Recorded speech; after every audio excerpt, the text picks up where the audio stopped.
Chapter 272. Xia Jinyuan's gaze landed on the words, "Dear Major Xia," followed by, "Hello." Xia Jinyuan felt his teeth ache. This girl must be doing this on purpose. She even used honorifics. The letter was very simple. It started with an apology, followed by a description of her recent situation. She also mentioned that she would be studying at No. 1 middle school for the next 3 years of high school and had no plans to go to the provincial capital. At the end of the letter, she added, Han Zheng took several photos of her and asked if he could get the photos back. There was really nothing else. How many words could there be in this small menu? Xia Jinyuan smiled and counted all the words seriously. There were 627 words, and he had to add punctuation marks. He thought for a while before coming up with 4 words. 627 words, not bad. However, this girl was really calm. He had already left the words, "Wait for him to come back," so why didn't she react at all? Did she not understand? No, she wouldn't. With this girl's intelligence, she would definitely understand. If she didn't mention it in the letter, it could only mean that she was avoiding it or thought he was joking. If she was avoiding it, he could think of a way to make her face it. If she thought he was joking, that would be troublesome. It was enough to show that she didn't believe what he said at all. He carefully read the letter again and committed the 627 words to memory. Then, he carefully and seriously folded the letter and put it in his pocket, near his heart. It was a pity that they couldn't communicate with the outside world. If possible, he really wanted to reply. Especially when she wrote at the bottom of the letter, "Major Xia, are we pen pals?" It was as if her clear voice was right next to his ear. It reminded him of every second he spent with her. There were still 8 months until the end of the year. By the time he went back, little Fox would be in high school. What a pity. She was still too young and underage. He put the letter away properly and felt his heart warm up. After a while, he turned to ask Han Zheng, who was preparing the bread, did she say anything else besides the letter? Also, how did she send the letter to you? How did she get the address? It's a long story. Brigade Commander Han didn't agree to my transfer order and is still in custody. Military orders are like mountains. How long can he be in custody?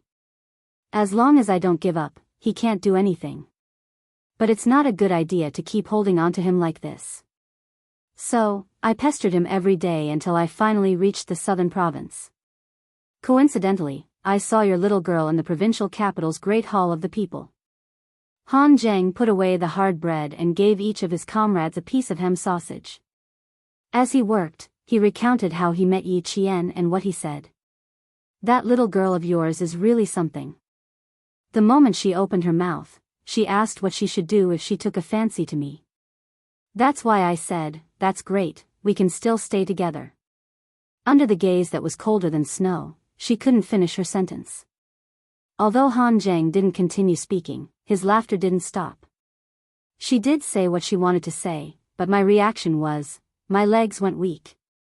She really didn't say anything else. It was indeed the little girl's style to not talk to people she was not familiar with.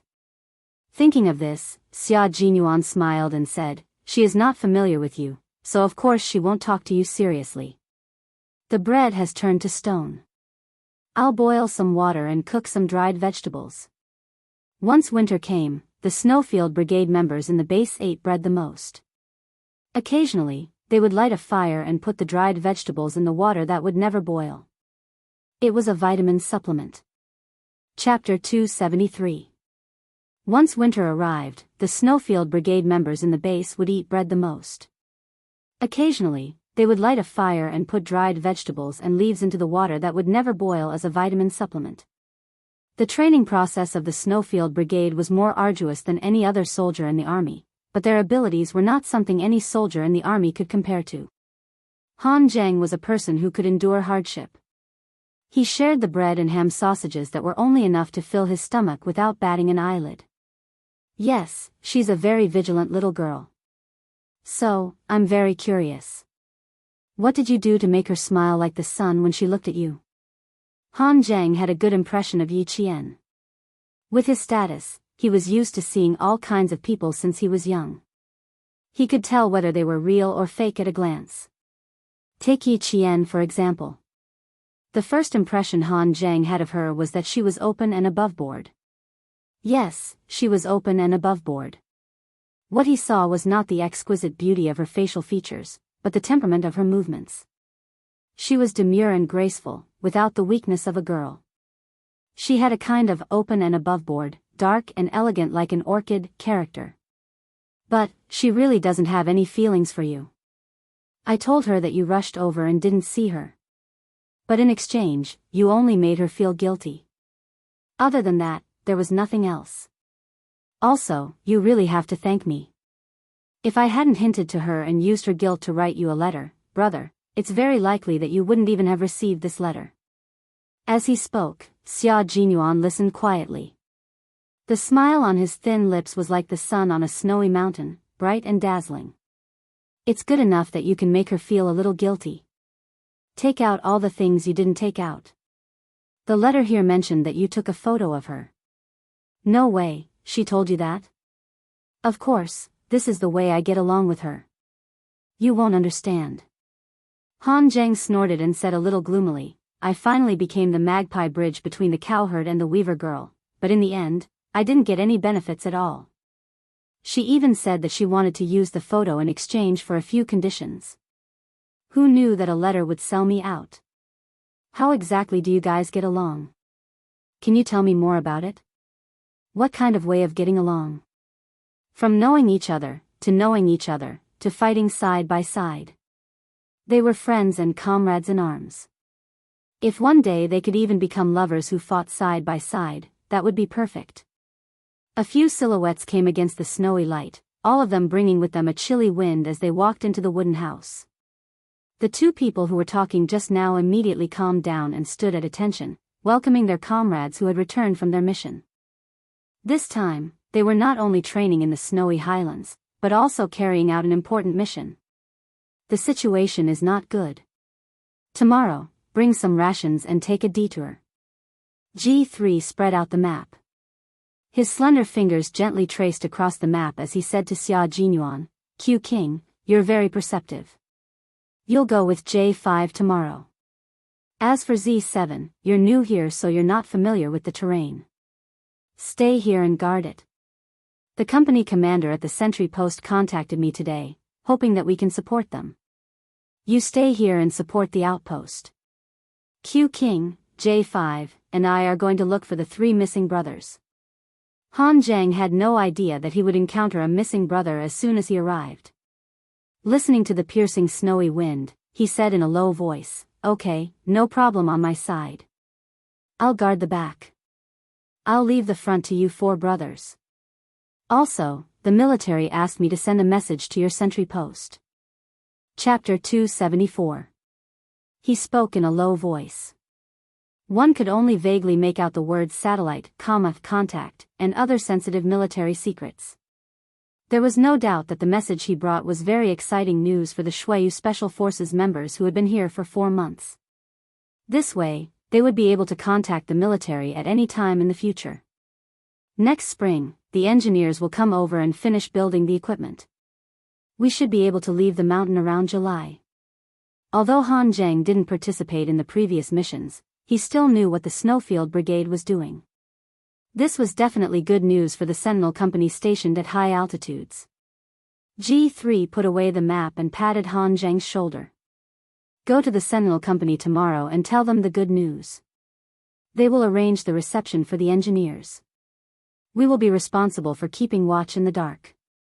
We leave at 6 tomorrow morning. Go to bed early after eating and save your energy. Z7, there are still a few oxygen tanks. If you feel uncomfortable, call for help. We will take turns keeping watch and will wake you up in the middle. Han Zhang had been at the military station for almost 2 months when the snow had sealed off the mountain.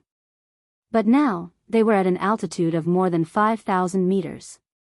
G3 was worried that he would really fall asleep if he closed his eyes because of altitude sickness, so he told him that he would wake him up in the middle of the night. This wasn't an exaggeration. It was a real thing. Dinner was hard bread prepared by Han Zheng, a ham sausage, and a packet of pickled vegetables for each person. As for fresh vegetables, fragrant rice, hot noodles, don't even think about it here. At least the 5 of them still had food to eat. As for the 3 brothers who had lost contact with them, they didn't know where they were hiding in the snow. However, they weren't too worried. This kind of thing happened often. Losing contact for one day was still a short period of time. Later on, they lost contact for 3 days at most. It was under such difficult conditions that, in the spring of the next year, a confidential report from the snowy highlands, translated by Han Zheng alone, was sent back to the military headquarters. At the same time, a military layout map was also sent back to the military headquarters. This was the information that the 8 members of the Snowfield Brigade had exchanged for with their lives. They walked in the snowy mountains, accompanied by snow leopards. There wasn't even a small path. They climbed the steep mountains and the bottomless cliffs. They relied on their hands and legs to complete the mission given to them. By the time the news came back, spring was approaching in the north, and the cherry blossoms in the south had already withered. The days passed very quickly. It seemed that he still hadn't woken up from his spring sleepiness. He didn't know when the chirping of cicadas had started. After the general examination, Yi Qian did not stay at home like the other students to wait for the notice to arrive. Instead, he immediately returned to the village after the examination and joined the army for training the next day. Principal Chen and Uncle Zhen didn't ask about Yi Qian's results, nor did they ask her if she did well in the exams. When she said that she would go to the army immediately, the 2 elders took her to the army without hesitation. Results and scores had never been the focus of his attention. 1.5 years into the 4-year plan, and Yi Qian's training was getting more and more arduous. Yi Qian was standing alone under the scorching sun with camouflaged branches and leaves covering his head. He had a Barrett M82A1 anti-material sniper rifle propped up. He had already been training for a full 6 hours. Long-range sniping missions often required the sniper to run long distances without eating, drinking, or sleeping. Good hearing and vision were the basics, and at the same time, they also needed to have extremely high endurance. Chapter 275. For example, she wouldn't feel thirsty because of the sun, wouldn't move because of frequent urination, and wouldn't expose herself because of insects. Fragrance came from the bitter cold. Theory learning, shooting training, skill training, and stealth training were carried out at the same time. Yi Qian had already completed shooting at stationary targets in different positions within different shooting ranges. Now, she was entering the dynamic shooting training. The so-called dynamic shooting training was the most difficult training. It required her to shoot at targets that appeared and disappeared at a certain distance within a set period of time. The passing standard was a distance of 400 meters, and the required time was 4 seconds. After 6 hours of hiding, Yi Qian was waiting for a mouse to appear. Finally, when the wind blew, a mouse suddenly appeared in the crosshair scope. In that second, Yi Qian's breathing tightened, and with a bang, she fired her first shot. This was also her first shot in the dynamic shooting training. As the mouse squeaked into the forest, Yi Qian knew she had failed this shot. Her willow leaf-like eyebrows furrowed slightly, and her increasingly beautiful facial features revealed a rare coldness of a girl.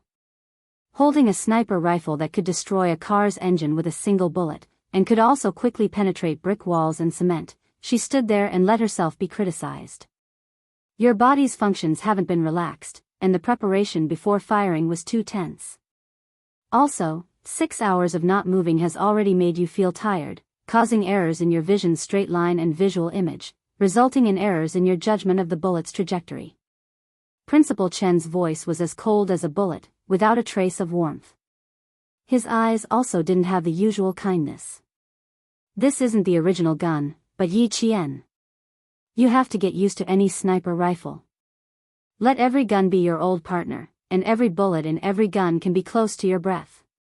Taking the sniper rifle from Yi Qian's hands, Yi Qian aimed at the target, calculated the wind speed, and pulled the trigger. Bang! After less than a minute, Yi Qian smelled the faint scent of blood. The mouse that had clearly escaped was finally shot by a sniper rifle. This was the standard of a world-class sniper. He didn't need to prepare for too long. He only needed one target, and he could complete the mission. This was also Yi Qian's goal. To surpass Principal Chen, she had to stand even higher. Yi Qian gasped softly. This was the first time Principal Chen, the first time he personally held a gun in front of her. It was so sudden that she didn't even have time to react before the world-class sniper's demonstration ended. Really? Amazing. Her face was full of admiration, and Principal Chen had a serious expression, so he lightly tapped her head with the butt of his rifle. Little girl, train hard. 2 weeks, Yi Qian, the highlands, mountains, deserts. Mississippi. Mississippi Jian, you have to be prepared, the toughest days, Mississippi. Every place had different environments, training requirements, and shooting conditions. The external environment's temperature, altitude, wind speed, atmospheric visibility, lighting conditions, and other natural conditions would all affect the shooter's aim and the trajectory of the bullet. Principal Chen wanted Yi Qian to be able to hit the target no matter what the environment was. Although the environment could affect the accuracy of the shot, she had to use her excellent skills to eliminate the environmental factors, and she would be able to complete the mission perfectly. Chapter 276. There was only one factor that could not be controlled, and that was luck. This was the only thing that a sniper could not control. But what was luck? Luck was built on your daily training and your sniping skills. So, in Principal Chen's words, if you failed, don't blame it on bad luck. It was because you were not good enough. Bad luck was just an excuse. The next 2 weeks of dynamic training were even more arduous than before. Principal Chen no longer stood beside Yi Qian to guide her on what to do. Instead, he personally took the role of the enemy's sniper and confronted Yi Qian. Later on, Yi Qian recalled the training she had gone through in the past. She felt that this period of training was the most arduous and difficult. That was because she was facing a world-class sniper, not an ordinary sniper. On the first day, Yi Qian could not even find where Principal Chen was in disguise. He was clearly less than 100 meters away from her, but she did not know where Principal Chen was until she was hit by a blank bullet. Natural camouflage and artificial camouflage must be combined perfectly.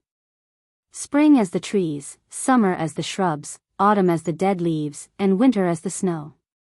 This is the perfect natural camouflage. Headmaster Chen, who was wearing a camouflage suit, sat cross-legged. The sun was so hot that the skin on his lips peeled off. There was no water to drink, and there was no wind.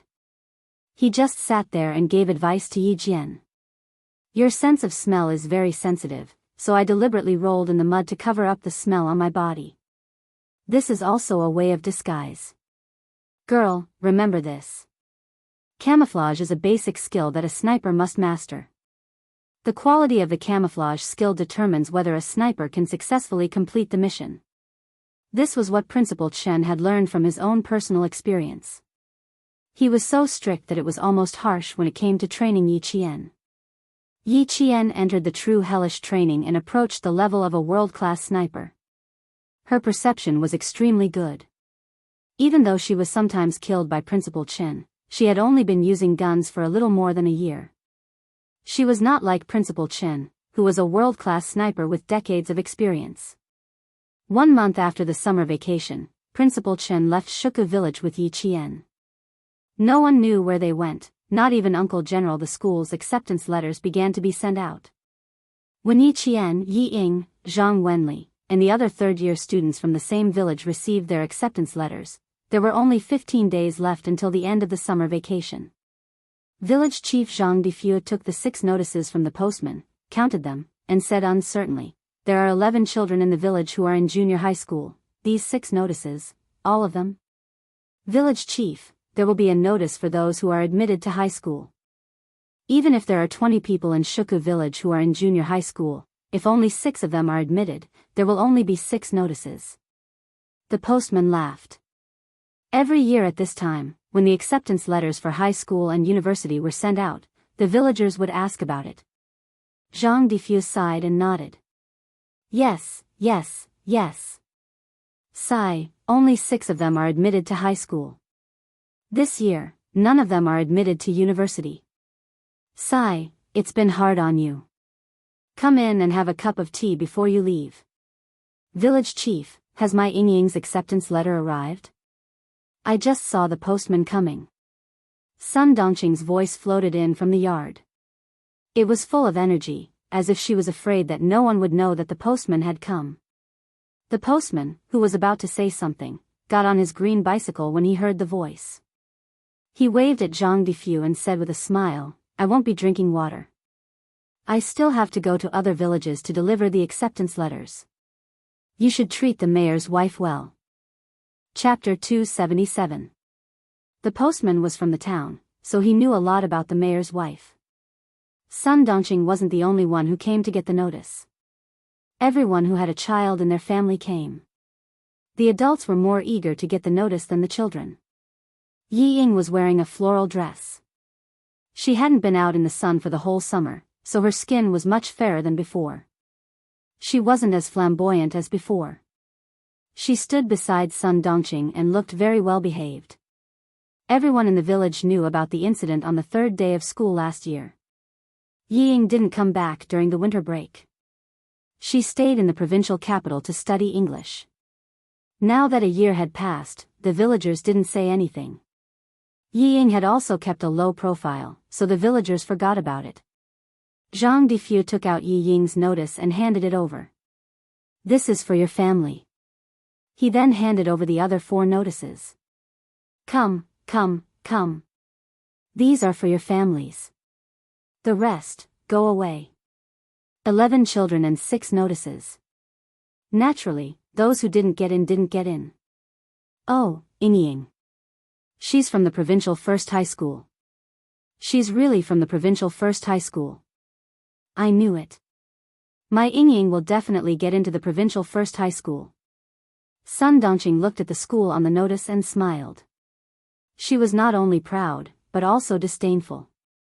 She glanced at the other villagers who didn't get the notice and comforted them with a fake smile. It's okay. Studying isn't the only way out for this child. There are 360 professions. Every profession has its own master. It's good that she can work to earn money. It was easy for her to say that. If she really wanted her child to work, she wouldn't have come here to get the notice. No one argued with her. They had no choice. She was the mayor's wife. Go away, go away. We're all from the same village. Can you stop arguing? Zhang Defu looked at the smug Sun Dongqing and sighed in his heart. Jifan's wife was looking down on people more and more. Sun Dongqing looked at him with disdain and said coldly, I'm just telling the truth. You need talent to study. My Ying was born to study. How can she be compared to them? She then turned to the other 4 villagers who got the notice. Look, which school did you get into? Uncle Jen came in just in time to hear this. He walked over with a gloomy face. Defu, give me Miss Jen's notice. As soon as the old man spoke, Sun Dongqing and her mother both stiffened. Zhang Defu smiled in his heart and said respectfully, I was just about to deliver it to you. Is Miss Jen not back yet? He said he would be back in 10 days. Uncle Jen took the notice and looked at the school on it. He smiled. Yi Ying glanced at him and greeted politely, Grandpa Jen, yes, I'll do better if I get into the provincial first high school. It didn't mean to study hard, but to learn well. The order of the words was slightly different, but the meaning was completely different. One simply meant to study hard, while the other meant to learn how to be a good person. Uncle Jen didn't like adults, but for a child, no matter how bad his character was, he wouldn't mind. Even someone as smart as Yi Ying could tell. She lowered her eyes slightly to hide the coldness in her eyes and said obediently, You're right. It wasn't easy for me to get into a good school. I have to study hard. Otherwise, I won't be able to get into a university. My Ying is so sensible. Uncle Jen, how did the little girl do? She had originally thought that she must be amazing since she had won an international award and the first place in the cohort. But in the end, she didn't come back with any good results. Chapter 278.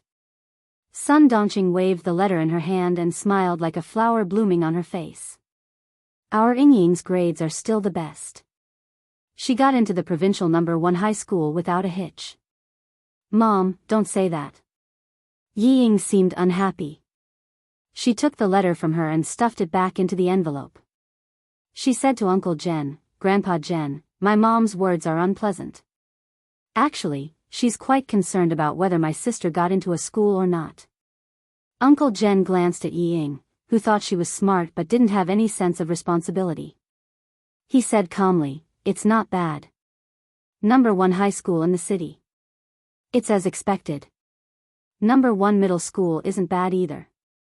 Although it's not as good as the provincial #1 high school, with my sister's intelligence, it's the same no matter where she goes. Yiying knew that she was relieved. She really didn't want to be in the same school as Yi Qian. There was no other reason. Yi Qian knew too much about her. If he told others in high school, she would have to live like she did in high school. She would have to live a repressed life. Hearing this, Sun Dongqing held back her pride and pretended to be concerned. She sighed and said, as long as she gets in, #1 middle school will be #1 middle school. She'll just suffer a little when she gets into university. This is great. I can finally answer to my sister. It wasn't strange that Sun Dongqing could shamelessly take credit for herself. Another boy from the village got into the same school as Yi Qian. When he heard that Yi Qian was in the same school as him, he was very happy. He said, that's great. We'll have a companion when we come back to the village in the future. We won't be afraid when we come back together. Of course. My poor Yingying. She has to stay in school for 3 years in high school. No matter what others said, Sun Dongqing would naturally turn the topic to her own daughter and praise her a few more times. A figure stood at the entrance of the courtyard and listened quietly for a while. When he saw that the people in the courtyard were about to leave, he lowered his head and looked at the high school study materials in his hands. He turned around and left without disturbing the people in the courtyard. Yiying turned around nimbly. She seemed to have seen a familiar figure flash past the entrance of the courtyard. Her eyes lit up slightly as she stopped in her tracks. She wondered if she had seen wrongly. He only stopped for a moment before he quickly chased after her. There was no one outside, only the sound of a bicycle passing by could be heard. After delivering the package, the postman asked the boy sitting behind him with a smile, didn't you just enter the village to look for your classmate? Didn't you find it? Yes, he's not at home. Gao Yang, who should have gone to Australia a long time ago, was already a big boy. Although his expression was cold, he still looked very educated. Uncle, you can just drop me off in the car in front. Someone is waiting for me in the car. Heh, he already has a car at such a young age. When the postman saw the license plate of the car, he couldn't help but take a few more glances. This car must be expensive. It's long and big, and there's even a leopard on it. Tiger? It was an indiscernible symbol. Gao Yang, who needed to go to Australia in 3 days, came with a pile of high school study materials. When he heard from Uncle Jen that Yi Qian would be back in about 10 days, he knew he wouldn't be able to see Yi Qian this time. His eyes were filled with deep disappointment as he looked out of the car window. His indifferent expression made the driver not dare to ask more questions. Gao Yang, who left with regrets, boarded the plane to the capital. Perhaps he would settle down in Australia, or perhaps he would return to China after he finished his studies. But he knew in his heart that he would never see that girl again. She was so determined that she would give up the chance of survival to others in the face of danger. She would be like a cinnabar mole, forever fresh in his heart. Chapter 279. When Yi Qian received the notice, it was the day before Gao Yang left for Australia. To him, she was the cinnabar mole in his heart, but to Yi Qian, they were just classmates, not even friends.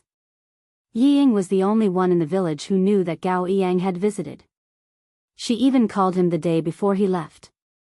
Yi Ying wanted to salvage her image, but Gao Yang still treated her coldly. At this time, Yi Ying realized that not everyone could forgive her mistakes. Even Gao Yang, who used to like her a lot, would not let himself get to know her again just because she lowered herself and took the initiative to contact him. After hanging up the phone, Yi Ying threw all the clothes in her wardrobe onto the floor and the bed as if she had gone crazy. She no longer screamed or roared like before. Instead, she vented her anger in silence. Yi Qian. Yi Qian. Every time she threw a piece of clothing, she hated Yi Qian. It was as if she treated the clothes as Yi Qian for her to vent her anger on. Every time she went crazy, she seemed to become gentler. In addition, Yi Zhifan did not hesitate to spend a lot of money to send her to the province to participate in all kinds of training. This made her temperament even more refined. Yi Ying, who was about to become a high school freshman, became slender and elegant. She gave off a refreshing feeling like a lotus flower. She constantly pretended to be a noble person in the south, while Yi Qian underwent dangerous and arduous training in the north. Yi Qian never knew that a person's potential was so limitless. He also did not know that after this summer vacation, her willpower had been tempered to be as strong as steel. From the south to the north, crossing more than half of the motherland, Yi Jian came to this plateau where there were herds of wild horses. Less than 10 days after coming here, Yi Jian felt so tired that she felt like she had shed a layer of skin. She was tired both physically and mentally. After climbing into the herdsman's carriage, Yi Qian collapsed on the thick grass. He was so tired that he could not even lift a finger. Principal Chen chatted happily with the herdsman. He spoke Tibetan very fluently, as if he had returned to his hometown. The moment he entered the Tibetan area, he was completely different from before. It was as if he was a native Tibetan. Yi Qian did not understand this language, which sounded like a paradise to him. He only knew that he wanted to rest, but his cerebral cortex was exceptionally excited. That was because in today's confrontation, her shooting speed was faster than Principal Chen's by about 2 seconds and she hit the target. This was the first round of dynamic training, and he was faster than Principal Chen. No matter how tired he was still excited. In July, the Tibetan area was as beautiful as a painting. During the day, the green grass, snow mountains, and blue sky were connected. At night, the sky was full of stars. Every star was shining with the brightest light, like a diamond that could be picked at any time. When the sky gradually darkened, the herdsmen began to sing. Their deep voices were powerful and high-spirited. Even if they did not understand the meaning of the simple melody, they could feel the passion for life and hear their happiness. To avoid unnecessary trouble, Yi Qian and Principal Chen disassembled their 2 sniper rifles and put them in their bags after every training session. They only carried a pistol with 12 bullets. From the south to the north, not a single bullet had been fired. "Miss Jian, we can sleep in the tent tonight." In front of them, Principal Chen, who was chatting with the herdsman until he seemed to have forgotten about Yi Qian, turned his head and said to her, "You are sleeping with Uncle Tsija's daughter, Yang Jin. You are about the same age, so you can communicate." Chapter 280. Yi Jian, who was about to fall asleep due to the rocking of the carriage, heard the conversation in a daze and laughed. "That would only work if there is no language barrier. I don't understand Tibetan at all. I'm afraid it will be difficult to communicate." She didn't understand Tibetan, and the people in the Tibetan area, especially the Tibetans who were around 30 years old, couldn't understand them either. It was better when they were outside, but now that they were in the heart of the Tibetan area, Mandarin was like a foreign language to the Tibetans. They had to rely on Principal Chen to communicate with them. "We will stay here for about 7 days.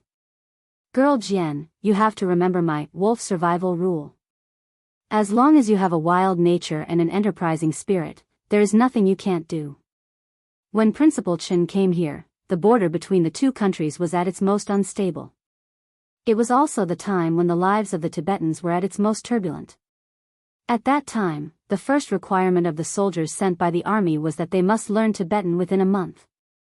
Learning Tibetan within a month, in the eyes of ordinary people, was something that was simply impossible.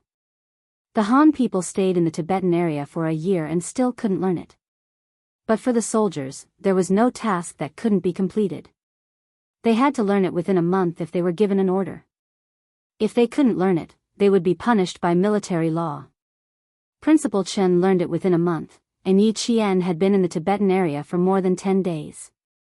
She would leave in another 10 days. Although he didn't ask her to learn it, since Yi Qian mentioned the communication barrier, how to solve it was up to Yi Qian. The wolf survival rule: first, you have to know what you need. Under the premise of what you need to get, you have to know if you need to have something. Sharpen your fangs, sharp claws, and develop excellent survival skills and a strong physique. These are the prerequisites for what you need. You need to possess them. Language communication is also a survival skill. Since you found it troublesome, then if you want to communicate with the Tibetans without any barriers, you have to learn Tibetan and clear the barrier. Yi Qian immediately understood. She had a ready-made teacher beside her, but she didn't think of it. My home is right in front. There's warm milk, fragrant beef jerky, and endless mutton. Eat whatever you want. The herdsman was about the same age as Principal Chen, but he looked more than 10 years older than Principal Chen.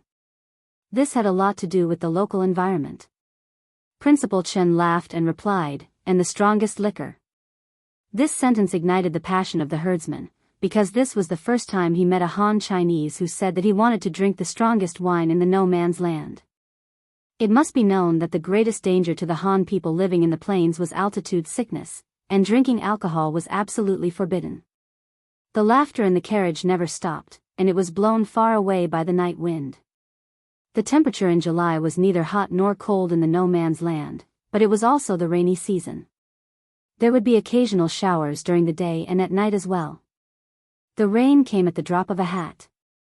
1 second, it was a starry sky, and the next, it was a torrential downpour. The Tibetans were already used to it, but Yi Qian was still not used to it even after so many days. The rain beat against the tent, and the temperature dropped sharply. Yi Qian put on thick Tibetan clothing, and the Han girl became a Tibetan girl. Chapter 281. Although she had been basking in the sun for more than 10 days, her skin, which was naturally resistant to tanning, was as white as a peach blossom petal. Dressed in a gorgeous Kuba costume, she was so beautiful that Yang Jin's eyes widened. She said the same words several times in a row, which made Principal Chen laugh out loud. "Girl, Yang Jin said that you are a goddess who came down from Tian Shan Mountain. You are very beautiful." How could she not be beautiful? She didn't need to draw on her dark, willow-like eyebrows. Her lips were vermilion, her eyes were like stars, and her teeth were like cinnabar shells. Her palm-sized face had beautiful facial features. She was a natural beauty that didn't need any makeup. However, when she smiled, she was as gorgeous as a peony blossoming. She was beautiful without being seductive. In the Kuba costume, Yi Qian was indeed much more beautiful than usual.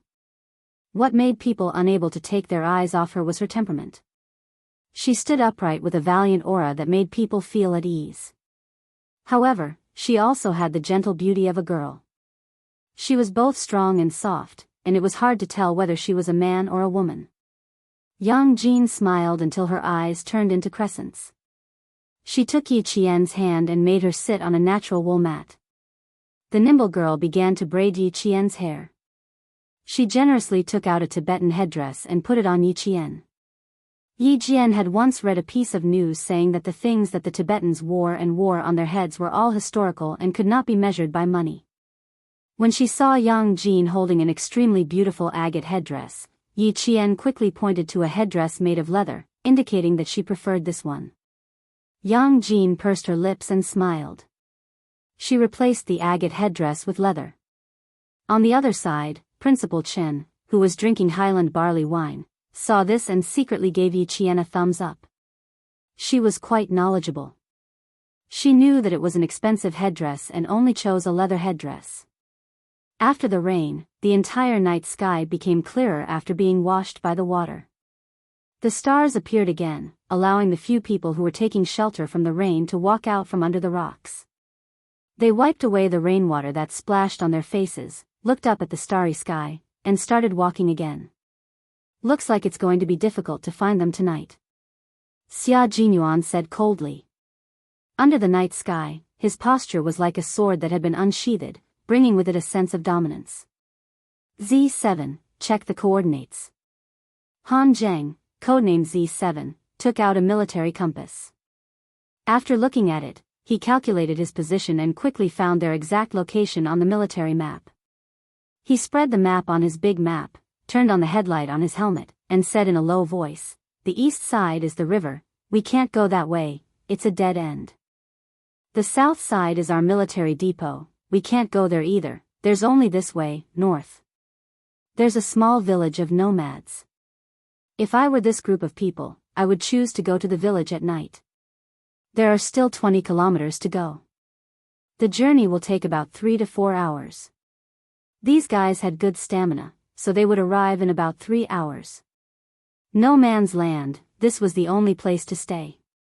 Also, this area is where the snow wolves are active. Be careful."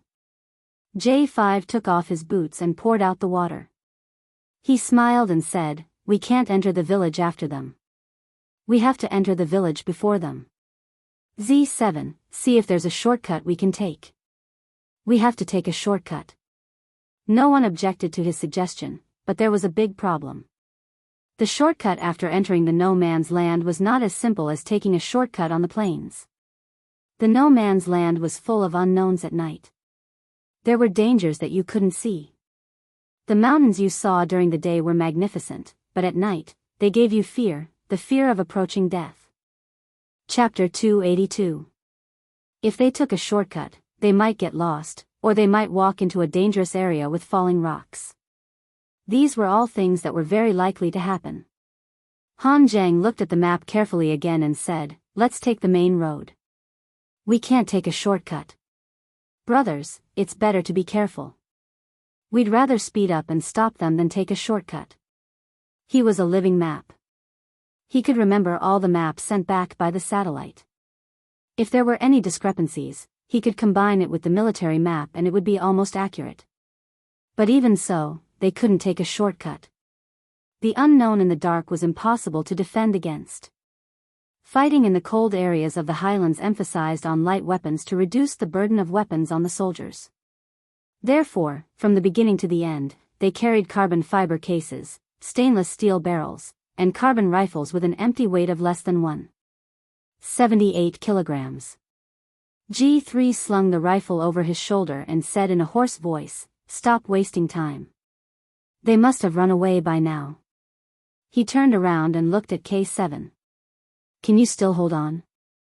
If you can't, let J5 stay with you. The three of us will chase after them." K7 was injured and was not suitable for long-distance tracking.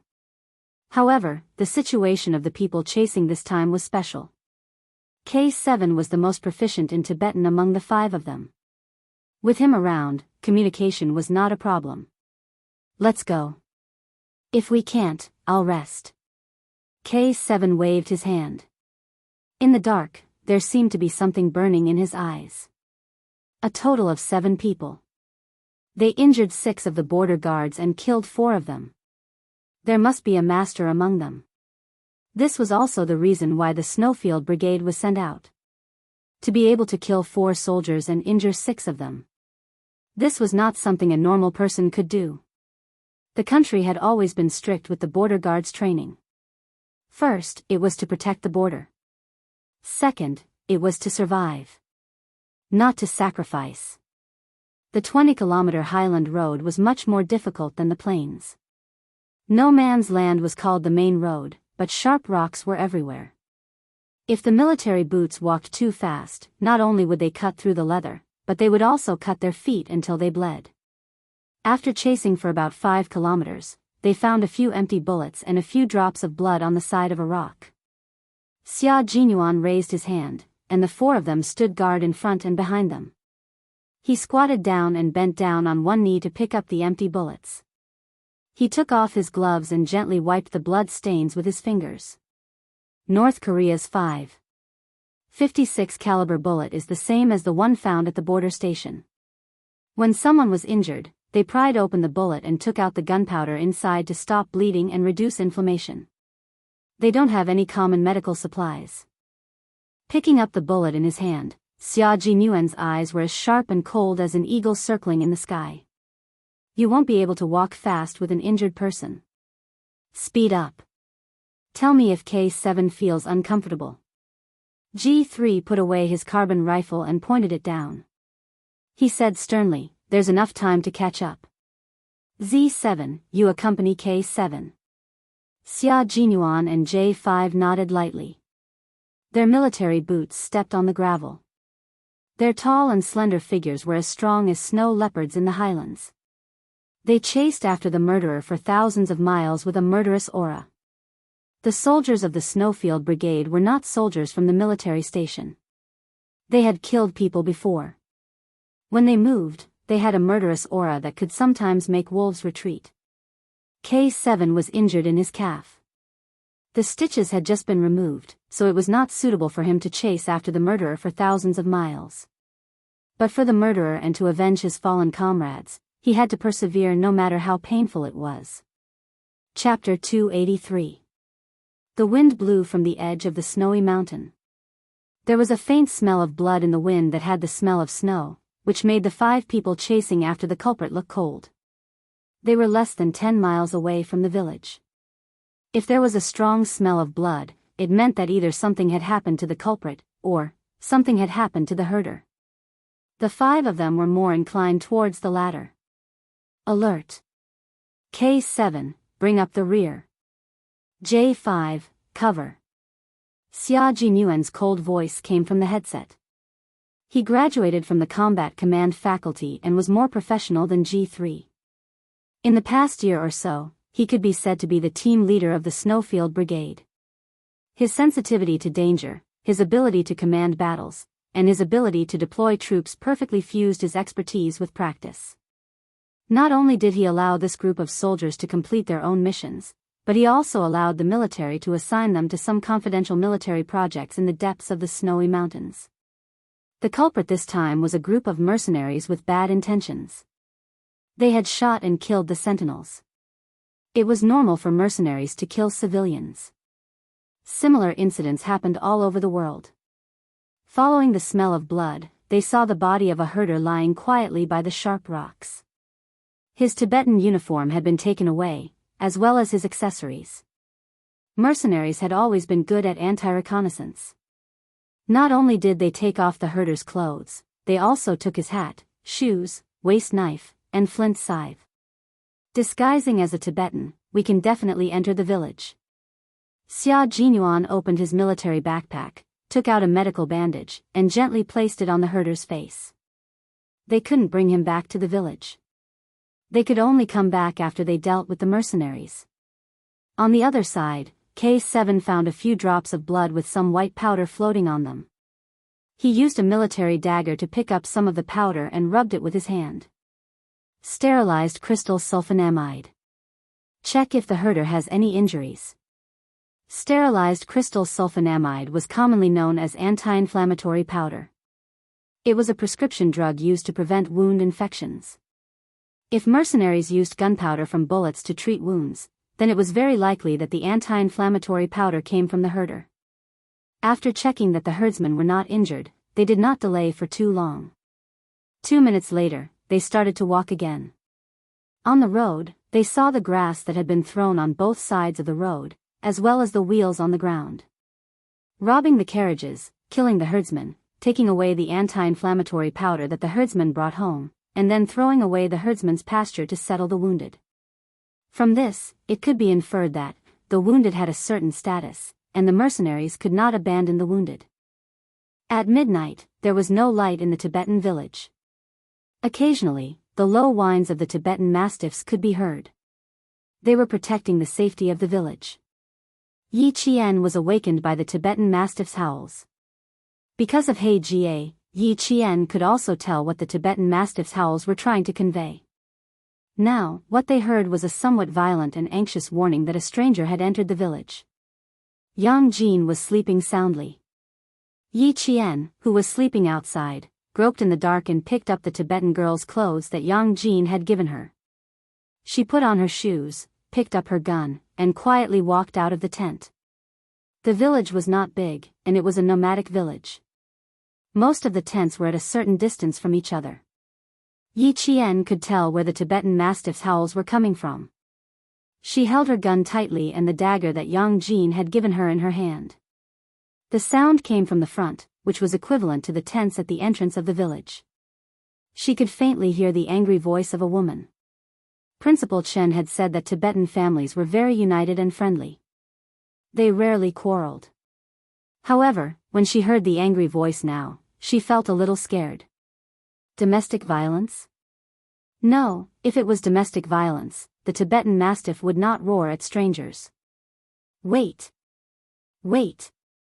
The Tibetan Mastiff that had been howling just now was now silent. Chapter 284. When Yi Qian realized that a stranger who might harm the herdsman had entered the village, she suddenly heard a strange sound coming from her left. Her eyes turned cold and she rolled onto the wet grass to avoid the hand that reached out from behind her. Her reaction scared the J5. This Tibetan girl was too agile. Come out.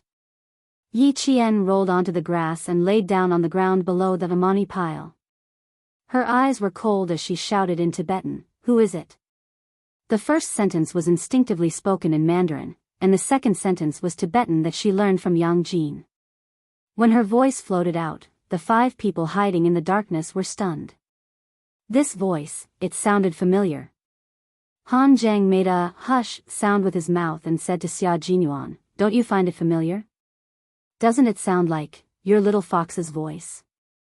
Did I hear wrongly?" It does sound like her.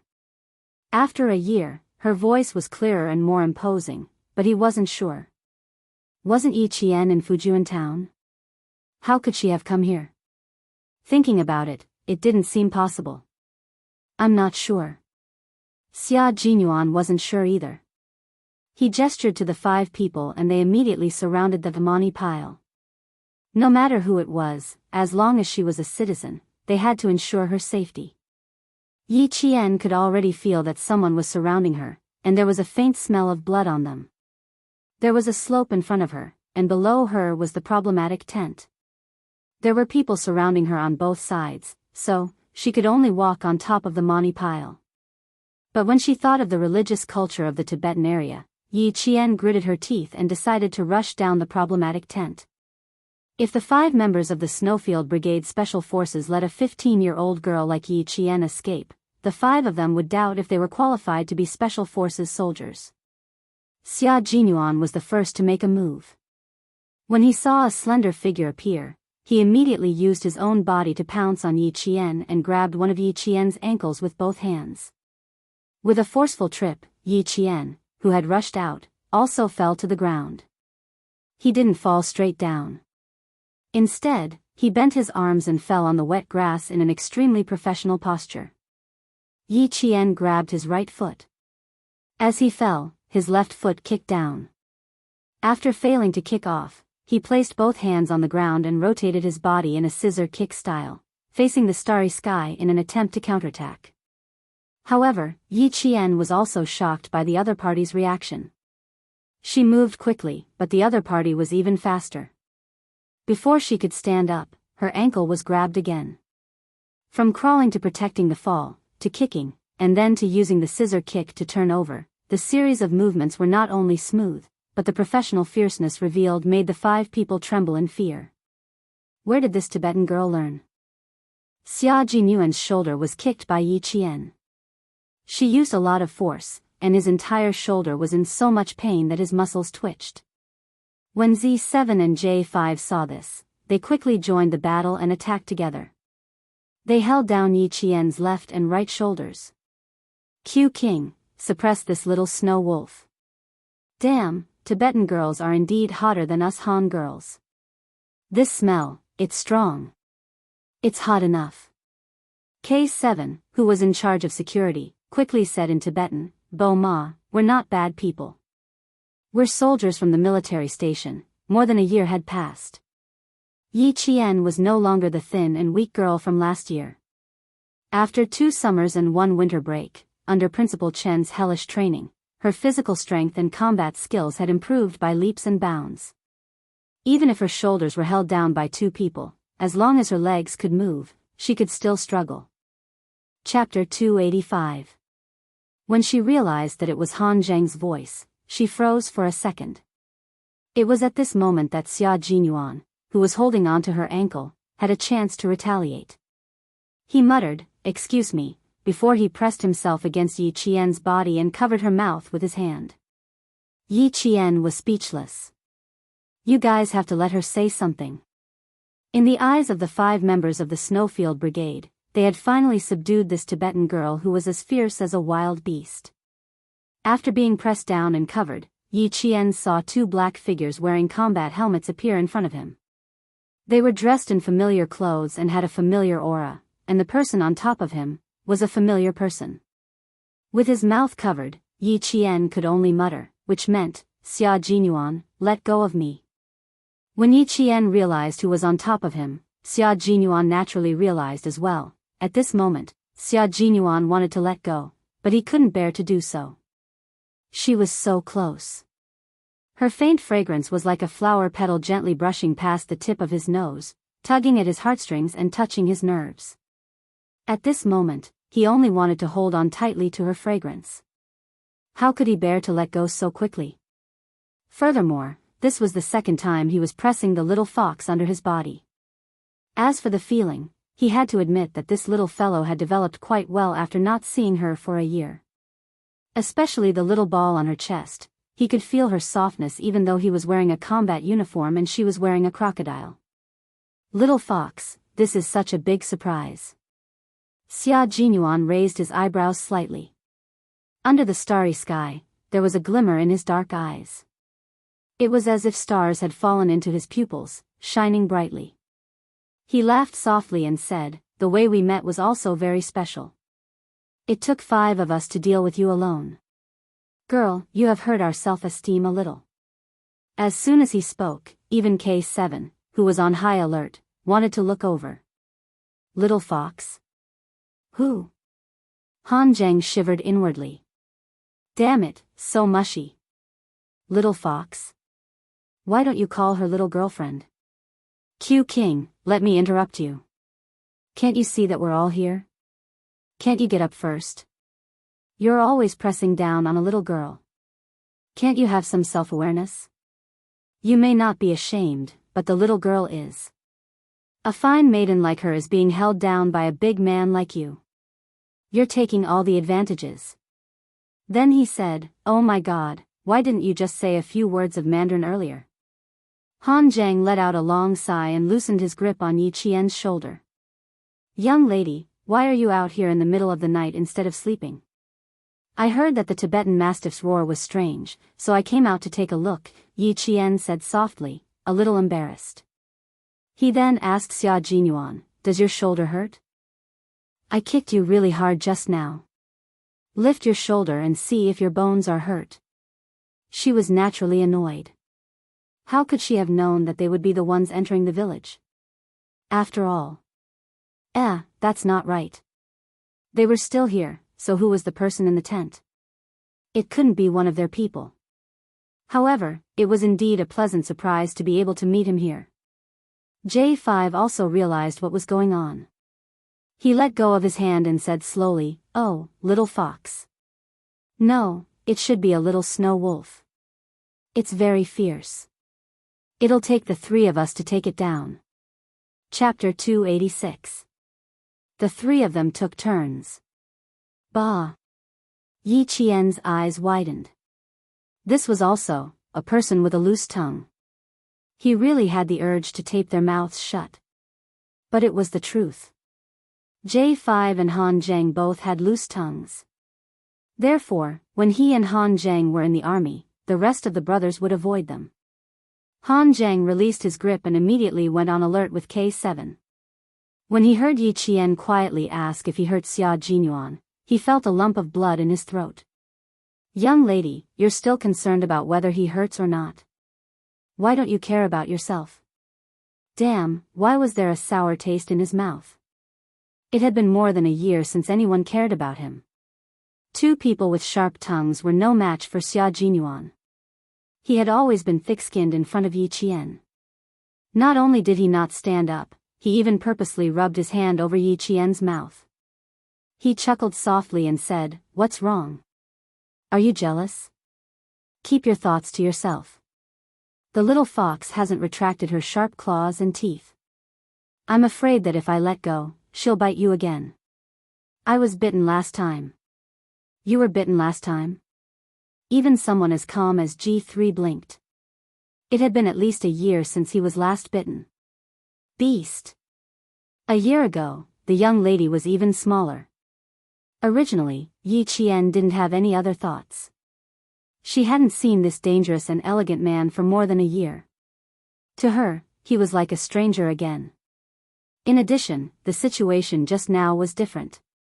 He pressed on top of her to subdue her, so how could she have any thoughts? But now that they said that, Yi Qian couldn't help but blush. Before she could calm down, her face was rubbed with his thumb.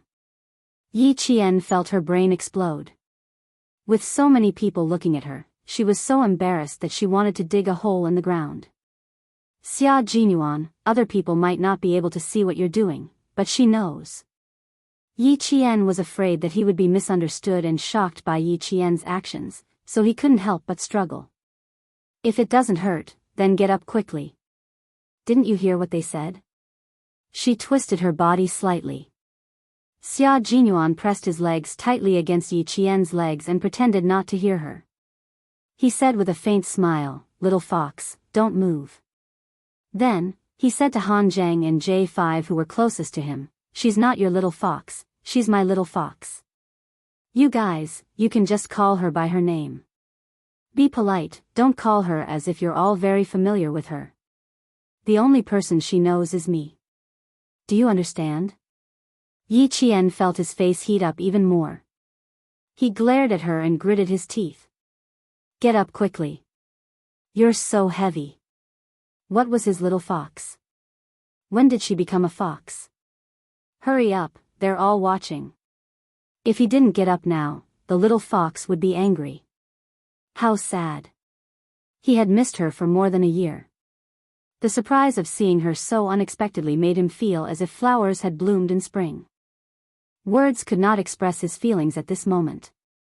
Unfortunately, it was obvious that his little fox didn't think about him at all. Major Xia, who was thinking about her, used his extremely slow body movements to express how reluctant he was to get up. Even K7, who had a cold personality, was looking at them with interest. TSK, TSK, TSK. When Xia Jinyuan acted like a rascal, he really had the urge to kick him. Chapter 287. But it didn't work. His title as the all-round soldier king wasn't just for show. He was flirting with the girl, but his gaze was like a radar, not missing a single corner. As expected, only an all-round soldier king would be able to handle such a difficult task while talking about love and being on guard at the same time. G3 glanced at him and began to ponder. Bachelors like them. Was it because they weren't shameless enough and weren't bad enough that girls didn't look for them? Should he change his tough guy style and become a rascal one day when he was on vacation? But Q King's shameless way of chasing girls was something he couldn't learn even if he wanted to. Moreover, he definitely couldn't find his little fox-like girl. So, there was no need to think about it. It was hopeless. Yi Qian wasn't as thick-skinned as Xia Jinyuan. She blushed from the intense gazes that swept her back and forth. Her fist landed on his shoulder. "Xia Jinyuan, if you don't get up quickly, I'm going to get angry." Gently and quietly, her breath was like orchids spilling on the tip of his nose. It was faintly discernible and extremely seductive. "Yes, get up, get up." "Of course I have to get up. Aren't I standing up now?" "Sigh, I actually saw you from so far away. I was too happy and lost my composure," he said jokingly, his hawk-like eyes staring at the moving tent in front of him. He never relaxed. He slowly got up, making Yi Qian have the urge to kick him again. But he asked softly and calmly, "Why did you sneak into the village?" This is a no-man's land filled with herdsmen. Did something happen? When she asked if something had happened, her eyes were even clearer than the stars, bursting with dazzling light. Do you want to know? Xia Jinyuan, who finally got up and squatted on the ground to observe, turned his head sideways and looked at Yi Jian, who obviously wanted to follow them. He smiled deeply and said, "That won't do. It's not the guy we met last time." There were some things that couldn't be said easily. Yi Qian pursed his lips, nodded, and didn't ask any more questions. Good girl. She was so obedient to him, like a cub looking for a reassuring hug. Xia Jinyuan's heart softened as he raised his hand and gently rubbed her head. The steel like him gave all his gentleness to this obedient girl in front of him. Let's go back first. I'll come find you later. Actually, Yi Qian had only seen their equipment when she met with Han Zhang last year. He had vaguely mentioned it, so the quick-witted Yi Qian could vaguely guess that they were probably a special forces team. After more than a year of training, Yi Qian, who had learned a lot, immediately understood that the special forces were different from other units. Even if she saw them in action with her own eyes, it didn't mean that she could ask them why they were here. So, Major Xia was thinking too highly of himself. I'm in the 9:00 direction, the third tent with the Windhorse flag on it. If you need anything, you can come to me. Yi Qian didn't delay their mission. Han Zhang and the other three had already taken action, so she couldn't delay Xia Jinyuan any longer. Last time, he didn't reject her for such a dangerous mission in Australia, but this time, he used such a joking tone to reject her. The danger factor was definitely higher than the mission in Australia. Chapter 288. To be honest, Yi Qian wasn't 100% confident in this operation. Because just now, he could see the difference between him and them. He was subdued in an instant and didn't even have a chance to escape. Therefore, he should be aware of his own limitations. Be careful. There are strangers in the tent, but the Tibetan Mastiff that was guarding outside has been taken care of by them. I didn't hear any gunshots or smell any blood. I suspect that someone might have carried the Tibetan Mastiff out to bury it. She was reminding him that there were still people outside. Her meticulous thoughts made Xia Jinyuan's heart soften even more. He didn't let Yi Qian leave immediately. He gestured for her to hide, and the two of them hid behind the Mani pile. The moment Yi Jian squatted down, she was shielded behind his left hand. It seemed like a small action, but it made her heart tremble slightly. He was a person who could use both hands, but she knew that his left hand was actually the most agile. His left hand was faster and more agile than his right hand in terms of the speed of the gun and the strength of the attack. Being behind his left hand was safer than being behind his right hand. At the same time, it was equivalent to having two layers of protection in front of her. One was the Mani pile, and the other was his body. Take this. Xia Jinyuan pulled out a Type 54 pistol from his combat backpack. His low voice was full of joy. I'll leave my back to you, little fox. It was fine to let her observe him for a while. Sigh, he had no choice. Looking at her eyes, he couldn't bear to reject her. Yi Qian raised her hand and gently pushed his left hand back. I have a gun. Principal Chen prepared a Type 54 pistol for me before we set off. And I have a sniper rifle. After a slight pause, she added, I have bullets too. You don't have to worry about me. She couldn't let him worry about her lack of equipment when he was protecting her. Little Fox would never put on a brave front in front of him. Xia Jinyuan understood that and smiled slightly.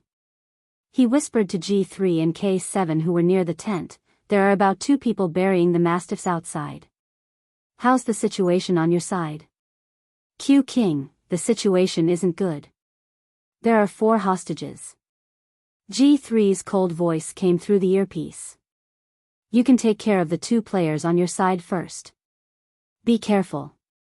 Yi Qian waited for him to end the call, then leaned closer to him and said softly, I can go back and look for Principal Chen first and find out how many Tibetans there are and how many tents there are. Why don't you wait here for me to go back and ask? It was a good thing that they could learn more about the village as soon as possible. With Xia Jinyuan's slight nod, Yi Jian's crouching figure really looked like a snow wolf walking in a snowy mountain. She disappeared into the darkness vigorously. Xia Jinyuan waited for Yi Qian to leave safely before approaching Han Zheng and the others with his gun. Yi Qian will cooperate with us to figure out how many people we have and how many tents we have. Now, let's change the plan slightly. They needed a more detailed annihilation plan. At the same time, they also needed to ensure the safety of all the herdsmen. They still have a lot of bullets. If they are alerted and fight with us, the consequences will be unimaginable. Xia Jinyuan was gentle in front of Yi Qian, but in front of the enemy, he was bloodthirsty and cold. With a serious gaze, he said in a low voice, "Let's find out the situation in the tents first. Make sure one person enters the tents to protect the hostages." Chapter 289. It's impossible for the 5 of us to do it. The only people who can go in are Yi Qian and Uncle Chen. G3 looked up and was about to express his opinion when J5 held his arm and shook his head gently, indicating for him to continue listening to Q King and Xia Jinyuan's arrangements. In terms of battle command, Q King indeed had a talent that left them in the dust. While Xia Jinyuan was perfecting the annihilation plan, in the tent, Yi Qian stopped Principal Chen from lighting the oil lamp and said softly, "I saw Major Xia and the others. There are 5 of them. I'm afraid something happened in the village." Even the Tibetan Mastiff in the outermost tent is silent. "Uncle Chen, there are strangers in the village, and Major Xia and the others are chasing after the culprit. Now, they need to know how many herdsmen there are in the village and how many tents there are. I'm afraid we'll have to ask Uncle Jia to help us. Also, they need to ensure the safety of the herdsmen. Do you think we should inform the herdsmen so they can be mentally prepared?" Just as Xia Jinyuan thought, Yi Qian's meticulous thinking made their plan even more perfect and thorough. Yi Qian was doing his best to help them. Even though they didn't know who they were dealing with, judging from their expressions, the people they were after must be very difficult to deal with. It was even possible that the other party had guns. If they didn't have guns, they wouldn't have to be so careful and cautious. Principal Chen had carried out missions in the Tibetan area before, so he immediately understood that the people who entered the village were definitely not easy to deal with. He said solemnly, "It's not a good thing to meet Captain Xia here. The people who came are also not easy to deal with. Lass, pack up our equipment." The bag that contained the sniper rifle had always been placed together with Yi Qian's luggage bag. After taking the bag out, Yi Qian, who had been trained by Uncle Zhen to be familiar with any part of a gun, quickly assembled the sniper rifle without even needing to light a lamp. The gun, the case, the barrel, the handle, and the stock were all in her hands. In less than a minute, she had assembled a sniper rifle. Finally, she installed the night vision scope, and it was a sniper rifle that could be used to snipe at night. After finalizing the plan with his comrades, Xia Jinyuan quickly found the second tent at 9 o'clock. He gave a signal from outside, and Principal Chen lifted the curtain and walked out. "The girl is loading guns inside. How serious is the situation? Also, I found out from our conversation that the wife of the leader of the outermost tent is injured, so it's difficult for her to move around." Master Mu was injured? No wonder there was anti-inflammatory powder at the scene. Xia Jinyuan's eyes moved slightly, and he said in a low voice, "There are a total of 7 people, and they are all carrying light weapons. There are 3 XM-M4A1 carbine rifles, 4 M10 Ingram submachine guns, and 1 IMI Barak pistol. Each of them is carrying about 1. Their firepower is level 2. Xia Jinyuan didn't hide this from Principal Chen. If he needed Yi Qian's help, he had to tell him the situation inside. "Uncle Chen, I want to know how many herdsmen and tents there are here." After hearing Principal Chen's answer, Xia Jinyuan looked at his comrades who were hiding nearby with a serious expression.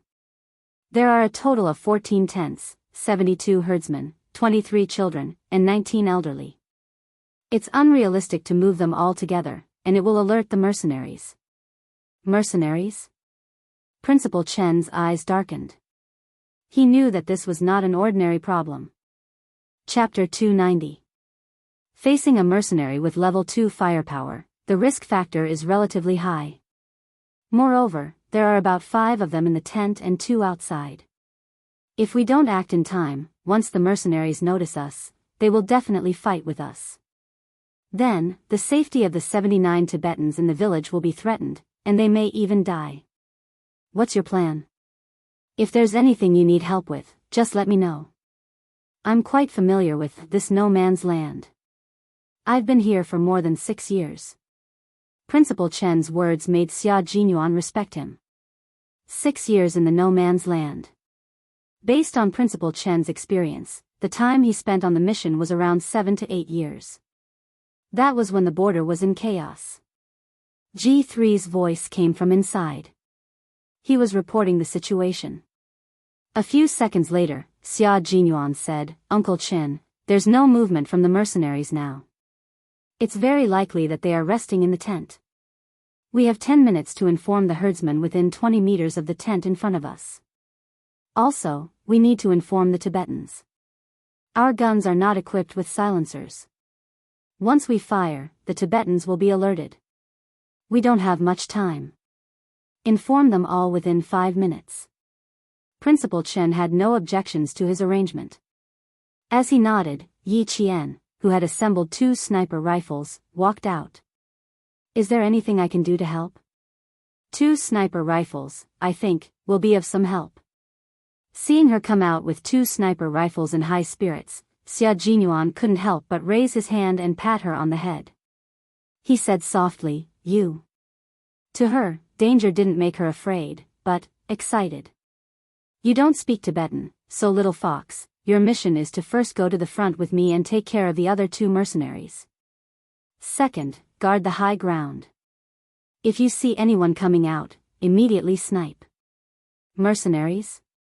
Is it?" Yi Qian's eyes suddenly lit up. Then, without thinking, he said, "They have rich combat experience, are ruthless, and fight for money. Then can I assume that as long as someone comes out with a gun, I can snipe them on the spot?" "Of course, I will see the hostages clearly." "Yes, except for the hostages, you can snipe everyone." Xia Jinyuan smiled as he looked at Yi Qian's bright eyes. He took out 2 items from the first aid kit and handed them to Principal Chen. "If you can light a lamp, light it first so that we can see the furnishings inside clearly. These are anti-inflammatory drugs and hemostatic drugs, just what they need." After handing over the medicine, Xia Jinyuan said in a low voice, "On the way, we found that a herdsman had been killed. All the anti-inflammatory medicine he had with him had been taken away by the mercenaries. It meant that someone in the mercenary group was injured, and anti-inflammatory drugs were an urgent necessity." Headmaster Chen's face darkened when he heard that a herdsman was killed. He took the medicine and glanced into the tent. He said in a low voice, "Based on the current situation, this group of people won't kill in the village for the time being. They will rest tonight and leave the next day. Would there be a massacre at the moment? Would there be a massacre after they had rested enough and left?" No one knew, so it had to be solved immediately. Yi Qian pursed his lips. Dai Qing frowned and said to Xia Jinyuan, "Uncle Chen's knee has been hurting these days. I'll go and see." Chapter 291. "Girl, if you could speak Tibetan, it would be appropriate for you to go, but you don't." Principal Chen took the medicine and smiled. "I've been out of the army for so many years. I don't have the spirit of a young soldier like you. Girl Jian, work with Captain Xia to get rid of the people outside. Listen to Captain Xia's orders." No matter what kind of battle it was, when the battle plan was set, the commander was the soul of the battle. They had to listen to him and couldn't make decisions on their own. Xia Jinyuan could see that Yi Qian was worried about going in alone. He said softly to Principal Chen, "Don't worry, we have a way to get the people inside out. Uncle Chen going in is equivalent to protecting the hostages inside." Yi Qian was a little relieved when he said that. It seemed that they had a plan. This was a secret battle that couldn't be disturbed. Principal Chen and Uncle Tsiza bent over and started to inform the sleeping Tibetans. Only the Tibetans closest to the 6 tents woke up. After hearing what was going on, they picked up their trident guns and wanted to fight with the mercenaries who dared to hurt the herdsmen in the village. The herdsmen were brave.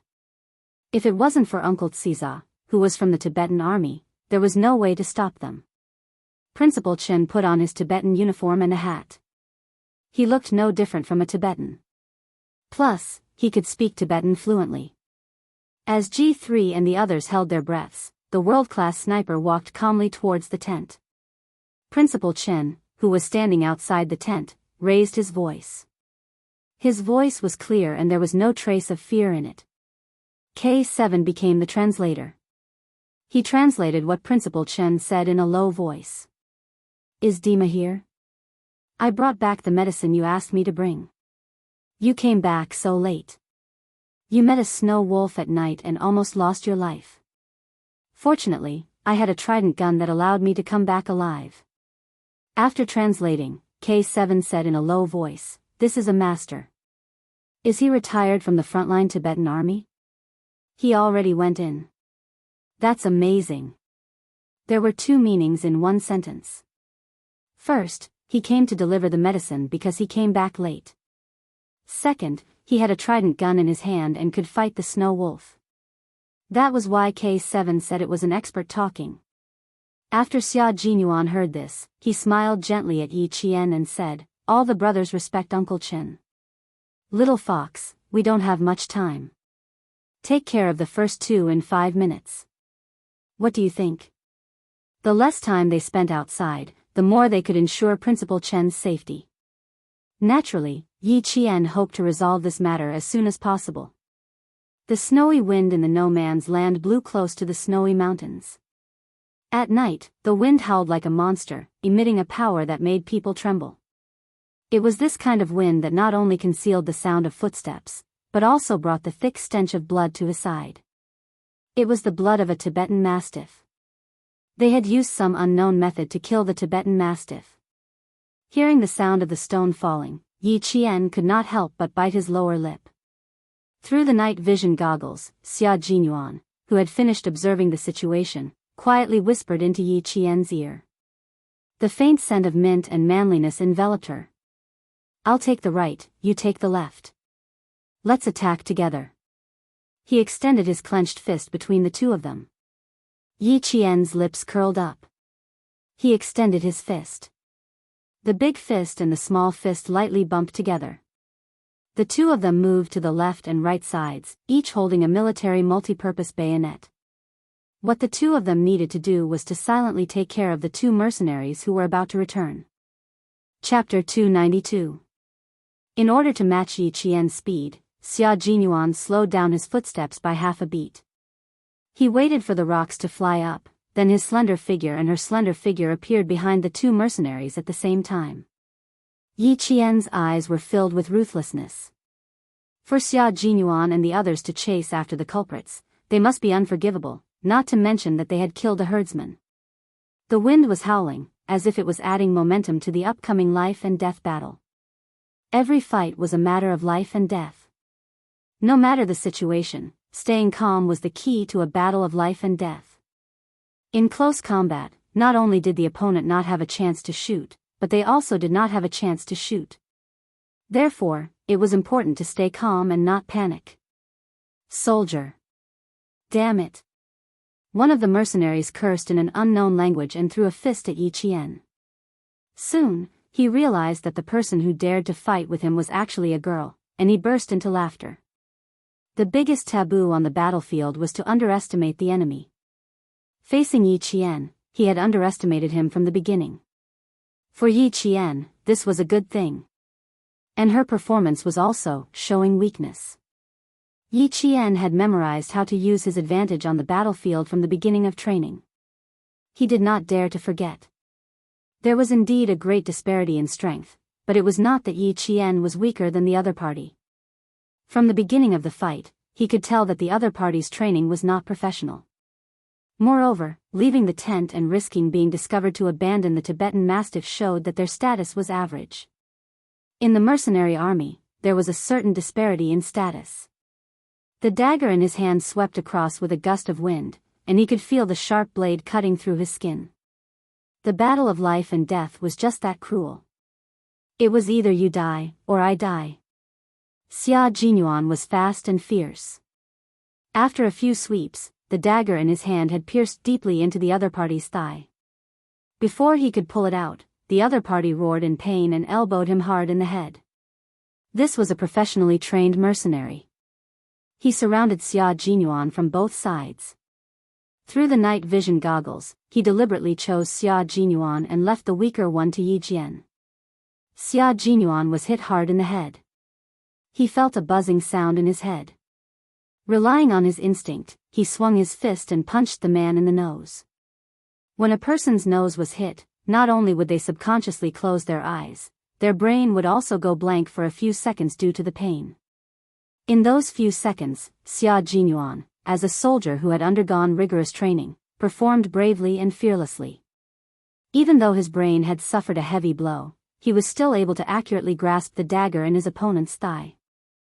He pulled it out, and warm blood spurted out, staining his combat gloves. The mercenary screamed. He raised his uninjured right foot and kicked Xia Jinyuan in the chest again. Unfortunately, his injured left leg slowed him down and he could not fight back. Xia Jinyuan, who did not retreat, directly used his right arm to block the other party's kick. He needed to finish off this trapped mercenary on the spot. Xia Jinyuan's entire right arm was in so much pain that his face tensed up. In the next second, he leaped up and stabbed the bloody dagger into the other party's neck again. Under the combat gloves, the muscles and bones on the back of his hand were exposed. He was exerting force, forcefully twisting the dagger that was stuck in the other party's neck. This was a fatal blow, one that left the other party with no chance of survival. Chapter 293. There was only coldness on Qin Ye's elegant face. She pulled out the military dagger that had crushed the opponent's throat. The blood was like a flower blooming in the snow and wind. In the darkness, the blood became one with the night sky and fell to the ground. The blood splattered on his face, and when it was blown by the wind, it condensed into blood frost on his face. Xia Jinyuan, who had just killed a mercenary, didn't have time to wipe off the blood frost on his face. He turned around and walked towards Yi Qian. However, he heard Yi Qian shout, "Go and support Uncle Chen, quick!" With her own strength, Yi Jian knew that she could get rid of this mercenary who was not very strong. At the same time, she also saw how dangerous the fight between Xia Jinyuan and the dead mercenary was.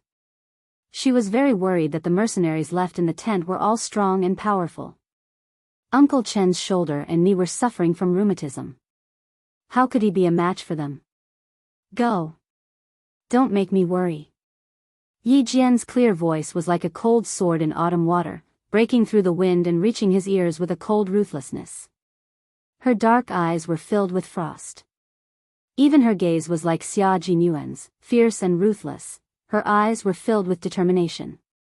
In the face of life and death, in the face of a race against the Grim Reaper, her performance was the performance of an outstanding soldier. She would never back down. Little fox, remember, you are a soldier. You must know your mission and responsibility.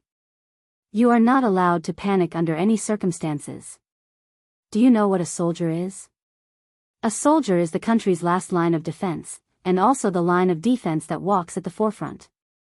He didn't come over, but his voice traveled over. His low voice was filled with biting cold, and every word traveled into Yi Qian's ears. After he finished speaking, he turned around and left without hesitation. Because Xia Jinyuan knew that his little fox was like a wolf cub that had left the pack and was using its own strength to hunt. She was using her strength to prove that there was nothing wrong with her.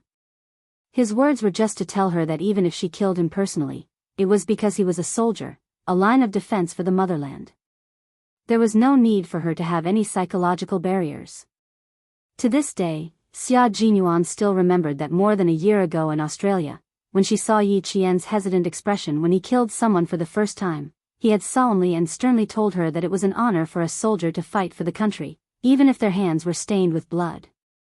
It was Yi Qian's first time fighting without anyone by his side. Even if something happened, there would be no one to support Yi Qian. It was also something he had to go through. As soon as Xia Jinyuan left, Yi Qian calmed down and began to attack fiercely. Fighting for the country, even if their hands were stained with blood, they would still feel glorious. He put away the military dagger in his hand and gently swiped his wrist. The end of the silver wire that had been hidden all this time fell into his hand. This was the beginning of Yi Qian's counterattack. He was using his own abilities to deal with a mercenary. The moment the silver wire in his hand wrapped around the mercenary's neck, Yi Qian stepped on a 20-centimeter rock and leaped into the air. Like an eagle spreading its wings, he leaped over the mercenary's head and wrapped the silver wire tightly around the mercenary's neck. With one end wrapped around his arm, no matter how hard the mercenary struggled, he pulled out the military dagger and stabbed forward. Amidst the roars, Yi Qian heard gunshots coming from the front. The battle had begun. Yi Qian forcefully pushed the dagger into the mercenary's body. As the mercenary roared even louder and struggled even harder, Yi Qian's entire body was instantly flung out and she fell onto the sharp stone beach. The silver wire wrapped around her arms showed no signs of loosening. She didn't immediately get up. Instead, she planted her feet on the rocks and pulled out her pistol. Along with the gunshots coming from the front, Yi Qian fired the first of his 12 bullets. Chapter 294. Bang! After the gunshot, the silver wire wrapped around her arms suddenly lost its strength. Her blood seemed to have drifted into the snow and wind, turning into bloody snow beads that fell on her face. All of this happened as the mercenary from an unknown country fell to the ground with a thud. Yi Qian ended this one-man fight. The metallic smell of blood was stronger than before. Yi Qian gently closed her eyes and took a deep breath. After resting, she felt a burning pain on her back. She had been thrown to the ground just now and her back had rubbed against the sharp rocks. She was afraid that her flesh had been injured. She took a deep breath and exhaled a long breath, as if she was exhaling all the blood that had floated into her chest. It's nothing. This is the path you chose, and it's also the path you must go through. She murmured softly and adjusted her panting breathing. When she retracted the silver wire and wrapped it around her wrist, her beautiful face was as calm as before. The path you must go through, you are good, they are evil. As Xia Jinyuan said, soldiers were the last line of defense of the motherland. Fighting for the country and the people was righteous and good. In front, the gunshots were particularly fierce. Yi Qian rushed to the front of Uncle Tsija's tent. The sound of the bullets seemed to have brushed past her scalp. She rushed to the tent entrance and shouted, "Yang Jin."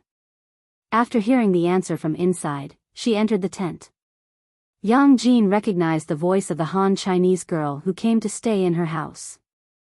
She walked out from the dark and said quickly, "It's very dangerous outside."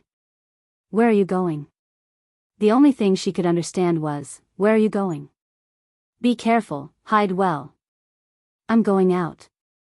Yi Qian used the Tibetan language she had learned to gently remind Yang Jin, who was lying in a corner of the ground. She picked up the sniper rifle left in the tent and went to the sniping spot.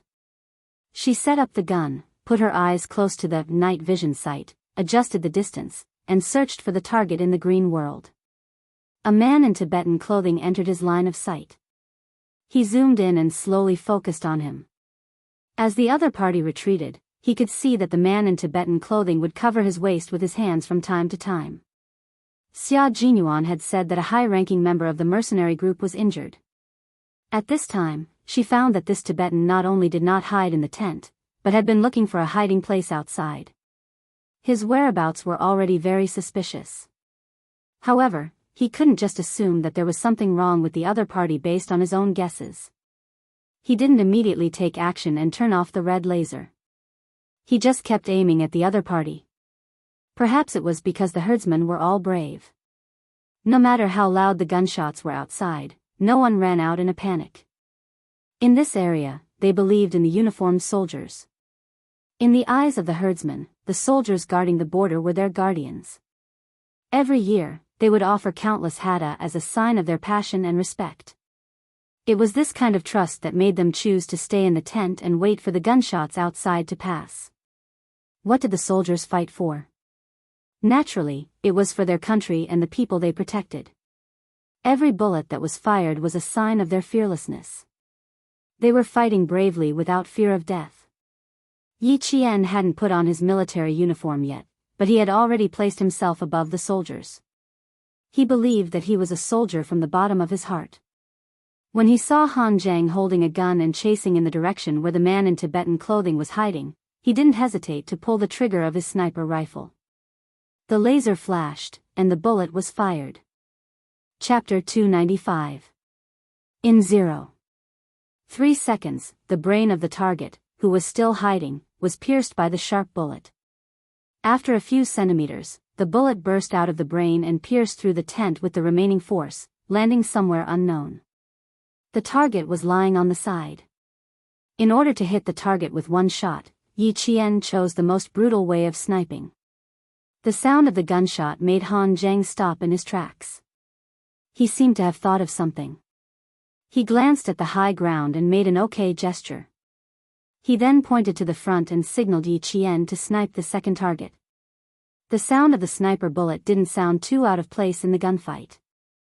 Han Zhang informed all his comrades of Yi Qian's position through his earpiece.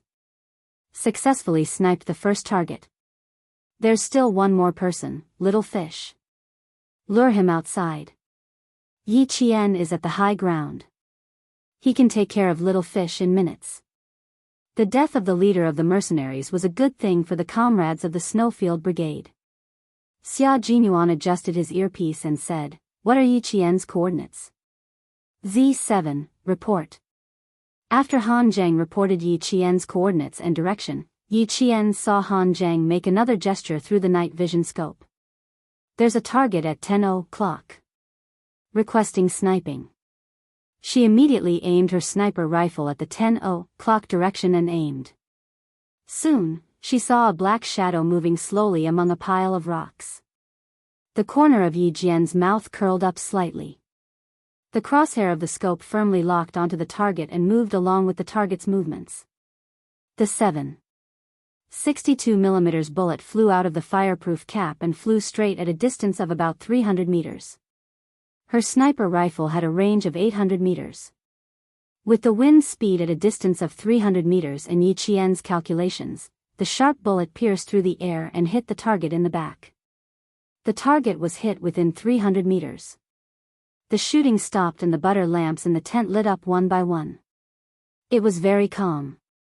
It was as if the herders had just woken up. There were no panicked screams or cries of fear. They were the descendants of heroes, so they were very calm in the gunfight. When Yi Qian came down with his sniper rifle, he saw a black shadow standing quietly on the rocky beach. Behind him was a majestic snowy mountain. He was like a snowy mountain. He stood there quietly with a majestic aura. He made people feel at ease. He made people feel that he could protect the peace of the area. Xia Jinyuan now, he was even more charming than he was a year ago. He was wise and calm in the face of enemies. He fought side by side with him. No matter how dangerous the road ahead, he was willing to walk with Yi Qian. There was no way back, only forward. With him around, no matter how tough it was, they could walk side by side. This was Xia Jinyuan's charm. His charm was incomparable. Little fox, are you admiring the night view? Or are you waiting for me to walk over? She stood not far away and did not move. Xia Jinyuan raised his eyebrows and smiled. His black eyes were as bright as the stars, rippling gently. I think you're waiting for me to walk over and give me a warm hug. He could quickly walk out of the smoke and fire of war and be himself again. Yi Qian heard this and immediately jumped over a rock. Unexpectedly, he felt a tearing pain in his back. The sudden pain came. Even Yi Jian, who had always been able to endure it, couldn't help but gasp. It seemed that the injury was a little serious, especially the side of the waist. It seemed that the skin and flesh had split open. Chapter 296. The sound of pain was particularly clear in the quiet night. Xia Jinyuan, who had been smiling, immediately put away his smile and walked over. Sit down. Where are you hurt? He put his arm around her shoulders and turned on the headlights on his helmet. In the light, they could see Yi Qian's beautiful face and his elegant, handsome face. Yi Qian didn't even have a chance to refuse before he helped her sit on the rock. It was late at night, the rock was really, really cold. In August, the temperature in the no man's land would drop to a few degrees below zero. Otherwise, there wouldn't be such a phenomenon where blood spurted out and fell to the ground. Soon, Xia Jinyuan also realized that it wasn't appropriate to sit on the cold rock in the cold wind to check where she was hurt. He smiled and said, "Sorry, I'm used to being rough in the military camp. I'm a little, not very good at taking care of girls. Please forgive me." This was definitely the truth. As Han Zheng said, Xia Jinyuan was born into an aristocratic family. He was humorous and witty, but he had always been conservative when it came to relationships. At 21 years old, he really wasn't good at taking care of girls. Yi Qian wouldn't let him take care of her. As soon as his hand left her, she immediately stood up and said, "It's not a big problem. Maybe it's just a scratch. Aren't you going to clean it up? They're all busy downstairs. You haven't gone back yet. How can I be at ease?" Her refusal made Xia Jinyuan's lips curve slightly. "Come, make a choice. Do you want to carry her? Or carry her on your back? Pick one of the two. There's no third option." Yi Qian. Why does he like to act shamelessly in front of me? She tightened her grip on the sniper rifle and looked away with a faint smile. "No, I can walk on my own." What a headache. She wasn't really a 15-year-old girl. How could she deal with Xia Jinyuan? She couldn't do anything about it. She couldn't be as cold as she was with Yi Jifan's family, and she couldn't be too enthusiastic either. She wanted to maintain a gentlemanly friendship, but he liked to cross the line. No matter how smart Yi Qian was, she had no idea how to deal with relationships between men and women. When faced with Major Xia, who was acting shamelessly and teasing her from time to time, she couldn't do anything about it. "That won't do. Just now, every step you took was so painful that you gasped. We're still a few hundred meters away from the village. Won't you feel pain every step you take?" He smiled at the little girl who kept trying to find ways to reject him. Even though his deep gaze was deep and gentle, it was just the right amount of a man. "Calm." Yi Jian looked up and stared at him. The major, who had just finished a battle, had not taken off his helmet. The light shone on him, revealing his elegance, just like that of a noble young master. His silhouette was perfect, and his eyes were clear. There was a warmth deep in his eyes that could drown people. This Xia Jinyuan vividly expressed the delicate feelings and tenderness of a soldier. Her eyelids drooped slightly, and she smiled helplessly. "Captain Xia, I did choose the third option. But I don't have a third option." Xia Jinyuan maintained the smile she was most familiar with. It was elegant, noble, and especially dangerous. Just when Yi Qian thought he would continue to insist that there were only two options, the man who had always been unpredictable said slowly, "However, I've always respected girls. Okay, tell me what your third option is." "Oh, I know even without you saying it. You can walk on your own, right?" Chapter 297. Yi Jian, who felt that she couldn't keep up with his pace, pursed her lips, took a step forward, and said to him, "Indeed, I can walk on my own. As for the road that I can walk on my own, I hope that I can walk it step by step. As long as I can walk on my own, I will persist no matter how difficult it is." Her injury was indeed serious. Just a small step was enough to cause her back muscles to spasm in pain. This time, she was on guard and did not show it. Instead, she took one step after another and brushed past him, once again widening the distance between the two of them. The smell of blood on her body completely exposed Yi Qian's injury. Xia Jinyuan's smile slowly disappeared and his eyes darkened. He turned around and looked at the stubborn figure that brushed past him. He sighed softly. "It's so hard to walk on your own. Silly fox, why don't you think of relying on others? If you continue to walk like this, you will be the only one suffering." Xia Jinyuan chased after her with a slight pain in his heart.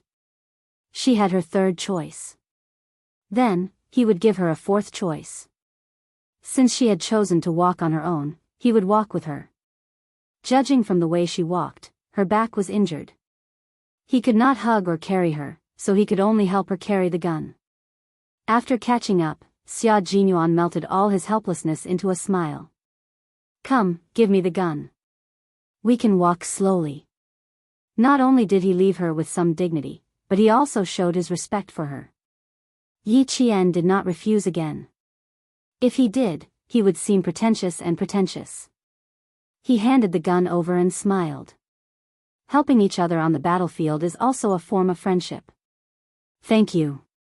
For now, I don't think we are comrades. Xia Jinyuan took the heavy sniper rifle and raised his eyebrows slightly. He jokingly said, the army would not dare to recruit an underage soldier like you. Yi Qian glanced at him. Didn't you say we were comrades? Why did you change your mind so quickly? It seems like you don't understand what a comradeship is. Just now, I said that I would give you two choices. If it were Han Zheng, there wouldn't be a second choice. When it came to education and brainwashing, Xia Jinyuan had always been good at both. As such, he began to explain to Yi Qian what comradeship was. You were injured, so it was necessary for me to help you. This is also a reflection of the camaraderie between comrades. In the end, you rejected me without a second word. Little fox, you're the one who rejected my comradeship first. He had to let her know that trusting him and giving him her hand was not a difficult thing to do. If she was too tired, she could rely on him for a while. If Yi Qian was really a 15 or 16-year-old girl, she would definitely be fooled by his serious tone. Fortunately, she wasn't. Therefore, he maintained his composure and answered, Captain Xia, I haven't seen you for more than a year, and your ability to fool people has improved a lot. What is comradeship? Other than helping each other, there is also encouragement. I encourage my comrades to face difficulties and overcome them. Just like what I did just now, you wouldn't have given Han Zheng a second choice because you knew he would persevere. That's why this little girl said I was a fox. She saw things clearly at such a young age. She even knew what comradeship was. She must have done some research. Chapter 298. But you're a special exception, so I can't treat everyone equally. Xia Jinyuan laughed heartily. His handsome eyes were as bright as the moon in the sky. If he continued, it would be a complete rejection. He had to stop talking about this topic. After thinking about it, he naturally changed the topic. When you really wear the military uniform one day, I will definitely treat everyone equally. Yi Qian also secretly breathed a sigh of relief in her heart. She was really afraid that he would say something else that would make her want to run away. One was an astonishingly talented hunter, the other was a cunning and intelligent fox. This was destined to be an evenly matched contest. Sorrowful cries came from the tent. It was Dima's wife crying. She already knew that her husband had been killed. Yi Qian stopped in her tracks and looked sadly at the tent where the cries came from. She remembered that once, her mother also cried like this. It was after her father died in an accident, her mother hugged her and cried. Not long after, the gentle and beautiful mother in her memory no longer came back with a smile. Instead, she was covered by a national flag and returned to the village as a small jar. Although she had memories at that time, she did not know what sacrifice was. When she arrived at Yi Jifan's house, she was dragged into the kitchen by Sun Dongqing and beaten with a stick for the first time because she snatched an egg from Sun Dongqing. Only then did she know that she had become an orphan without parents. In her previous life, because she knew early, she was afraid early and developed a cowardly character that did not dare to fight with Yi Ying. Don't underestimate the Tibetans. They are a brave people. Even if Dima is not around, his wife will still take care of this family. Her sadness made Xia Jinyuan raise his hand and gently rub her hair. Everything will be fine. There is no hurdle in this world that cannot be overcome. You were able to grit your teeth and walk away from Yi Jifan's family to live a wonderful life. Dima's wife is a mother and will also be strong for her child. Yi Qian nodded gently and did not say anything. She silently returned to Uncle Xija's tent. Xia Jinyuan was afraid that little fox was so sad because she thought about her past. He had sent her to the tent and was about to leave to deal with the follow-up matters in the team.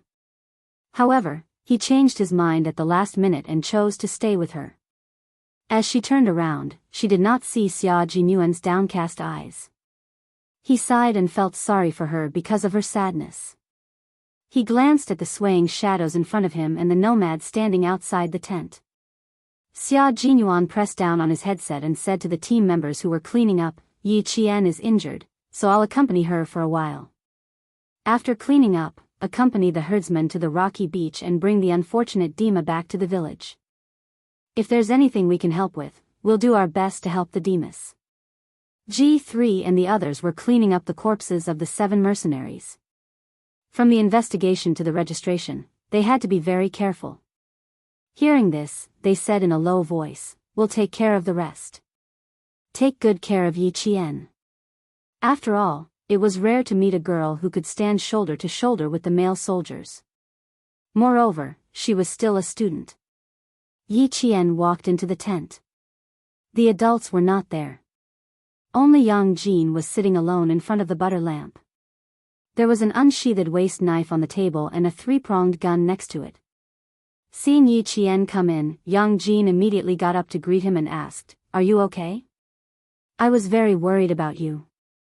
Soon, she saw the strange man who came in after him and stopped in her tracks. Chapter 299. Yi Qian walked up to her and hugged her gently. Since they couldn't communicate in Tibetan, they could only express their feelings through body language. Yang Jin, who had gone to primary school, didn't know how to speak Mandarin. She hugged Yi Qian gently and looked at him curiously. She only looked away when he smiled at her. Her back is injured. You need to be gentler. Xia Jinyuan, who was standing behind them, smiled and communicated with Yang Jin in Tibetan. Next, I need to treat her wound.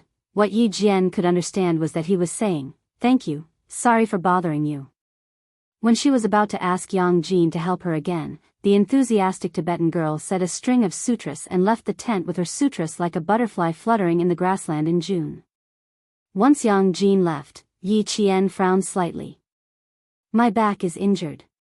Captain Xia, it's not appropriate for you to stay. She was really vigilant, as if she was afraid of what he would do. Why are you afraid of an injured little fox? He picked up the sniper rifle beside him and didn't mention Yi Qian's injury. Instead, he asked, where should I put it after removing it? Give me the bag. Yi Qian didn't feel relieved when he didn't mention it. Instead, he felt even more uncomfortable.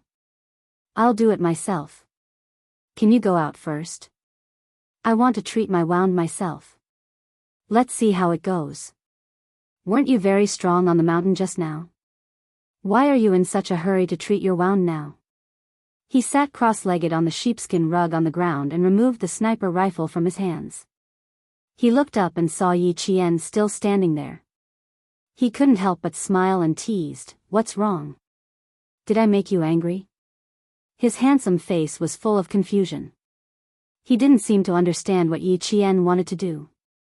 What did he want to do? Yi Qian couldn't explain it himself. But Xia Jinyuan was sitting there and not leaving. It wasn't good. How was she supposed to take off her clothes?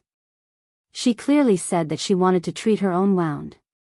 She didn't believe that she didn't understand. However, with the way he was acting, it would seem that she was overthinking if she said anything else.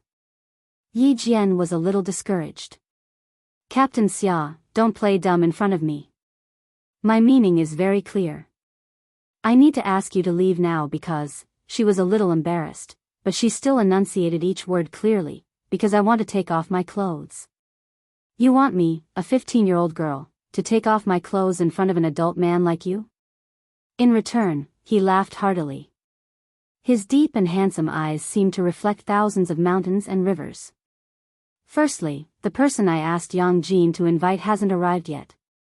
Secondly, you're injured on your back. It's not convenient for you to treat the wound yourself. Thirdly, He looked Yi Qian up and down from head to toe, then met her gaze like a gentleman. I still know what it means to look away from indecent things. The sadness in her eyes had disappeared, and she had returned to being a strong and energetic girl. Also, in the past, the little girl's eyes would inadvertently reveal a trace of hostility towards the opposite sex, and there was also a haze that was not easy to detect. This time, other than the clarity in her eyes, the haze that seemed to have been there for many years had completely disappeared. She didn't hide it deeper, but it had truly disappeared. Chapter 300. Such a little fox, full of wildness and vigor. He really wanted to sit quietly like this, quietly watch, and then tease her. He wanted to see her face filled with the vigor that a girl of her age should have because of his words. She would be embarrassed, she would laugh, she would be flamboyant. She would be full of vibrant colors. There were hurried footsteps outside. Someone was coming towards the tent. Xia Jinyuan stamped his feet and stood up from the sheepskin blanket. I heard the footsteps. It should be Yang Jin's men. I will wait outside. Call me if anything happens. Yi Qian rubbed her forehead. In her previous life, she had been forced to observe others secretly and carefully avoid minefields. But Xia Jinyuan, she had never seen through him. Xia Jinyuan walked out and saw Principal Chen walking towards him hurriedly. When he saw him, he immediately asked, Is Miss Jian injured? Where is the injury? Is it serious? You? He asked a series of questions. It was obvious how worried he was. The injury is on her back. She told me that she fell on her back when she was fighting. I'm afraid it's serious. As for where it is, I don't know. She's like a porcupine. She's afraid that I'll stay. Xia Jinyuan said helplessly, I'll have to trouble this Tibetan girl to invite a herdsman's wife who knows a little. She won't refuse. When Headmaster Chen heard this, he stopped in his tracks. He gave some instructions to Yang Jin, who had already called people over, and then stayed outside the tent. He shook his head and laughed, this girl is really vigilant. When she goes to the front lines in the future, she won't differentiate between men and women. But it's good that she has some awareness. The herdsman's wife's scream came from inside the tent. Xia Jinyuan, who was about to say something, was so shocked that he lifted the curtain and rushed in. At a glance, he saw a bloody wound on the side of his waist that was facing away from him. That injury made his pupils constrict. He walked to Yi Jian, who was lying on the bed because of his intrusion. He pressed one hand on her smooth shoulder and said in a low voice, Don't move. Then, he immediately informed his team members, Bring the first aid kit, including hemostasis, anti-inflammatory drugs, and normal saline over here. Hurry. Is it serious? Right away. J5 was the first to respond. He took out his first aid kit and G3's first aid kit. I'm coming. K7 also took out his first aid kit. Han Zheng said, You're injured too. Save some. If it's not enough, I'll ask you for more. J5 position. Alright, I'll be right there. Han Zheng's crisp voice came through the earpiece. Not long after, the J5 rushed over with the first aid kit that Han Zheng had sent over. Q King, come out and get it yourself. J5, who was already standing outside the tent but was blocked by Principal Chen, said in a low voice. Then he straightened his back and saluted to Principal Chen, Sorry for making you worry. Xia Jinyuan had said that Uncle Chen had spent 6 years in the Tibetan area. As a soldier, he could tell at a glance that this retired veteran had a pair of eyes that were sharper than any of them. And his hands, they were a pair of hands that could hold a gun. He stopped J5 because he didn't want him to rush in. If her back was injured, she would definitely take off her clothes. This girl even resisted Captain Xia, who was familiar with her, let alone other male soldiers. He took the first aid kit and said in a deep voice, You guys have worked hard. We're here, so don't worry. Let's deal with the herdsman first. Don't leave any disputes. Chapter 301. If there are any financial losses, you can write it down first. But remember, don't ask for compensation in person. They don't need money. Headmaster Chen gave a few more words of advice based on his experience. It could be seen that even though he had retired from the army, his heart would always remain in the army. The herdsman's wife came out to get the medicine. After taking the 3 first aid kits, she hurriedly returned to the tent. Her expression was serious. It was obvious how deep Yi Qian's injury was. The J5 nodded slightly, saluted again, and strode away. In the tent, Yi Qian was lying on the bed. His back was illuminated by the butter lamp. His uninjured skin was fair and delicate. The curve of his back was slender and beautiful. It rose and fell like a mountain range. However, such a perfect back was ruined by a bloody 5-centimeter-long wound on the right side of his waist. It was like a landscape painting that was torn in half. Yi Qian closed his eyes. He didn't dare to look at Xia Jinyuan, who was bending over to check his wound. He bit his lower lip lightly. He was so embarrassed that his whole body was stiff. Xia Jinyuan took off his helmet, gloves, and even his multi-purpose combat vest. His expression was solemn. He said coldly, "Relax. If you're so tense, it'll shrink the wound. Not only will it hurt you, but it'll also cause you to lose more blood." Hearing his cold voice, Yi Qian gently exhaled. She was thinking too much. "I'm sorry to have troubled you in the end." He washed his hands in the Highland barley wine and put on the medical gloves in the first aid kit. Without looking up, he said softly to Yi Qian, "There's no need to apologize or say that it's troublesome. After all, you were injured because of us. Bear with it. I'll use normal saline to debridement and stop the bleeding." If it really hurt, Yi Qian felt that he was probably numb from the pain, so he didn't feel much pain. Her whole face was already as red as an apple. She nodded. She didn't even want to speak. Just now, he had rushed in like that. Luckily, she reacted quickly and threw herself on the bed. If she had been a second slower, her upper body would have been seen by him. But now, even his voice was so serious. It really saved her from embarrassment and helped her adjust her mentality as soon as possible. Yi Qian had the mentality of a little girl, but Xia Jinyuan's gaze had been fixed on her wound from the moment he rushed in. Such a long and bloody gash attracted all his attention, so how could he possibly look elsewhere? Yi Qian's body stiffened when the saline solution was poured on her. Her entire wound started to twitch. It was so painful that she had to bite her lower lip to stop herself from making a sound. "I'm afraid the bandage isn't enough. If it hurts, bite your sleeve tightly. I don't want to treat the wound on your lower lip after treating the wound on your back." Xia Jinyuan lowered his head to clean the wound. His handsome face was so calm that there was not a trace of emotion. He calmly faced the wound that was even more hideous after being cleaned with normal saline. Cleaning the wound was an essential process. In order to reduce infection and inflammation, it was necessary to repeatedly rinse the wound with normal saline solution until the bleeding was completely stopped. After the debridement, he would then start to suture the wound. Silk thread was suitable for suturing skin tissue. Without anesthesia, when the first needle pierced the skin, Yi Qian's forehead was dripping with sweat. She bit the corner of her shirt tightly and endured the immense pain. After a while, Yi Qian's face was as white as a sheet. Chapter 302. 3 more minutes. Amidst the excruciating pain, Xia Jinyuan's voice was like a morning bell, carrying the power of encouragement through the heavy fog. Yi Qian, who was in a trance, gently blinked his eyes, murmured, "MHM." He waited for the 3 minutes to pass. Field bandaging, field suturing, and wound management were all skills that every member of the Snowfield Brigade had to learn. Yi Qian originally wanted to remind him to use the simple interrupted suture technique to close her wound, but when he started stitching, he could feel that he was using this technique. The procedure was simple. Every stitch was tied individually, which was the most suitable for her current wound.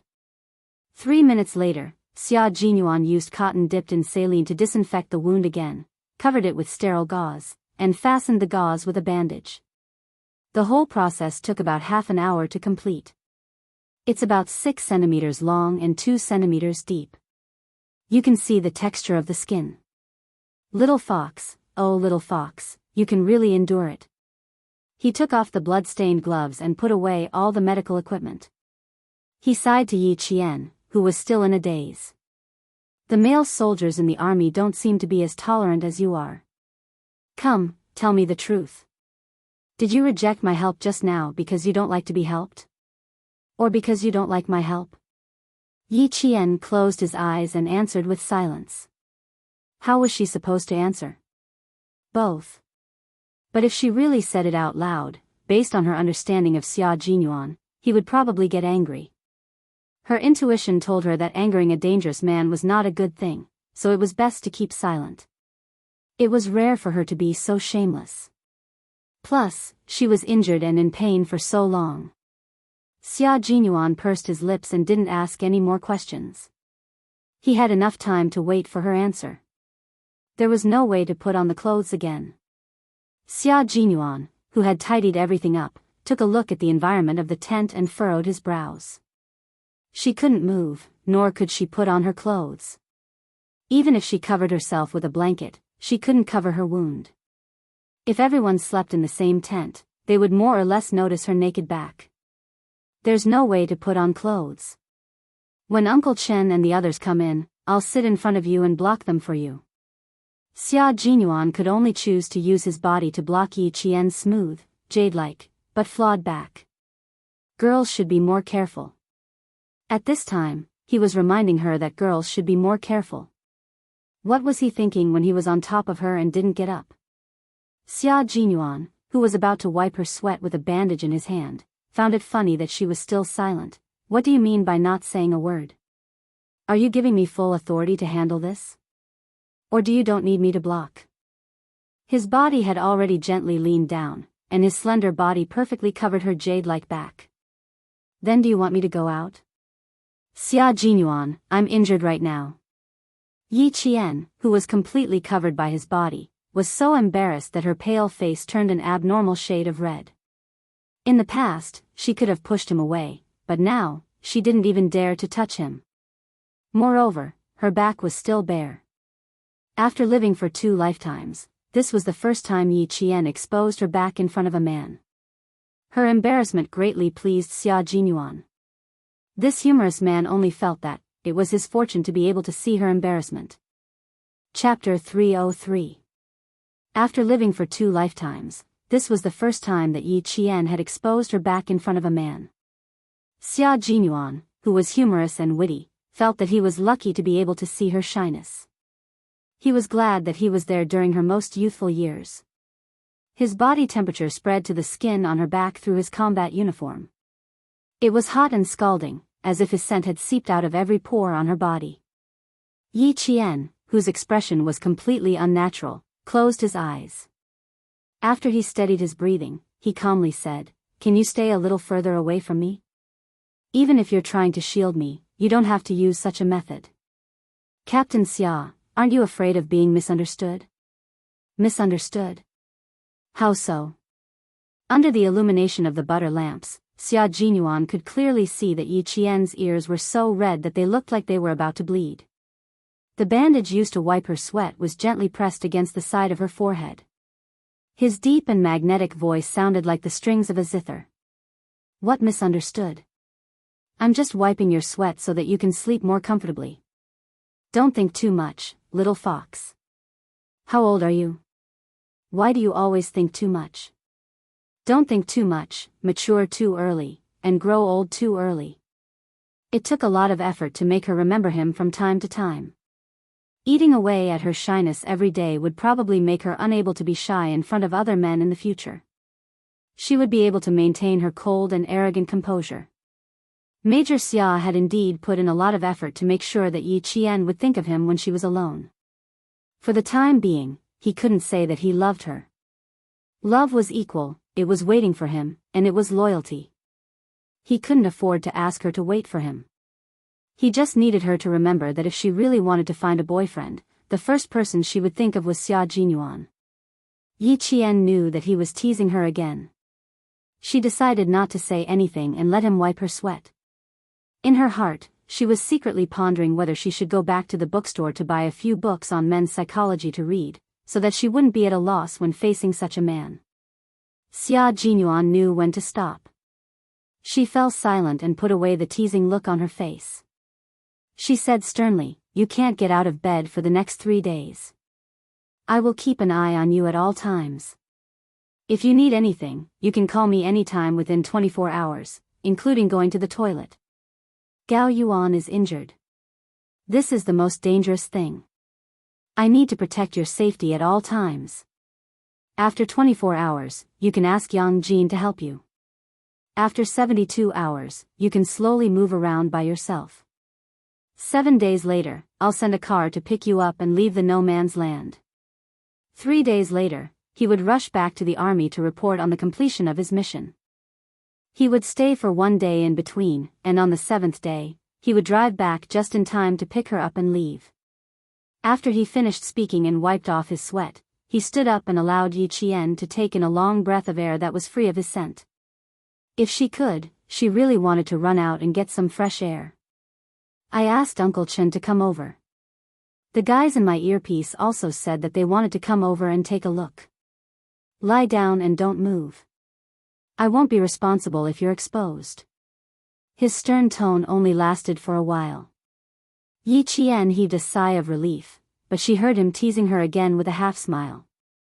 Yi Qian raised her eyes and gently closed them again. She had an idea and smiled coldly. "I won't let you take responsibility. I'll take responsibility for myself. You worked hard just now. I wanted to help you, but I didn't expect to cause trouble for you." Chapter 304. "No, I don't think you're causing trouble. You left the wound to me without any hesitation. Little fox, I should be the one thanking you for trusting me." Xia Jinyuan had already sat down elegantly. He faced the tent and hid his gentleness, revealing a cold expression. "I'll ask them to come over and take a look. You can sleep. As for taking responsibility, do you think I'll take responsibility?" Yi Qian couldn't hold back anymore. She turned her head and stared at the man who had reverted to his old ways. She glanced at his arrogant sideburns and smiled. "Then, Major Xia, are you willing to take responsibility? If you're willing to take responsibility, I've already shown you my back. You'll have to take responsibility." Little Fox was starting to argue with him again. Not bad, she completed the suture without anesthesia and still had the energy to stay calm and argue with him. Very good, at least she was in good spirits. Although it was ungentlemanly for a man to argue with a woman, what could he do? Little Fox was the only girl that he was interested in teasing both with her words and her actions. Hearing this, he raised his eyebrows and smiled faintly. "You can make a guess. Whether I'll take responsibility or not depends on your guess. Are you trying to turn the tables? TSK, TSK, TSK. Little Fox, you're still too inexperienced." He lifted the quilt and placed it under Yi Qian's waist. Then, he picked up a blanket and gently placed it on her shoulders. Only her waist, which was wrapped in a white bandage, was exposed. Even so, before Xia Jinyuan let Han Zhang and the others in, he sat up straight. When they wanted to check on the wound, he immediately blocked them. This made the other 4 little friends dumbfounded. What a shameless behavior. He didn't even see the wound and he chased them away. Was this what you call a visit? A man's head and a woman's waist. Even if Yi Qian is a student, she's still a female student. Just one look is enough. Looking at her more than once won't help her recover. His explanation was so dignified that his friends were speechless. K7 chuckled and gave Xia Jinyuan a meaningful look before leaving the tent. Outside, Principal Chen and Uncle Xiza were talking. K7 came out and joined the conversation. He was good at Tibetan and had no difficulty communicating. Soon, Uncle Xiza patted him on the shoulder and welcomed him to come back next time. A dog that bites doesn't bark. I bet K7 said something bad after washing socks for a week. I bet Uncle Chin will talk to Q King when he comes out. As a former instructor, J5 was very familiar with this tactic. The first step was to snitch, the second step was to provide examples, the third step was to distance oneself, and the fourth step was to sacrifice one's friends rather than oneself. Based on the current situation, K7 was in the fourth step.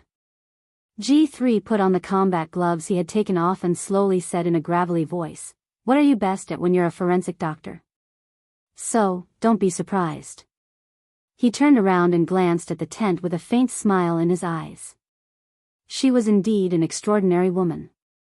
No wonder Q King treasured her so much. If she wasn't injured that night, Yi Qian wouldn't have felt sleepy. When he told her to sleep, she actually fell into a deep sleep. Usually, she was so alert that she would wake up at the slightest movement. Now, she was so asleep that she didn't even know when Han Zhang and the others came and left. Chapter 305.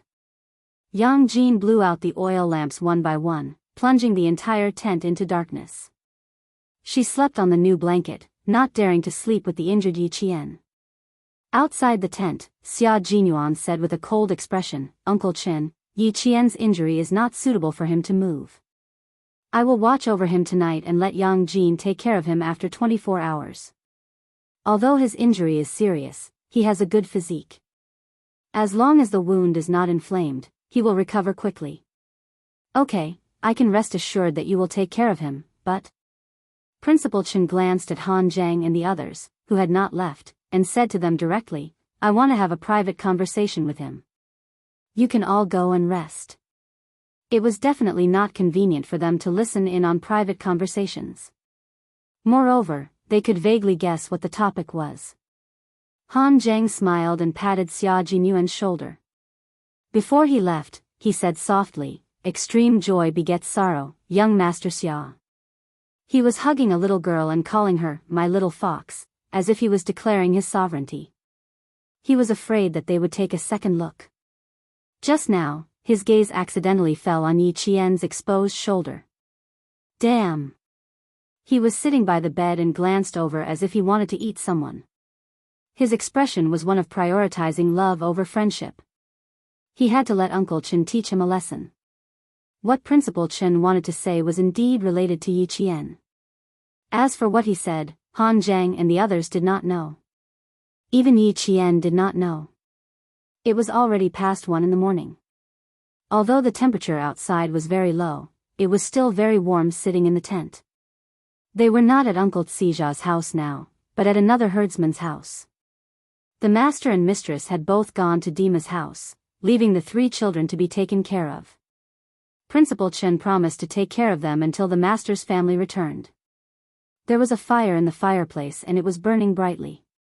Sitting by the fire, they felt so comfortable that they felt lazy.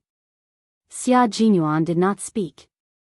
He waited for Principal Chen, who wanted to have a heart-to-heart talk with him, to speak first. "You have other thoughts about Jian Yiling, don't you?" Principal Chen did not beat around the bush. After sitting down, he directly cut to the chase. "I can see that Major Xia is interested in Jian Yiling. If it's a spur-of-the-moment thing, Major Xia, I advise you not to provoke an orphan." These words were a bit harsh. However, it was true that he truly cared about the little fox, which was why he was so direct in protecting her. Jun Yen smiled and said calmly, "Uncle Chen, I have no intention of provoking Yi Qian. It's not a spur-of-the-moment thing moment. In the past year or so, although I've been outside, I've been thinking about myself and Yi Jian the most when I calm down. But thinking too much, it doesn't mean I have a relationship with Jian Yiling, Yi. I think you also know that Yi Jian is still too young and is still a high school student. Even if I have feelings for her, I will prioritize taking care of her. I will not have any improper thoughts. Moreover, she has always been very vigilant, especially when interacting with foreign creatures. Occasionally, she would show an expression that would hurt people. This is similar to social anxiety. A year ago, her situation was considered serious. Now, it seems that she has improved a lot. However, she is not good at handling relationships with the opposite sex. This is her weakness. You and Uncle Jen want to send her to the military to develop. With her ability, she will not be assigned to a place with many female soldiers. After many rounds of selection, she will definitely be sent to the front lines. However, if there are any obstacles in her path, it will greatly affect her military career. It had to be said that Xia Jinyuan was an excellent lobbyist. He was also very good at analyzing and thinking from their point of view. Everything he said just now was exactly what Headmaster Chen wanted to hear. Chapter 306. Xia Jinyuan would never fight a battle that he had no confidence in winning. He was already prepared to talk to Principal Chen and Uncle Jen at any time. Therefore, every sentence he said now was watertight. Every word he said was from the bottom of his heart. When he saw that Principal Chen's originally cold expression had eased, he knew that he had hit the nail on the head. He also understood that as long as he was considerate of Yi Qian, neither Principal Chen nor Uncle Jen would stand up to stop him from getting close to Yi Qian. With a heavy gaze, he calmly continued, also, Yi Qian is too outstanding. In the future, she will definitely meet all kinds of outstanding men who will be attracted to her. I have to walk around her more in advance so that she will be more picky when choosing a boyfriend in the future. He was just short of saying, who told her to be so picky that Xia Jinyuan is the most suitable boyfriend for her. Headmaster Chen, whose expression had softened a little, instantly darkened when he heard this. This Major Xia was really scheming. No matter how intelligent Miss Jian is, she may not be his opponent. She will definitely be at a disadvantage in front of him. No wonder when he was in Fujian town, as long as he was around, Miss Jian would definitely spar with him or be his sparring partner. So this was his plan. Even if Miss Jian wanted to find a boyfriend in the future, she could only look for him. Captain Xia, do you think you are suitable for Miss Jian? She is an intelligent but simple-minded girl. Do you think she will think you are the most suitable? Principal Chen was not an ordinary person. Thinking about Yi Qian's personality, he was able to pinpoint the crux of the problem. Xia Jinyuan did not immediately speak. His lips curled up into a smile. His elegant and handsome face was as calm as ever. He sat there casually, his deep eyes looking at the flames in the fireplace. His gaze and the fire intertwined and burst out with scorching heat. He raised his head and smiled at Principal Chen, who had a cold expression on his face. He slowly said, I don't know if she will like me, but Uncle Chen, what I can tell you is that I am definitely a man worthy of her. Moreover, I am a soldier who has fought for the glory of our country all my life. There is only one Xia Jinyuan like me in this world. That kind of Yi Qian, smart, patriotic, loyal, that's the kind of person she needs in life, Xia Jinyuan. In front of the elders, Xia Jinyuan had always been gentle and elegant, and rarely showed his strong side. But this time, Xia Jinyuan instantly showed his oppressive side. His eyes were smiling, but they were arrogant and awe-inspiring. His expression was calm, but it was extraordinary. Even if he was smiling, it made people feel that this man was really dangerous. Principal Chen, who felt a chill in his heart, narrowed his eyes. Then, he looked over with a deep and probing gaze. It was as if it was the first time he had seen this gentle and elegant young major in front of him. He wasn't refined at all. He was clearly a wolf with deep thoughts and extremely strong patience. The wolf had already made its move, but it still depended on whether the prey would take the bait. Moreover, Miss Jian was a girl who did not like to be the prey. She was very ambitious. However, it was undeniable that there was only one Xia Jinyuan like him in this world. His ability was also very admirable, and he usually took care of Miss Jian very carefully. Principal Chen, who seemed to have thought of something, moved his eyes slightly and revealed an unfathomable smile. Captain Xia, oh Captain Xia, you really don't show off. I have known you for more than a year, but this is the first time I know what the real Captain Xia is like. Chapter 307. I will not interfere with your relationship with Miss Jian. Just as Captain Xia said, Miss Jian is still young and should focus on her studies. She is not suitable for a relationship at all. She is an underage student. Even if Captain Xia is interested in her, he can only give up. It had to be said that the older the ginger, the spicier it was. Xia Jinyuan could always inadvertently hit the nail on the head. Wasn't that right? Would a soldier dare to pursue an underage student? Commander-in-Chief Xia was the first person who would not let Xia Jinyuan off the hook. Xia Jinyuan's deep eyes revealed a trace of helplessness. He sighed and said, "So, I have to ask Yi Qian to raise her standards for finding a boyfriend in advance. This will effectively prevent her from being seduced by a little boy who has nothing while she is still in school. If she is more focused on her studies, you and uncle will be more at ease." In the end, he just wanted to prevent Yi Qian from being seduced by other boys when he was not around. Principal Chen laughed and made the fire burn brighter. He said to Xia Jinyuan, "We have been out for more than 10 minutes. We will have to trouble Major Xia for the night." The conversation seemed to have ended just like that, but Xia Jinyuan knew that this conversation was just a test. "Uncle Chen, you are too polite. Yi Qian has never been a problem to me, and she will not be a problem to me."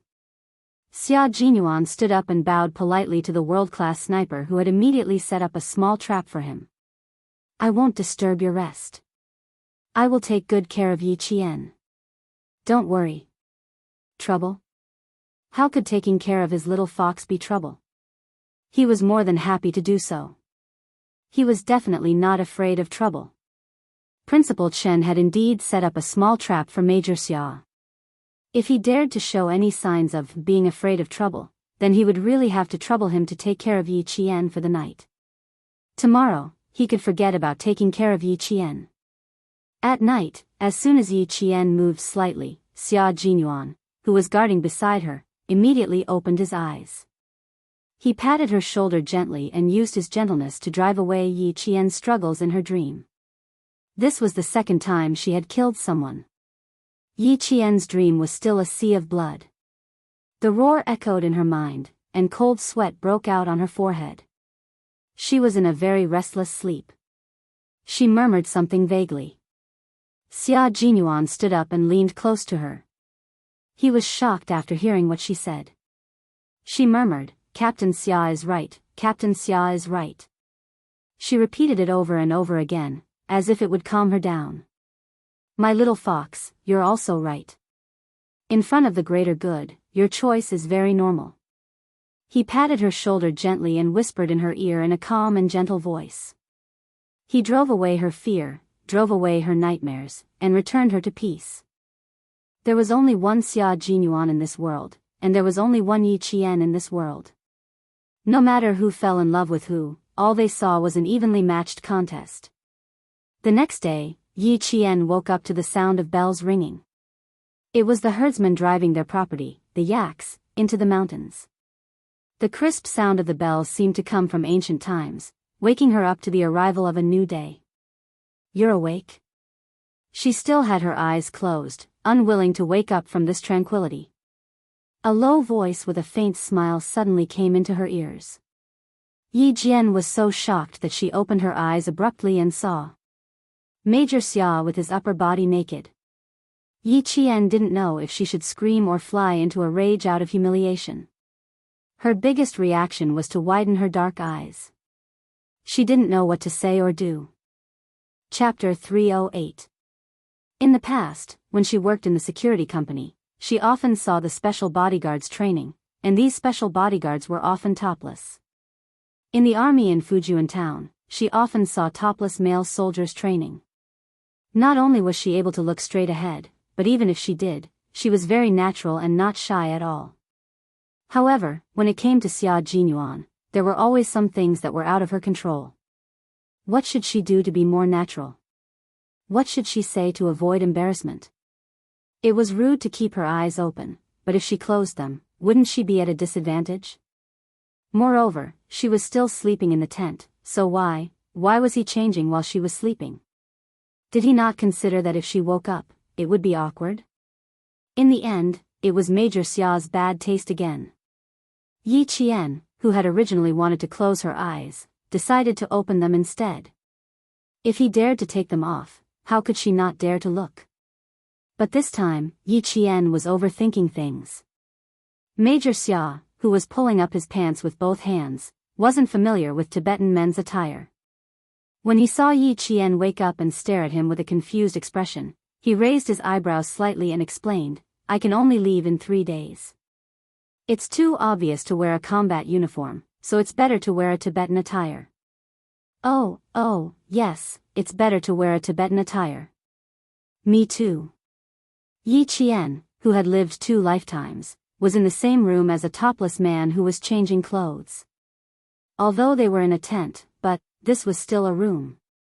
In the past, even if she saw a topless man, it was always a few of them, and she wasn't facing him alone. In terms of relationships, Yi Qian, who was as pure as a piece of white paper with a foreign man, replied awkwardly in a dry voice. Then she realized, the problem wasn't that she dared to look at him even if he dared to take them off, but, if she opened her eyes and didn't look away, it would be indecent to look. After she realized what was happening, she immediately closed her eyes in shock. "Xia Jinyuan. Hurry up and put on your clothes. I'm still sleeping, why are you changing?" These words were clearly meant to be humiliating, but just by listening to the literal meaning, there was something wrong with it. Hearing this, Xia Jinyuan's sexy thin lips curled into a perfect smile. He was originally standing in the middle of the room to change his clothes. When he walked over, he stopped right in front of Yi Jian. She could see his slender legs, his lower abdomen, his abs, and his strong chest. She could see his sexy body with her own eyes. Yi Jian looked up at Xia Jinyuan. His deep and mellow voice sounded doubtful. "Little fox, why do I feel that something is not quite right with your words? You're still sleeping, so why should I change? Are you saying that I can only change my clothes when you open your eyes?" She could already hear the hint of a smile in his voice as he said lazily, "I'm sorry, it's my fault. I should have changed when you were awake." "Nonsense. I didn't mean anything else." "No, I didn't mean it that way at all." Yi Qian had closed her eyes tightly when he came closer. Now that she heard him spouting nonsense, she opened her eyes in embarrassment and anger. She looked up at the man who was looking down at her and said, "Don't misunderstand me on purpose." She even dared to open her eyes. She had improved a little. Although it was an accident that she woke up in the middle of changing her clothes in the tent, it was still a pleasant surprise. Chapter 309. He wanted to avoid her for a while, but when he saw her shy expression, he decided not to. In Fujian town, the little fox would spend her summer and winter holidays in the army. There were plenty of half-naked male soldiers training in the army. She spent her days in the army and had seen the upper bodies of countless male soldiers. The only one she had never seen was him. He was confident in his figure and wasn't afraid that it would be worse than the other male soldiers in the army. He had already taken it off, and it wasn't like he did it on purpose in front of her. It was fine to let her admire his figure. He had to let her know what the man's figure was. TSK, TSK, TSK. Sometimes, he felt ashamed of his dark heart.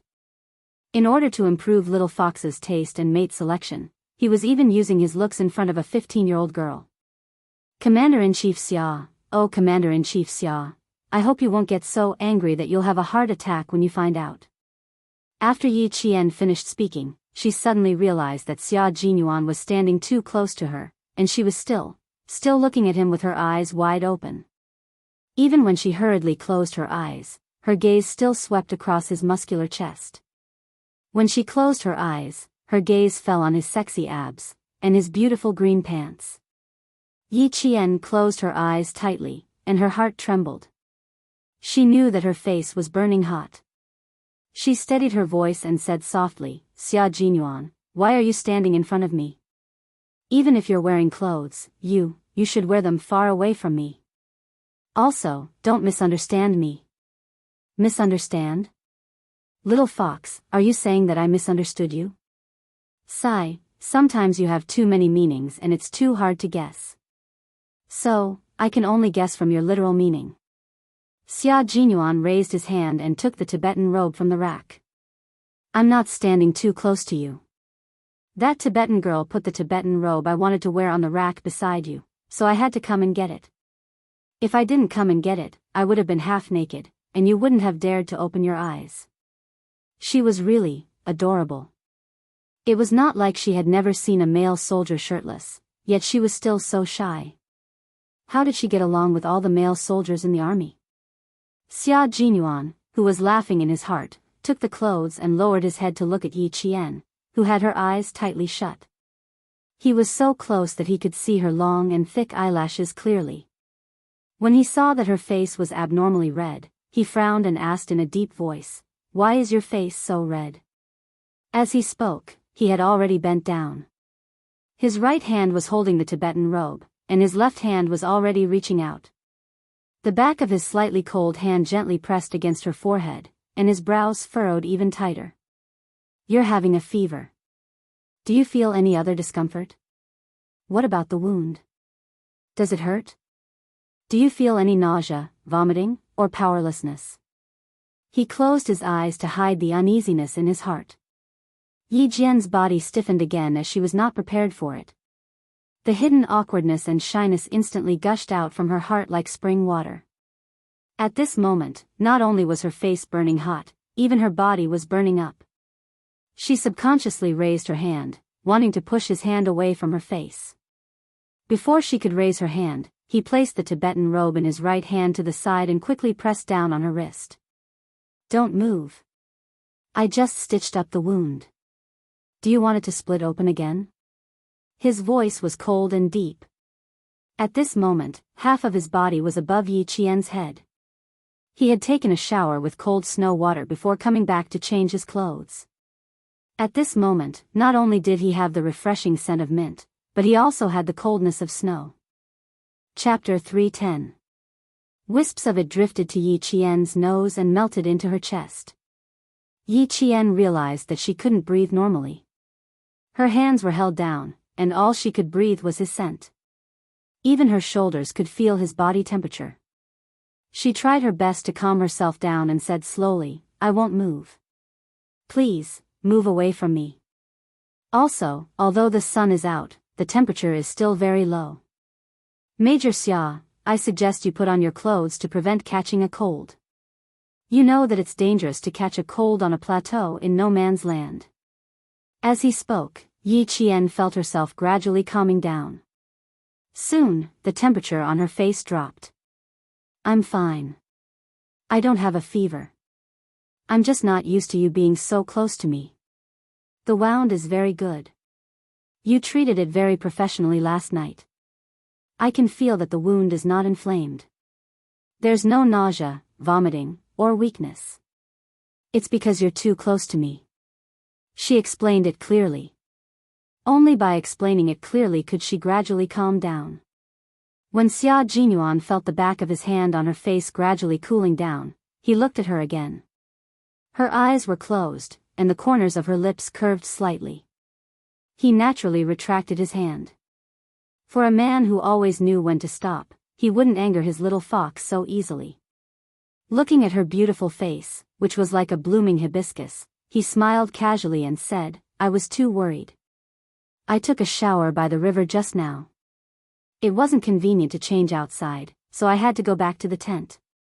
I wanted to quickly change while you were asleep, but who knew?" Before he could finish speaking, Yi Qian, who still hadn't opened her eyes, hurriedly interrupted, "I know. Captain Xia is a gentleman. He definitely didn't do it on purpose. He definitely didn't do it on purpose." Xia Jinyuan's character was absolutely guaranteed. It was just that, he always liked to show that vague ambiguity, which made her a little unable to handle it. Let her fight with him.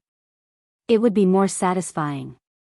Xia Jinyuan, who had already been praised, slightly raised the corners of his mouth.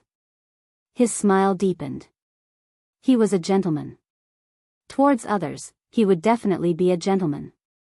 However, towards his little fox, when she grew up, he would no longer be a gentleman. As a man, he had to take the initiative and never let the woman he fancied be snatched away by other wolves. "Very good. It's good that you didn't misunderstand. Give me 3 minutes. The Tibetan robe is a little complicated. I need to fumble around before I can put it on." Xia Jinyuan took the Tibetan robe in his hand again and began to figure out how to put it on while trying to put it on. It had been more than a year since he came to the snowy highlands, and this was the first time he was wearing a Tibetan uniform. Unlike wearing the combat uniform, which could be done in 1 minute, this would take a little more time. When he was a few steps away, Yi Qian felt as if a heavy burden had been lifted from his shoulders. Elegant men always exuded calmness and confidence. That kind of Xia Jinyuan would always inadvertently make her heart pound. Stay away from dangerous men, you must stay away from them.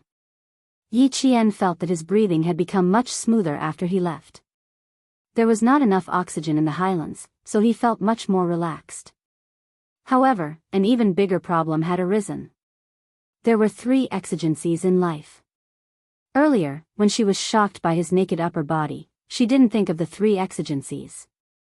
Now that she had calmed down, Yi Qian began to feel a little anxious. Are you done? Hurry up. This time, Yi Qian's little face was tense. His voice was a little hurried. 3 minutes have almost passed. Are you done yet? She was very anxious. She was in a hurry to release her bladder. Chapter 3:11. Xia Jinyuan, who had his back to her, did not notice her predicament. He was thinking about which piece of Tibetan clothing to wear first and which to wear later. The Tibetan girl was holding the lei roi that Tibetans usually wore, which was also commonly known as labor clothes. Little fox, I'm stumped by the clothes of my fellow Tibetans.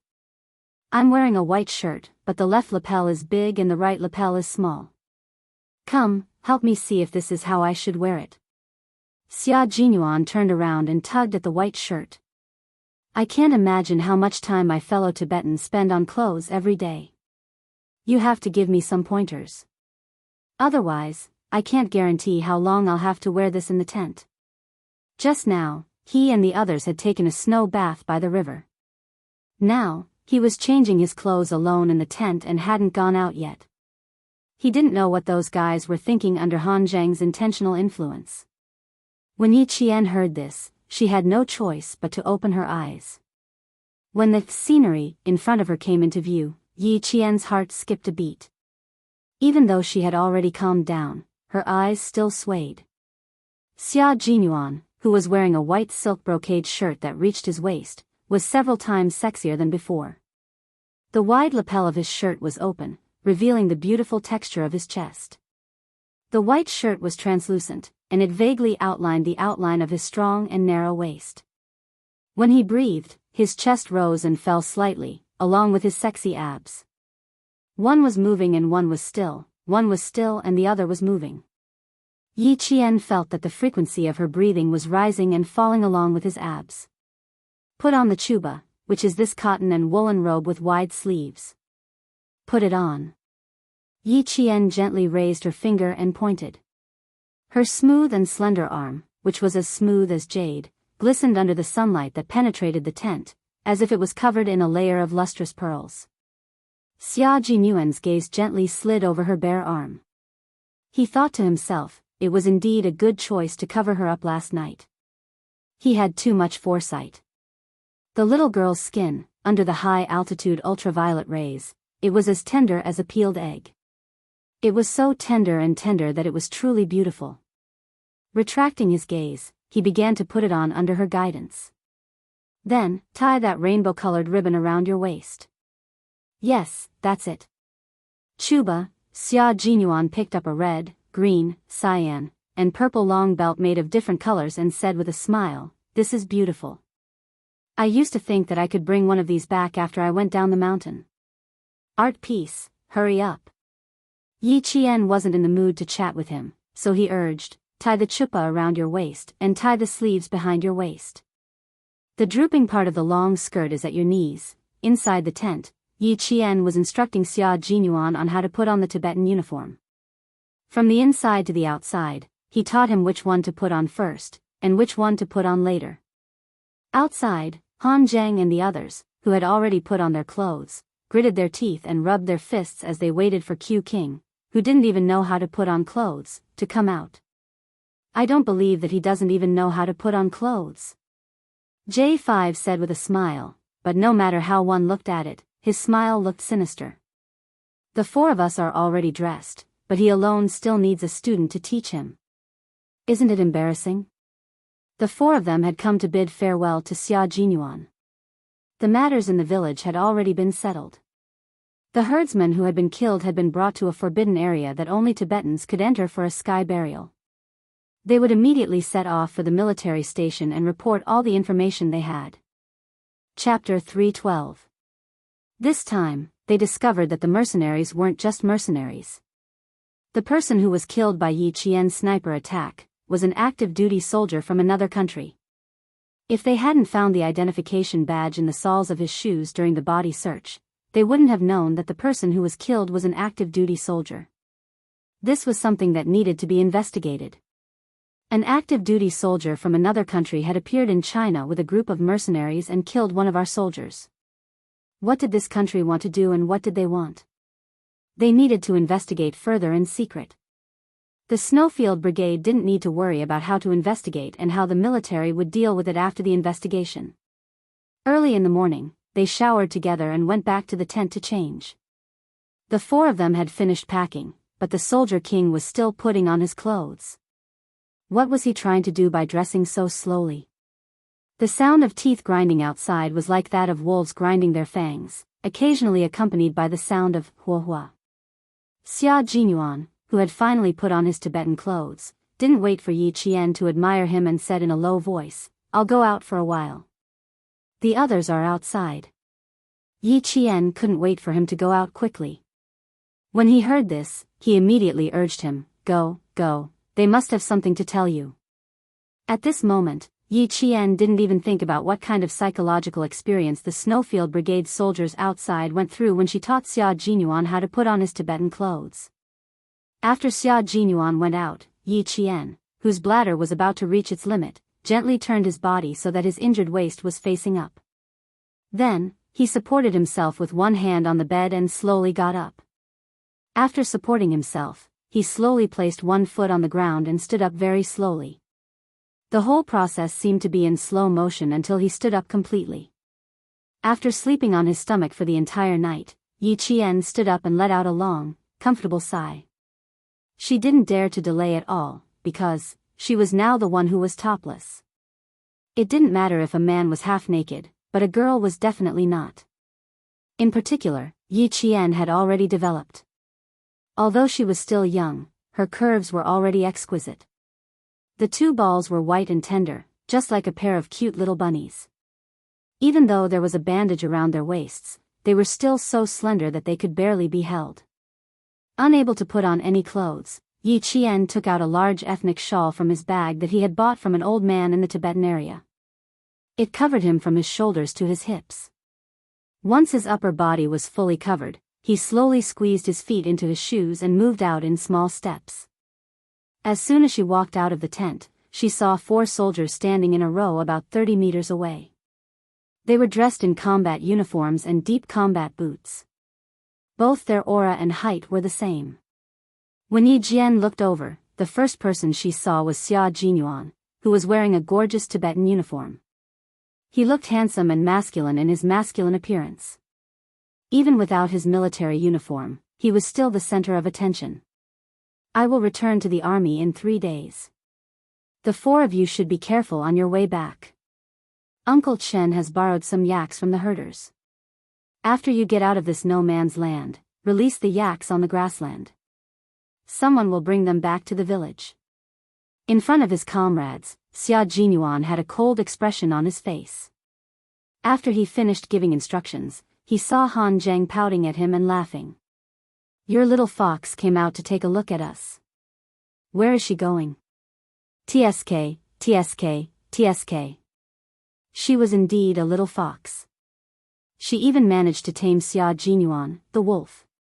However, she was indeed a little girl who was worth waiting for. In her simple world, she could clearly distinguish between good and evil." Chapter 313. While Han Zheng reminded Xia Jinyuan, he also reminded the rest of his comrades. They all looked towards the tent. They saw a slender figure wearing a skirt and a shawl moving forward with small steps. Although it was slow, she didn't stop at a single step and kept walking forward. Just like this young lady, she didn't admit defeat and didn't give up easily. No matter how difficult it was, as long as she could persevere, she would definitely persevere. Q King, you have good taste. J5 retracted his gaze and gave him a thumbs up. This young lady is very outstanding. It's just that she's still a little young. If you really want to do something, you'll have to wait. He used to be an instructor. Even though he was now a frontline special forces soldier, he still couldn't change some habits, such as constantly reminding his comrades to remember military rules and military discipline. The young lady was indeed admirable. When facing the enemy, she was really an outstanding soldier. She could fight side by side with them and they could trust her with their backs. Therefore, it was completely understandable that Q King and young Master Xia wanted to make her his. After being reminded by his comrade, Xia Jinyuan turned around and looked behind him. He saw that the person who covered himself up was moving slowly step by step towards the shadowy direction. Over there was. Xia Jinyuan's pursed lips curved slightly. Over there was the direction where the Tibetans went to relieve themselves. No wonder she kept urging him to hurry up. It turned out that there were 3 urgent needs in life. The most dangerous time had passed. Now that she could move step by herself, it was obvious that her wound had recovered well. Walking slowly was actually more beneficial for the recovery of her wound. The man who was still cold just now instantly smiled and said to the 4 of them, "I'm fine here. I'll return to the army on time in 3 days. Q King, can you please give your comrade a little bit of a spring breeze drizzle? The class difference is obvious." "I'm going to protest."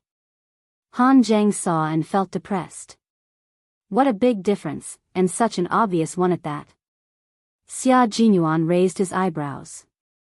His sexy thin lips curved into a smile like a spring breeze drizzle. "Why don't I smile like this when the girl you like comes next time?" There was a deep meaning behind it. The 4 of them were all smart people. They instantly understood what it meant to be an all-round soldier king. Even K7 gave him a thumbs up and said, "Awesome." As expected of the all-round soldier king, this kind of deep battle is indeed deep enough. In the future, whenever we meet a girl that our comrades like, we'll put on a black face the whole time to set off our comrade's spring breeze drizzle. Han Zheng was very smart. He immediately understood what it meant to prepare for a rainy day. He also guessed what Xia Jinyuan meant. Xia Jinyuan's dark eyes had a slight flicker of light. He chuckled, "Brother, there are some meanings that can only be understood but not explained in words. Do you understand?" They were all smart people. As long as they understood it in their hearts, there was no need to say too much. Sometimes, it'll lose the fun if I say it out loud. Thank you for your advice. J5 bowed and said with a pained expression, "Only now did I fucking understand why I'd been single all this time. It wasn't that the hardware wasn't good enough, but that the external environment hadn't been improved. If I had Q King by my side, I'm afraid my wife and children would already be on the bed. Q King, I'll leave my marriage to you in the future. Also, help me ask around and see if Yi Qian has a girl who's the same type as her. I'll book her in advance." Chapter 314. G3 kicked him in return. There's a first come, first served rule for everything. You, back off. My life's most important event has yet to be resolved. You, go away. After coldly scolding J5, he said to Xia Jinyuan in a pleasant manner, "Q King, I'm counting on you too. When my child is born, he will acknowledge you as his godfather. Count me in." It was rare for K7 to join in the fun. His thin but handsome face was absolutely serious. "I also need to resolve my life's most important event." One after another, Xia Jinyuan smiled elegantly. "The revolution has yet to succeed. We still need to work hard. Once I succeed, it'll naturally be easier for us to settle down." The 4 of them nodded solemnly, indicating that they would support the all-round soldier king in all aspects. At the same time, they also made a long agreement with a wolf that was good at attacking people's hearts. They would fight in all aspects and set up an inescapable net just to lock down one fox. Xia Jinyuan narrowed his eyes slightly. He just didn't know how little fox would react when she found out. However, no matter what kind of reaction she had, he would deal with it accordingly. Waving his hand, Xia Jinyuan bid farewell to his comrades and hurried towards Yi Qian's direction. He didn't rush over rashly as he was afraid of alarming Yi Qian. Instead, he found Yang Jin and asked for her help. Yang Jin was making yogurt. After hearing his request, she tilted her head and looked at the handsome soldier with a high nose bridge and wearing a lotus-embroidered Tibetan uniform embroidered with peace and blessings. She smiled. "You look very masculine in your Tibetan uniform. You look like a man from the grasslands." "Thank you."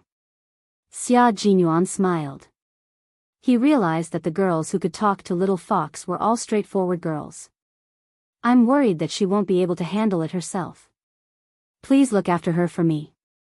Standing below, Xia Jinyuan waited quietly. Yi Qian was so embarrassed by Yang Jin's gestures that he wanted to bang his head against the wall. Why, does he know everything? Since he already knew, what else did she have to hide? When she came back, she saw him standing in front of her, waiting for her to go over. Yi Qian groaned in pain. Why was she so embarrassed every time she saw him? However, as soon as Yang Jin heard her cry out in pain, the kind-hearted Tibetan girl was so scared that she thought something had happened. She raised her voice and shouted.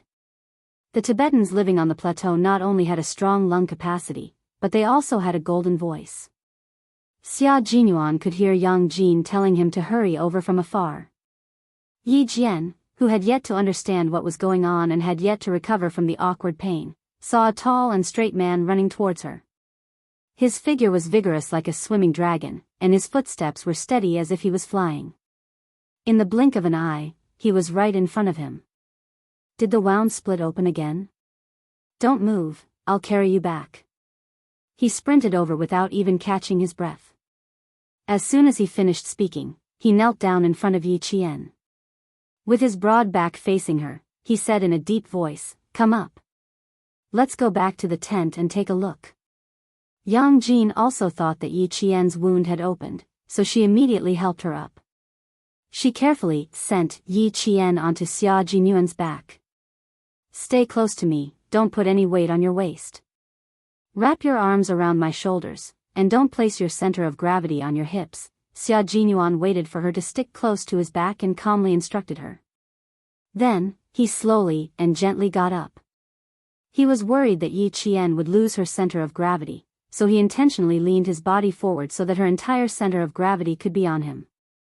His hands were not supporting Yi Qian's hips, but rather, they were holding Yi Qian's thighs in a gentlemanly manner. Chapter 3:15. To understand a person, he had to use his attentiveness to resolve her awkwardness and make her relax in front of him.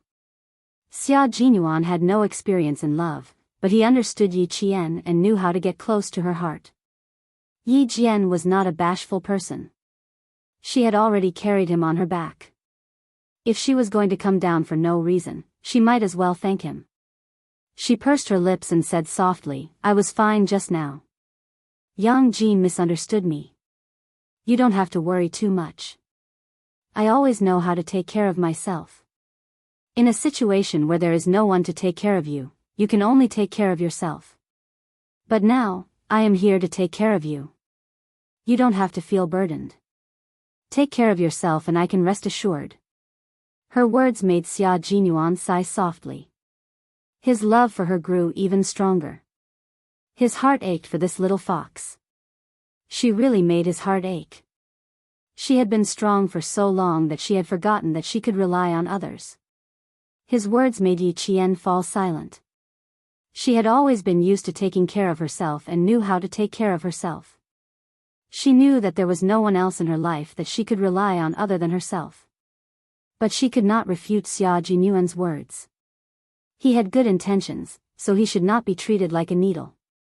Yang Jin saw that there was nothing else for her to do, so she said something to Xia Jinyuan and skipped away happily.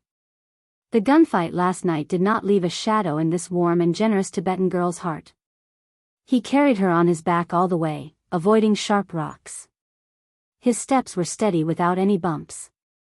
His back was like a mountain. He used all his strength to give Yi Jian support, but at the same time, he embraced her like the sea. Yi Qian's face was gently pressed against his back. When she felt his body temperature, her expression was a little unclear. She thought that Xia Jinyuan was special in her heart. He was so special and so dangerous. She wanted to run away as far as she could.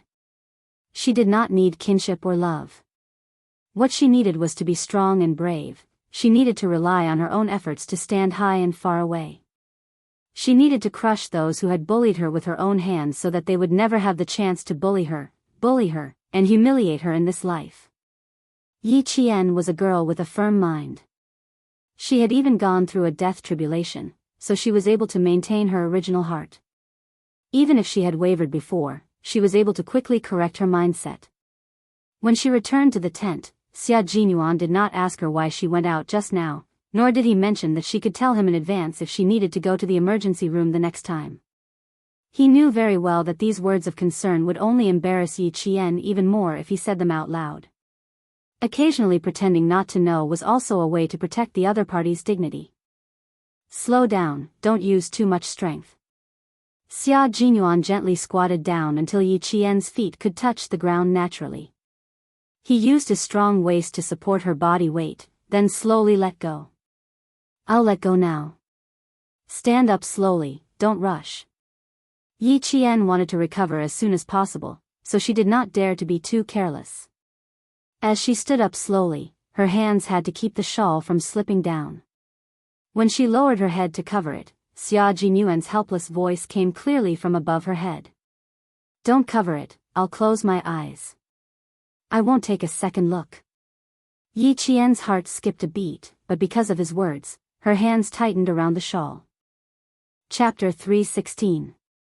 After that, Yi Qian felt that she had overreacted.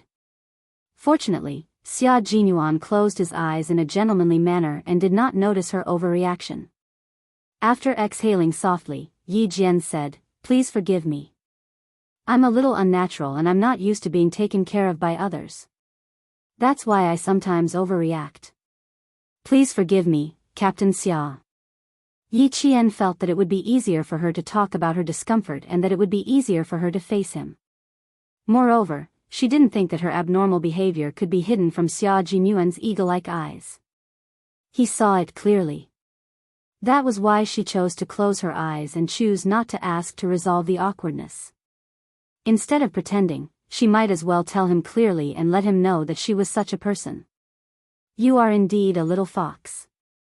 After opening his eyes, Xia Jinyuan raised his hand and flicked her forehead with his slender finger. I know you're not used to it. I believe you can see it too. I'm trying to get you used to it. It was natural that she was not used to it, so he needed to work very hard in this short period of time to leave an impression on her so that when she calmed down, he would appear in her mind. Comrades in arms help and assist each other. When you are injured, I will take care of you. This is not a process that you need to get used to, but a process that you must accept. In the future, you will not only take care of yourself on the battlefield, but also take care of the brothers who are fighting side by side with you. Remember, little fox, you are not alone. I, Dad, and Uncle Chen are all people that you can rely on. Yi Qian lowered her head and looked at her toes. After he finished speaking, she slowly said, Grandpa Zhen and Uncle Chen are indeed family members that I can rely on. As for Captain Xia, she raised her head again and a sly look flashed across her starry eyes. She smiled and said, As for you, Captain Xia, I am not one for the time being. One day, when I put on a military uniform and become a real soldier, I will think that we are comrades who can rely on each other and help each other. Right now, we can only be considered as soldiers and civilians.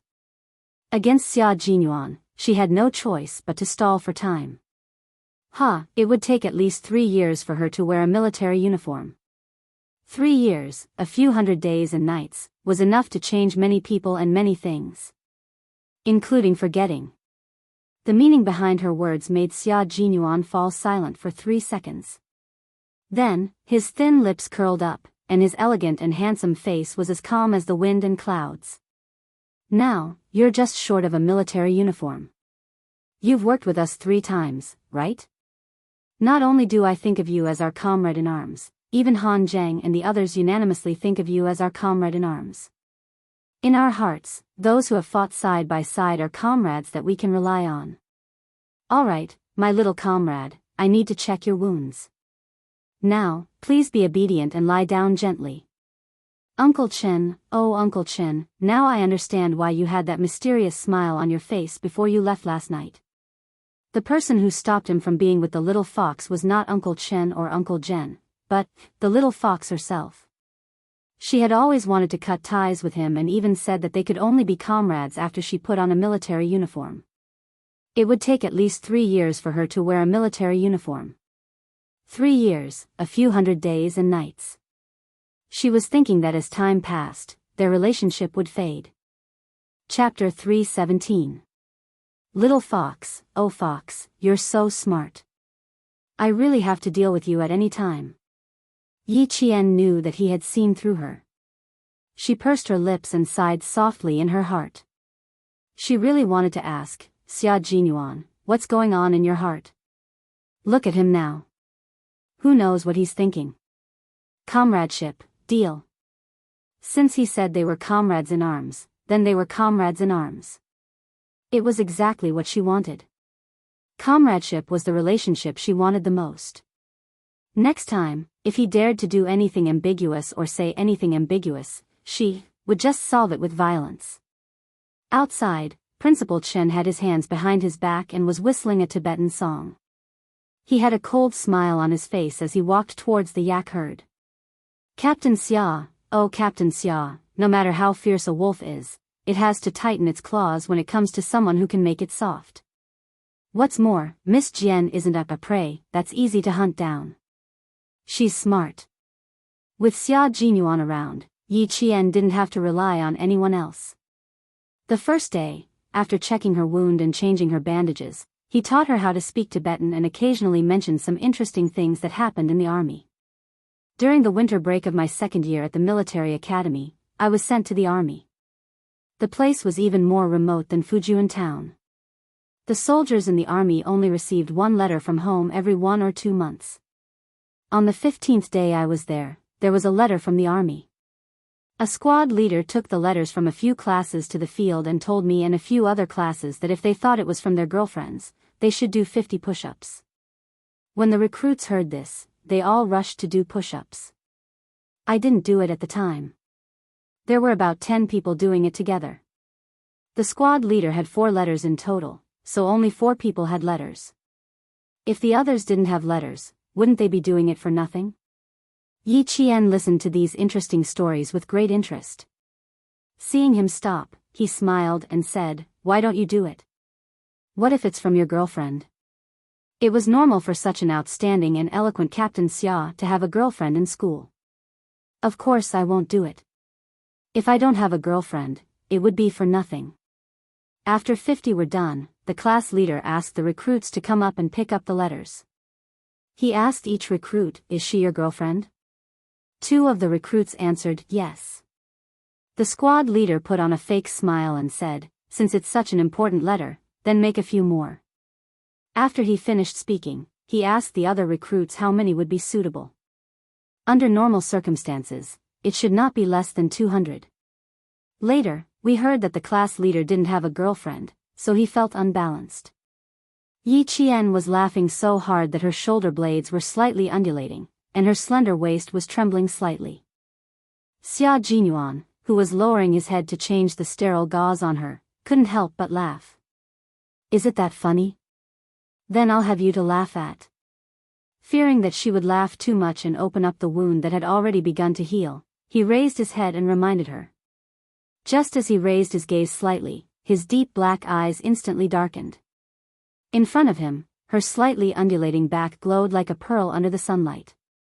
Her undulating lines were perfect and graceful. It was a gentle beauty that no words could describe. Her shoulder blades, which looked like they were about to spread out and take flight, gently trembled.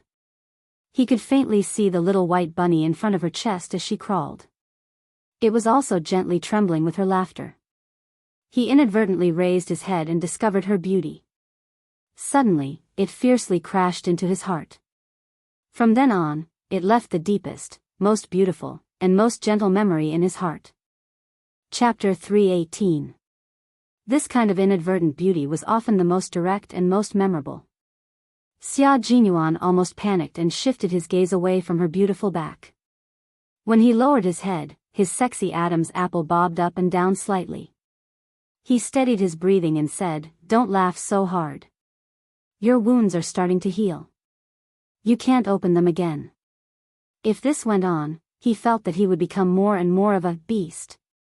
But when it came to matters in the army, Yi Qian was completely open. Her eyebrows curved like crescent moons as she laughed and said, "I realize that every big shot in the army is evil. Wasn't I in the army during the winter break last year?"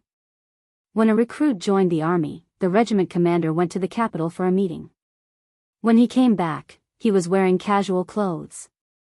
When it was time for dinner, the regiment commander went to the cafeteria to get a green onion and prepared to dip it in sauce. Uncle Tongjian and I were making dumplings in the cafeteria when a recruit from Sichuan sneaked in and bumped into the regiment commander with a green onion in his hand. The recruit whispered to the regiment commander, "Sir, do me a favor. Bring me a cigarette when you deliver the food tomorrow. Just one cigarette to relieve my boredom." The regiment commander was afraid that I would say something, so he gestured to me with his hands behind his back, indicating that I should just watch from the side. He pretended to ask questions and clearly asked which platoon, squad, and class the recruit was from. As you can imagine, the platoon leader, captain, and squad leader led a group of recruits out to run with weights the entire night. Before the regiment commander gave the order, he only said, "I know you guys are too bored, so I'll relieve your boredom." After running with weights, the regiment commander, who had slept the entire night, stood at the entrance of the camp and waited for the platoon leader, captain, and squad leader to return with the recruits. When he saw them, the regiment commander smiled and said, "I'm just a delivery man, so I still have the authority to control you recruits." Until now, the platoon leader and the others still don't know which insensible recruit treated the regiment commander as a delivery man. I didn't say anything either, I just secretly laughed behind their backs. When it came to matters in the army, Yi Qian's entire demeanor changed. Like the rising sun, he was full of vitality. She spoke happily, but she didn't realize that she was like the most beautiful painting, slowly spreading out in front of Xia Jinyuan. His body, his heart, and his eyes could only see her beauty. After going through so much, she was the one he was looking for. The sterile gauze was gently covered. Xia Jinyuan looked up slightly and stared deeply at it. He lowered his head, closed his eyes sincerely, and kissed the gauze gently with his warm lips. It was an extremely light kiss, like a feather brushing past, but it only caused ripples in his heart. It did not startle Yi Qian in the slightest. "Are you done, Captain Xia?" Yi Qian didn't move when he felt Yi Qian put on the gauze. He was caught off guard and asked with a smile, "You don't have any more bandages? Why don't we just use tape? It should work too." "No, I'm thinking about whether I should tie a beautiful knot on the gauze," Xia Jinyuan replied calmly and asked very seriously, "What do you think?" Yi Qian pursed his lips and smiled, "No matter how beautiful the knot is, I won't be able to see it, so there's no need for that." She didn't know that he kissed her. Even though there was a layer of gauze between them, for Xia Jinyuan, this was the first time he had intimate contact with Yi Qian. After he kissed her, Major Xia, sadly, realized that it wasn't him who left a good impression in front of Yi Qian. His little fox didn't do anything. In the end, she didn't stay by his side that night and started thinking about it before she even fell asleep. Chapter 319. When Xia Jinyuan opened his eyes again, he got up with a bitter smile. Fortunately, he didn't need to take off his Tibetan clothes in the middle of the night, so he didn't need to tidy up and go out directly. When he walked out of the tent, he consciously walked towards Yi Qian's tent. Just a few steps away, he saw a faint red flickering under the bright moonlight. Still not resting? Headmaster Chen had already seen clearly who came out of the tent. He joked, with Yang Jin guarding tonight, Captain Xia can have a good night's sleep. Xia Jinyuan smiled bitterly and walked to Principal Chen, who was smoking. He sighed and said, I finally understand why you smiled that night. You know Yi Qian well. It's not easy to win her heart. Captain Xia, you have to know that the older the wiser. As for me, I'm 2 rounds older than you. The amount of salt I've eaten is no less than the amount of rice you've eaten. She's not an ordinary girl. She's very powerful. Previously, there was a boy named Gao Yang. I could tell that this boy was interested in her. His family background was also very good. However, little Jian didn't have any feelings for him at all. In her eyes, family background isn't an advantage, and it's not worth it for her to waver. Captain Xia, you're on your own now. After that, Principal Chen smiled and patted Xia Jinyuan on the shoulder. He said earnestly, Uncle Jen and I both hope that little Jian is a responsible and independent girl. If she is really easily won over by you, then she won't be the little Jian we like. This was the reason why Principal Chen and Uncle Jen didn't stop Xia Jinyuan at all. The truth was that they knew from the beginning that Yi Qian was not easy to win over. Hearing this, Xia Jinyuan raised his eyebrows. After a bitter smile, he revealed a calm and confident expression. It's good news for me. She doesn't like Gao Yang, and she doesn't like Xia Jinyuan. One is rich, and the other is handsome. Well, the little girl has high standards. It's really something to be happy about. You're right, you're right. As Captain Xia said, I really don't have to worry about little Jian falling in love at such a young age. Principal Chen laughed even louder.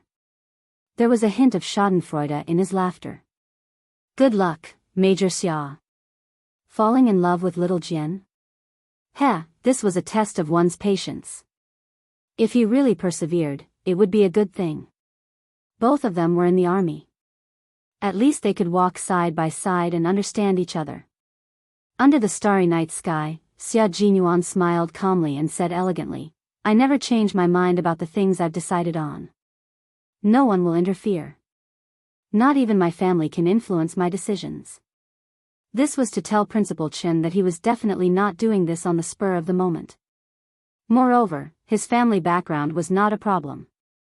That was why Xia Jinyuan was said to be a very reassuring man. He would always be the first to speak out other people's concerns.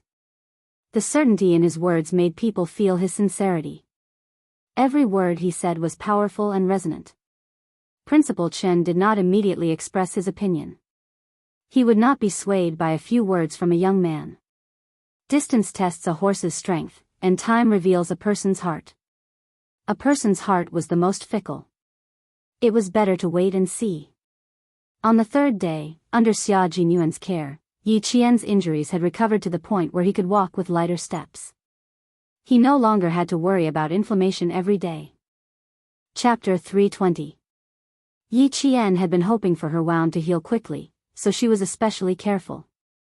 Now, she didn't need to lie on the bed and let Xia Jinyuan change the sterile gauze. She could sit down so that it would be more convenient for him. After changing the gauze this time, you don't have to change it again. Although the wound is healing, remember not to move too much. After changing the dressing, it was almost time for Xia Jinyuan to leave. Before he left, he reminded her in more detail, don't touch the water or climb the slope. If you want to go outside to get some fresh air, walk around the tent. Today is the 3rd day. After the 7th day, I'll drive over to pick you and Uncle Chen up. After changing the gauze, Yi Qian put on a shawl to cover the curves from her shoulders to her slender waist. She smiled and said, I'll be careful. Don't worry, I also want to leave as soon as possible. I have to report to school in a few days. Her high school life was about to begin. She was looking forward to it. Number 1 middle school is not bad. So far, there have been a few students from military schools. However, there are none from the National University of Science and Technology. If you can get in, you'll be the pride of the school. Xia Jinyuan found out from Principal Chen that she had given up on the provincial number 1 middle school and chose number 1 middle school because it was closer to Fujian town and she could come back anytime on Saturday and Sunday. High school is much more important than junior high school. You should take care of your studies while training. Otherwise, if your grades drop after training, it will be as difficult as getting into a military school. This time, there was a 1-month break after leaving the mountain. He would see if he could send her directly to number 1 middle school. Xia Jinyuan made up his mind and did not stay in the no-man's land for long. After giving a few instructions, he stood up without hesitation. I'll be leaving first. Take good care of yourself for the next few days. When he stayed, Yi Qian really wanted him to leave quickly. Now that he was really leaving, she felt a little uncomfortable. She stood up quickly and turned around. She saw that his mountain-like figure had already walked to the curtain of the tent. Just as she was about to catch up, Xia Jinyuan stopped abruptly. He lifted the curtain with one hand and looked back with a deep gaze. Bon voyage, Captain Xia. All of a sudden, Yi Qian felt a little uneasy. Under his burning gaze, he said softly, "Return to the military depot safe and sound." Xia Jinyuan was about to take a step out of the room, but when he saw her looking at him with sparkling eyes that seemed to be filled with reluctance to part with him, his heart skipped a beat and he suddenly turned back. Yi Qian was startled by him turning around. Dai Qing furrowed her brows and looked nervously at the man who was striding back. She couldn't help but purse her lips. His gaze was too scorching, bursting with light like the sun. The heat was so great that it seemed as if the slightest bit closer would cause one to turn into ashes. This feeling made her unable to get used to it. What a sly little fox. She always took a step back just as he was about to take a step forward. When he took a step back, she would carefully take a step forward. This kind of advance and retreat was really sweet torture. Xia Jinyuan walked closer with a faint smile on his thin lips. He was so close that she could feel his breath on her jade-like face. When he saw the faint blush on her face, he smiled and sighed. "Oh, you." The word "you" was filled with inexplicable helplessness and endless affection. His slender and strong arms gently wrapped around her shoulders and pulled her gently into his embrace. "I'll be safe and sound too. You too. Rest well. You're still young. Don't think too much." Chapter 321. I wanted to leave in a more natural manner without looking back. Who knew that when I turned around, would see a little fox looking at me with teary eyes. Sigh, forget it. I'll just come back and comfort my little fox for a while. Yi Qian's body had been stiff ever since he suddenly pulled her into his arms. When she heard what he said, she immediately lifted her head and looked up. She was both angry and amused. "Captain Xia, your eyesight is really bad. I just wanted to send you off to show how much you've taken care of me these past few days." "Why, oh, it seems that I misunderstood again." He smiled and interrupted Yi Qian. "A sweet misunderstanding. Little fox, if you really want to thank me, don't say anything in 3 seconds." His kiss fell softly along with his words, landing beside her forehead. His thin lips pressed against her skin, bringing a warmth that could make one's heart tremble. He paused for about 3 seconds before leaving. His voice was as clear as water as he smiled and said, "I'll come to pick you up soon." A kiss goodbye as a way of thanking me. Yi Qian's body became even stiffer. Even after he left, she was still stiff in the tent and didn't move for a long time. Her eyes were still wide open in shock. Obviously, she still hadn't come back to her senses. A kiss as a way of thanking him? What a twisted logic. She raised her hand and wiped her forehead. Yi Qian was once again defeated by Major Xia's shamelessness. A kiss as a way of thanking him. She didn't want to use this method of thanking him at all. Yi Qian's hand stopped on her forehead. After standing there for a while, she slowly walked out of the tent. She saw Xia Jinyuan walking far away with a few herdsmen. He wasn't wearing his combat uniform. He was still dressed in his gorgeous Tibetan clothing. When he walked with the herdsman, he looked like a noble young master. He had an imposing appearance and his every movement was incomparably noble. She didn't see the expression on Xia Jinyuan's face when he left. His elegant and handsome face always had a faint smile like the moon. When he was chatting with the herdsman, the smile in his eyes never disappeared. His gentle and elegant expression made his features even more exquisite and handsome. His mind was filled with the image of Yi Qian's confused expression after he kissed him. Yi Qian's wet eyes were wide open, and he looked so adorable that he wanted to kiss him a few more times. Unfortunately, he could only give her a little taste. If he kissed her again, it wouldn't scare her silly. Instead, it would make her angry. This time, Xia Jinyuan was much faster than when he came. After riding out of the no-man's land, he immediately contacted the members of the Snowfield Brigade. Soon, he got into the jeep sent by the military station and rushed back to the base. On the 7th day, Yi Qian did not see him. He only saw a jeep from the military depot.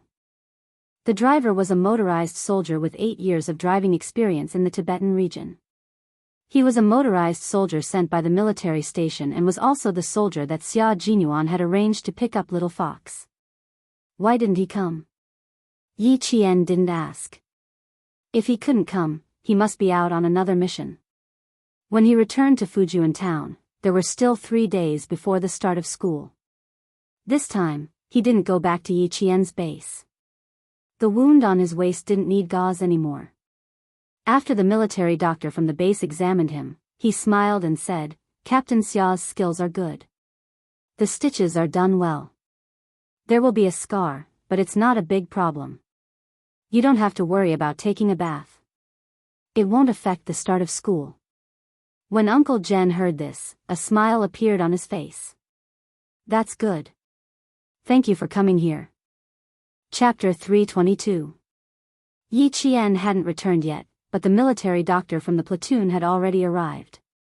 It was as if he knew that Yi Qian would return today and had been waiting at home for a long time. When the military doctor mentioned Captain Xia, Yi Qian knew that he had specially arranged for this to happen. He wasn't there, but his presence was everywhere. "You're welcome. This is what we should do." The military doctor tidied up the simple medical kit and reminded him with a smile, "Yi Qian, don't come to the platoon for the next few days.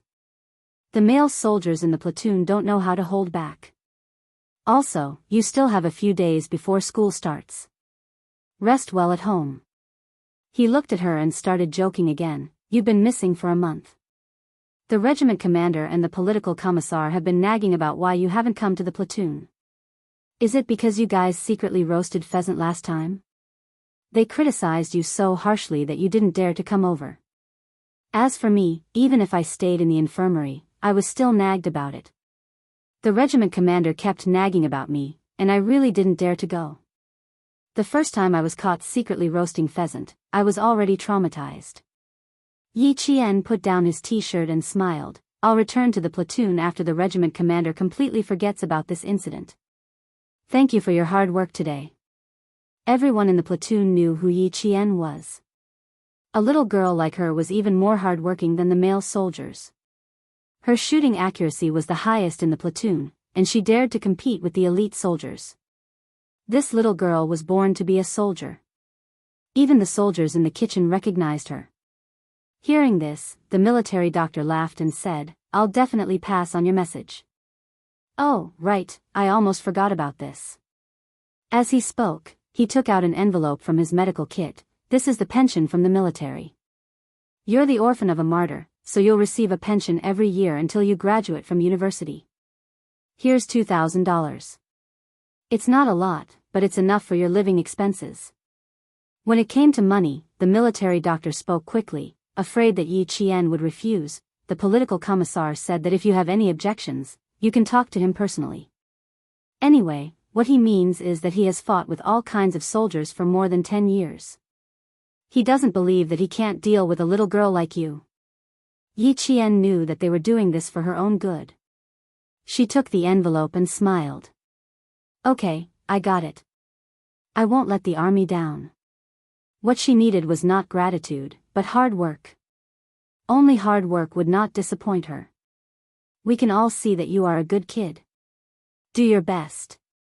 When the military doctor saw that she accepted it so graciously, he was even happier in his heart. The army had fought for it for her, so naturally, they hoped that she would accept it.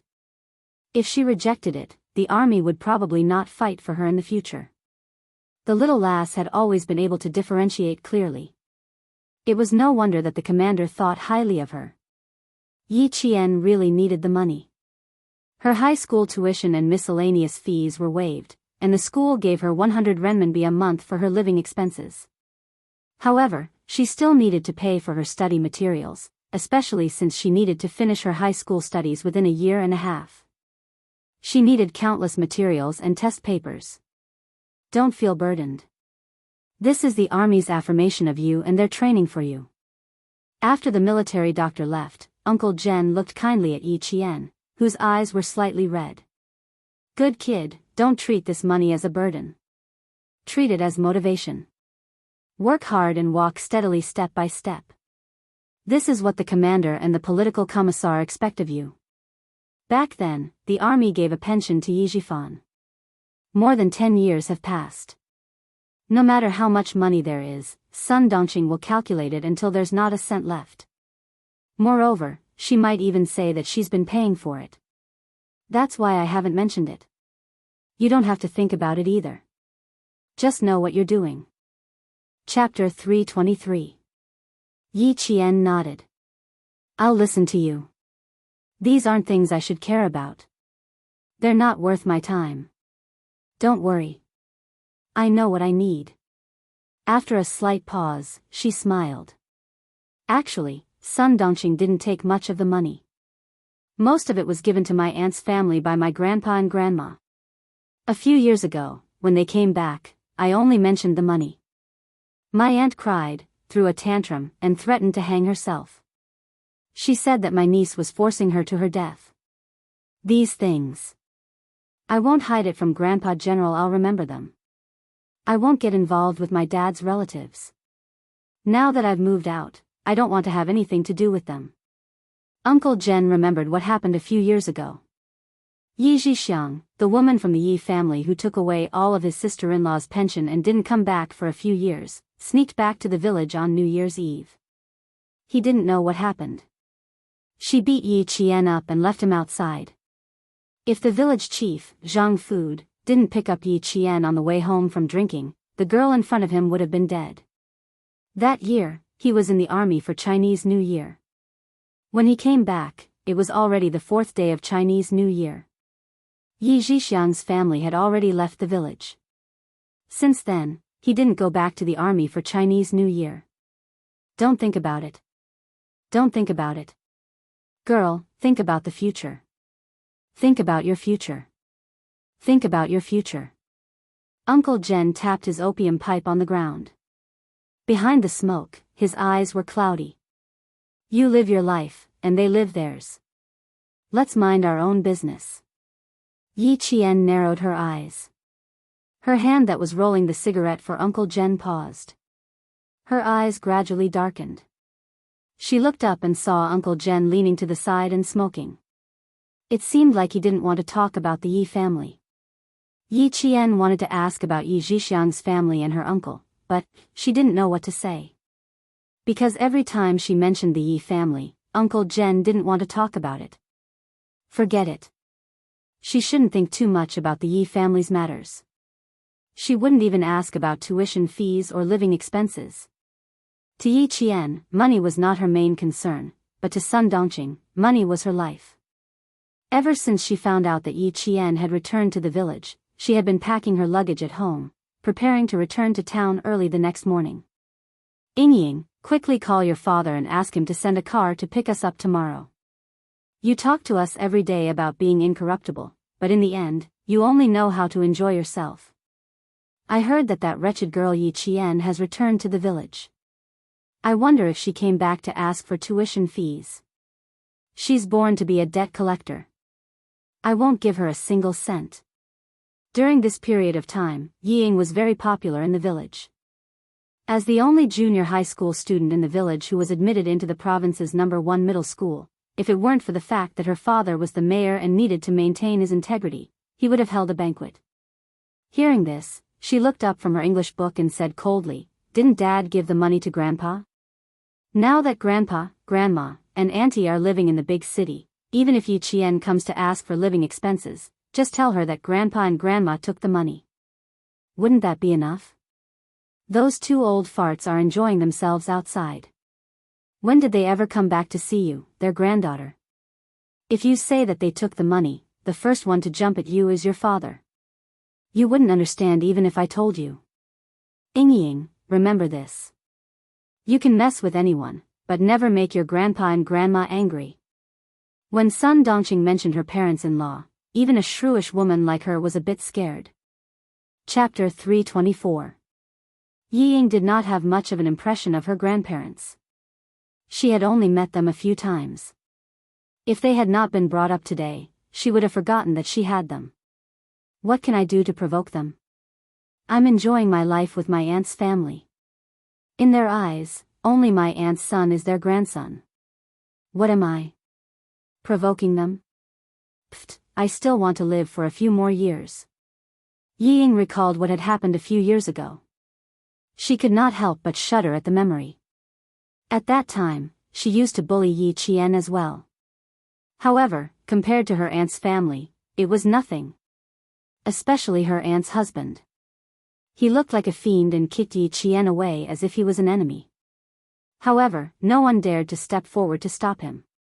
Her grandparents even said, "Jinx, you're a good-for-nothing. At least you're dead." After shivering, Ying grabbed Sun Dongqing's hand and said in a low voice, "Mom, let's not provoke my aunt's family. If anything happens, let's push Yi Qian out." "Do I need you to tell me that? I know what I'm doing." Sun Dongqing looked at her daughter proudly. Daughters were their parents' sweethearts. This saying was not wrong at all. If she really comes over and asks us for her living expenses, I'll just tell her that the money is for your grandparents. If she wants it, she can call them herself. Based on how much your grandparents and your aunt's family hate Yi Qian, they'll come back and beat her to death. When Ying heard this, she frowned in confusion. Hate? Why would my aunt's family hate Yi Qian? I remember when I was in the 5th grade, Yi Qian was almost beaten to death by my aunt's husband. Also, how did my aunt's husband become blind in his right eye? Why have I never heard you mention this to Dad? At this point, a trace of panic flashed across Sun Dongqing's face. She brushed her hair to cover it up and said, "You're a child. Why do you care so much? Just remember, don't provoke your aunt's family. Let those two old farts live outside. We'll be happy to have some peace and quiet." Ying, on the other hand, was cautious. It seemed that things were not as simple as they seemed. Her aunt's family didn't come back for years. When she was in the 5th grade, they came back in the middle of the night. After the Lunar New Year's Eve, they left again on the first night of the Lunar New Year. Back then, he was young and didn't think much of it. Now that he thought about it, it was quite abnormal. 2 days before school reopened, Yi Zhifan drove a small sedan back to Shuku. He came back to pick up his daughter, Ying. The next morning, he personally drove his daughter to the provincial high school to study. That night, Yi Zhifan reminded his daughter a lot of things. The gist of it was that she had to keep a low profile when she went to the province. She shouldn't be like the eldest daughter who didn't know how to deal with people. He had inquired about the provincial first high school. The sons and daughters of the provincial leaders were all studying there. He was just a small town mayor. If something happened, don't expect him to step in. Ying wasn't scared, but Sun Dongqing was scared. She stuttered, "Why don't we not let Ying go to the provincial high school? What if they're a bunch of bullies? How can we make decisions for Ying?" At this moment, Sun Dongqing realized that studying in the provincial high school wasn't a good thing. "Mom, don't talk about making decisions for me. I know how to get along with them." Ying pouted unhappily and said to Yi Zhifan, "Dad, tell me everything you know. I know whose son and daughter are." Chapter 325. More than a year had passed. Yi Qian was not the only one who had grown. Ying had grown as well, and she had grown according to Yi Zhifan's arrangements. In comparison, Yi Qian was much calmer. After having dinner with Uncle Jen, they drew many detailed pictures of famous guns from different countries under the light before climbing into bed to sleep. The next morning, Yi Qian arrived at the entrance of the village at 6 o'clock. She waited for the boys from the same village to report to number 1 middle school. She did not ask Uncle Jen to send her off. Instead, she woke up early and waited for them at the entrance of the village before Uncle Jen woke up. There was still half an hour before the appointed time. Yi Qian sat by the road at the entrance of the village. She did not feel bored. She listened to the morning birds and quietly waited for the boys from the same village to arrive. The sound of a car engine came from the village. After a while, Yi Qian saw a black car coming through the mist. Yi Qian did not get up or look at it. She sat there leisurely. In the car, Sun Dongqing sat in the passenger seat and sighed. This car is so nice. When Yingying is on vacation, we'll drive this car to pick her up. It's comfortable and we don't have to squeeze into the train. Jifan, remember this. We'll use this car to pick Yingying up every month. Mom, this is a government car. Do you really think it's our family's car? Yiying sat alone in the back. It was spacious and very comfortable. She put down the car window and the morning breeze blew in with the mist. It was indeed much more comfortable than squeezing into the train. Yi Jifan looked at Yiying from the rearview mirror and praised her. Yingying, you've grown up. Remember what Dad said.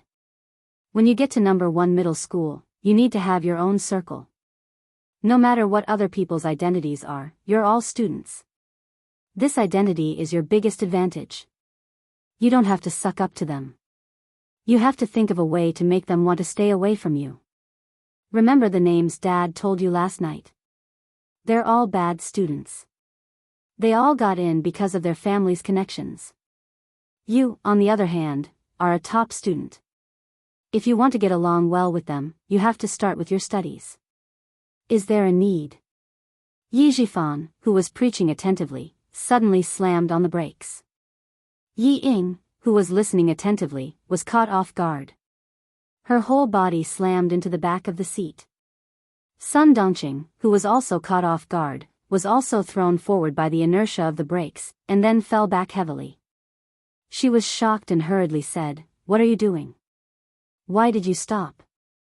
As they spoke, they stopped as well. The couple looked at the figure sitting on a rock at the entrance of the village about a meter away from the car. Sun Dongqing had already unbuckled her seatbelt. She pushed open the car door and rushed over aggressively. "Hey, you wretched girl." No wonder he didn't see anyone when he came back. He must have planned to get stuck in a traffic jam early in the morning. Let me tell you, there's no way. When the car stopped abruptly, Yi Qian naturally saw who was driving. When Sun Dongqing rushed over, she also got up from the rock. Yi Qian looked coldly at Sun Dongqing, who had nothing good to say.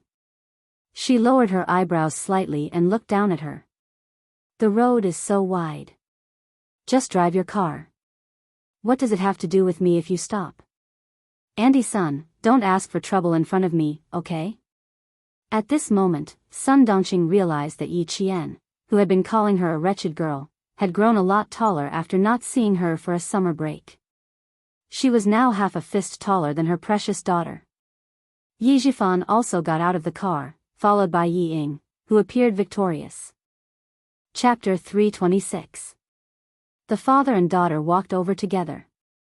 Yi Ying was the first to speak with a smile, "So it's sister. Why are you sitting here so early in the morning waiting for us?" "Mom, it's rare to see sister. Just give her something. 2 days ago, a beggar came to our house asking for rice and you gave him 50 cents out of kindness. You can't be too stingy with sister. Just give her 1 yuan. She was treating Yi Qian as a beggar who was easy to get rid of. Yi Qian glanced at Yi Ying, who was acting all high and mighty in front of him. He sneered and said indifferently, "You've done too many bad things. Even if you occasionally show kindness and accumulate some virtue, it's useless. Am I right, Mayor Yi? You damned girl, Sun Dongqing could tell that he was mocking her. She was instantly enraged and raised her hand to slap Yi Qian's face.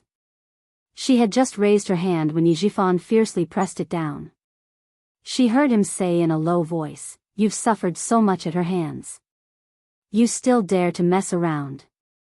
Sun Dongqing suddenly remembered what had happened in the past.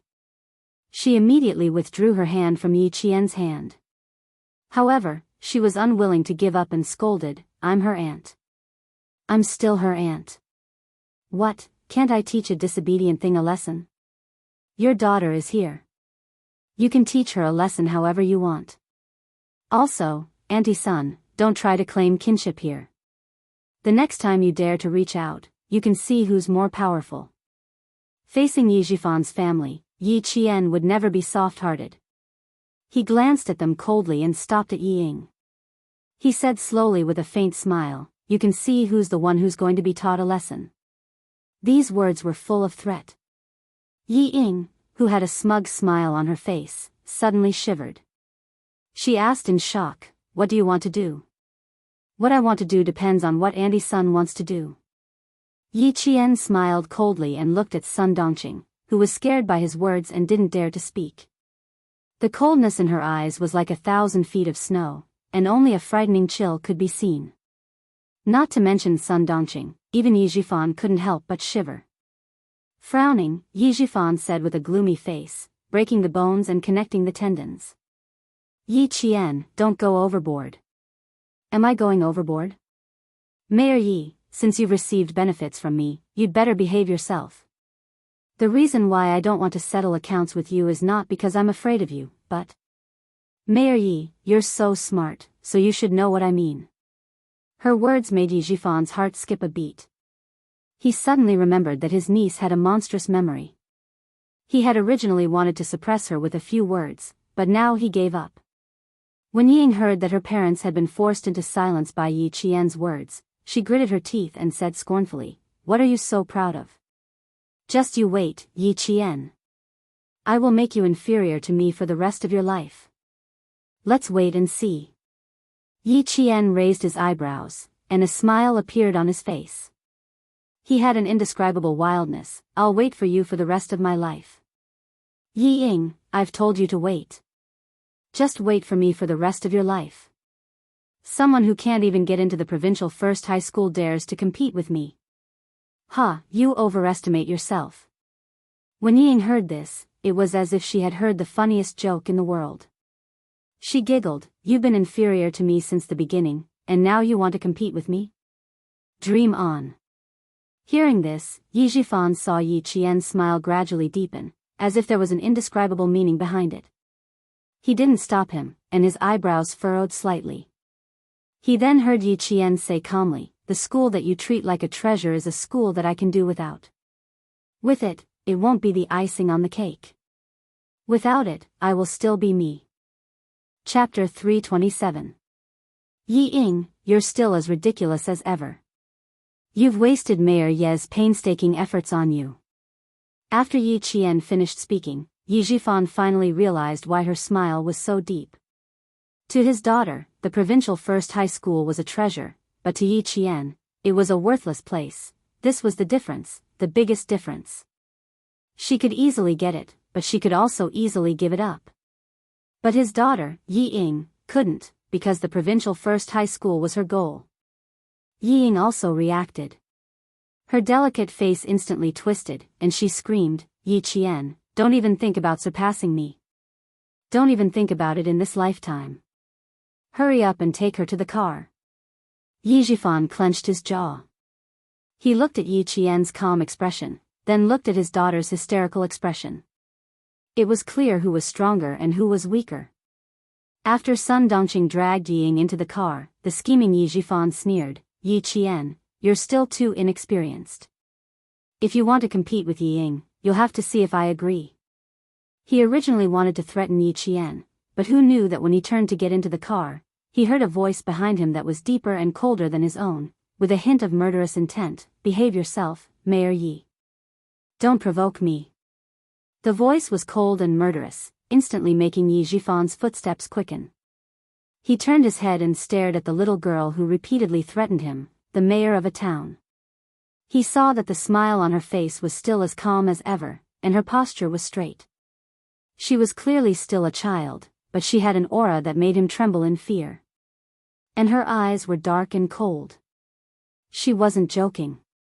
She was seriously warning him not to provoke her. On the way to the car, the gloomy Yi Jifan's mind was still filled with this meaningful sentence. It was filled with a threat that only he could understand. She must know something. He turned his head and looked at his daughter, whose face was full of unwillingness, and said in a low voice, "Ying, remember. You must keep that jade pendant well. Don't take it out for others to see." Sun Dongqing, who had always been taken advantage of by Yi Qian, got into the car with a straight face. At this moment, she was about to vent her anger on her husband. "You gave me a fake, Mom, can you keep your mouth shut?" Yi Ying, who was being dragged into the car, shouted, "If you didn't get out of the car, I would have been humiliated by Yi Qian, right? You don't have a brain, don't implicate me and me." Yi Jifan, who was driving, was livid. It was not because of Sun Dongqing, but because of Yi Ying. He gripped the steering wheel tightly and shouted, "Yi Ying, who gave you the guts to scold your own mother?" Yi, yes Yi, Ying, Yi, and Ying, and Ying. Yi Qian's mood was not affected at all. The boys from the same village arrived at 6:30 sharp. Compared to the boys' excitement, Yi Qian was much calmer. When the car drove onto the winding mountain road, Yi Qian's line of sight towards the village suddenly froze. She saw Uncle Jen standing at the entrance of the village where the children often played, waving his hand. Yi Qian's tears flowed down her face. She stretched her hand out of the car window and waved at Uncle General even though she knew that he was too far away to hear. Yi Qian still shouted, "Go back quickly, I'll come back to see you soon." Chapter 328. Number 1 Middle School was the best middle school in Anyang City. It was divided into junior high school and senior high school. For the people of Anyang City, being admitted to number 1 middle school's senior high school was equivalent to being admitted to one of the top universities in the country. In addition, 6 students from number 1 middle school had been admitted to Hua University and Shi University, which made the school even more famous. It was also because of this that number 1 middle school's enrollment this year was so strict that it was almost harsh. Adhering to the principle of quality over quantity, many students who were originally studying at number 1 middle school did not get admitted to number 1 middle school. And those who did get admitted had to retake the exam and be assigned to different classes based on their grades. Yi Qian had been in the Tibetan area all this time, so he had no idea that number 1 middle school had caused a big commotion recently. Parents whose children were studying at number 1 middle school's junior high school but did not get admitted to number 1 middle school's senior high school all gathered at the school gate on the first day of school. They held up red banners to protest the unfairness of this enrollment. Is there any justice in this world? Is there any law? Our children are studying at number 1 middle school, but they are not allowed to go to high school. Protest, protest. Protest against the school's completely inhumane enrollment. Being assigned to different classes based on grades is clearly harming the students. All of us parents are protesting. These parents were not the only ones causing trouble at the gate of number 1 middle school. Some people who wanted to stir up trouble also joined in. Someone threw an egg at the school sign of number 1 middle school, and then the whole school gate became even more chaotic. As long as someone had something in their hands, they threw it at the school to show the unfair treatment of their children. Before Yi Qian and the boys from the same village could enter the school gate, the bus that was supposed to stop at number 1 middle school was stopped by the police. A policeman wearing a light green 95 police uniform walked up and glanced at Yi Qian. "Student, your parents didn't send you to school?" The boys from the same village had never dealt with the police before, but they had grown up in a village with an army, so they had some guts. Hearing this, he walked over and shielded Yi Qian behind him. He was a little scared, but he maintained his composure. His voice was a little tense as he replied, "No, both of us came here by ourselves. We didn't have any parents accompanying us. We are students from the town. We don't have an adult to send us off." When Yi Qian saw this, he gently patted the boy's tense shoulders and said with a smile, "Did something happen at school?" "I think," she pointed outside the bus. "These students didn't go to school. They're all standing outside. Something must have happened at school." What could possibly happen at school? In 1996, other than the return of Hong Kong, there didn't seem to be any major events that happened. However, the internet was still not developed in 1996. If something big really happened, it was normal for her not to know. Usually, it was the parents who asked if something had happened at school. Now that a student took the initiative to ask him, the policeman who stopped the car smiled and said, "You're quite smart. No wonder you could get into number 1 middle school." As he said this, the policeman looked at Yi Qian. Why did he look a little familiar? Where did he see him? A criminal? Definitely not. But he did look familiar. He seemed to have seen him somewhere before. "Come on, student. Get off the bus with him. Remember to take your luggage." The policeman had an occupational disease and did not intend to let Yi Qian get off the bus just like that. Instead, he motioned for her and the boys from the same village to get off the bus with him. Chapter 329. The boy from the same village had the surname Zhang, and his name was Jingyi. Shuka village was a village with the surname Zhang, so there were quite a lot of people with the surname Zhang. When he saw that he still had to follow the police, he was still a high school student. No matter how brave he was still a young high school student. When he heard this, his legs went weak. Why do I have to get off the bus with you?" He was stuttering a little. When Yi Qian saw this, he turned around and smiled at him. "You're still a student. Nothing bad has happened. What are you afraid of? Something must have happened at the school. They're here to protect the students and their parents. Girls are more meticulous than boys. Your classmate is right. Hurry up and get off the bus. Don't waste the bus driver's time."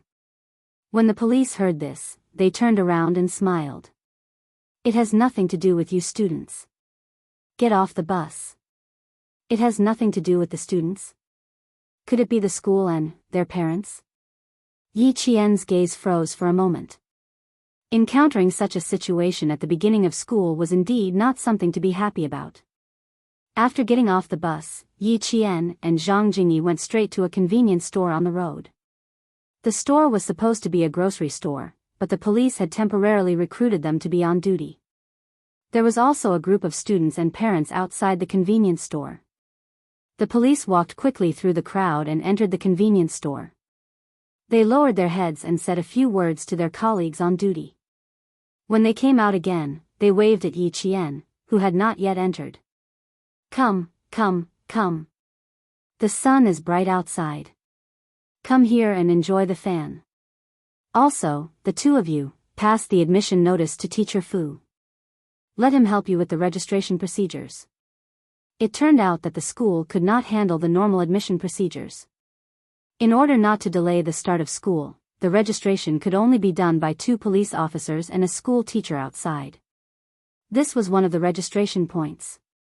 There were 2 more registration points outside. The parents were causing trouble at the school entrance, but the school's normal admission procedures were still carried out. It was not much of an impact. Yi Qian took out the notice from his bag and handed it over. The policeman took the notice and opened it to take a look.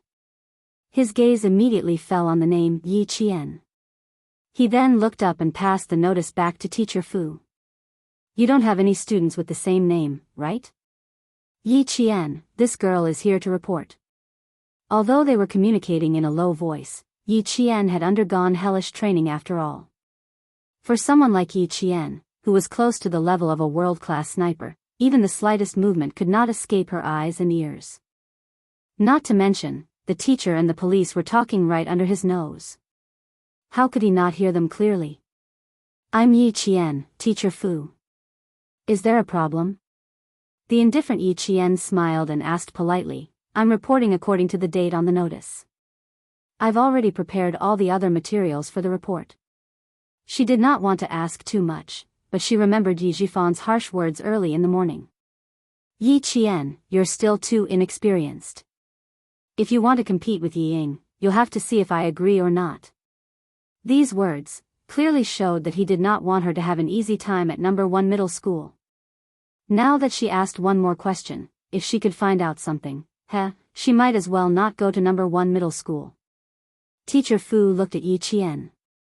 Her expression was slightly dark and unclear. She stood up with the authority of a teacher and said, "Go and sit on the side. I'll call the school management." The change in her expression was only a matter of a few breaths, but it made Yi Qian's eyes darken instantly. Based on the current situation, there was an 80% chance that he did something. Chapter 330. Especially when Teacher Fu took away her acceptance letter, Yi Qian instinctively took a few steps forward and blocked Teacher Fu's way with a smile. "Teacher, you should pass me the acceptance letter. You can help me with the process after you finish your call." Zhang Jingyi was dumbfounded. Yi Qian had guts. She was really brave. She even dared to block the way of a teacher. "Yi Qian, you..." He didn't know what to say. He only felt that the atmosphere was a little strange, so he subconsciously called out. Then he went silent. The students and parents outside didn't notice anything strange. They were still squeezing in front of other teachers to complete the process. The police officer who brought Yi Qian in was also a little confused, but he knew the importance of an acceptance letter to a student. He smiled and said, "Teacher Fu, go ahead. I'll take the acceptance letter and let my colleague register it." "No, you don't have to register it for now. Wait for me to call back." Teacher Fu probably didn't expect a student to dare to block a teacher. After the initial shock, she panicked a little when a police officer joined in. She stuffed the acceptance letter into Yi Qian's hands and hurriedly said, "Wait here." Holding the crumpled acceptance letter in her hand, Yi Qian sighed softly in her heart. It seemed like there were some things that she couldn't decide. Yi Jifan's ability had once again exceeded her expectations. He was actually able to extend his hand into the city. In her previous life, Yi Jifan was a successful government official. He was promoted to the position of deputy governor. If he wasn't capable, how could he become the deputy governor of a province? Moreover, Grandpa Zhen repeatedly reminded her not to go against Yi Jifan. She only needed to give him a proper warning. It was clear that Grandpa Zhen also knew about Yi Jifan's ability. If you don't listen to your elders, you will suffer. Yi Qian was glad that she hadn't fallen out with Yi Jifan to the point where they would be at each other's throats when they met. Number 1 middle school. She definitely couldn't stay. "Zhang Jingyi, you go ahead and register first. We were so focused on rushing to school that we didn't even call home. I'll go out and make a call first." After Yi Qian made up his mind, he completely gave up on the idea of studying at number 1 middle school. He then said to the policeman, who was still confused, "Hello, I'm going out for a while. I'll be back later." Although the police officers didn't understand what was going on, they had a vague feeling that something was wrong. They didn't stop Yi Qian.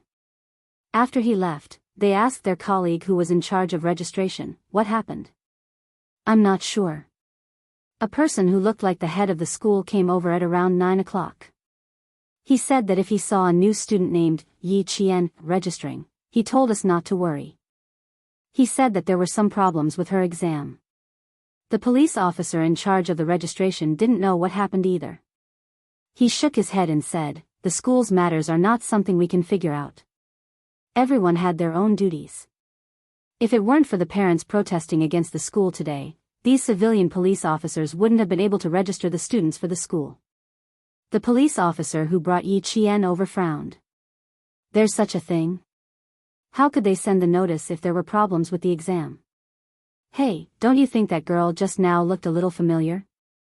She's the girl that Sister Zhang mentioned before. She's very good.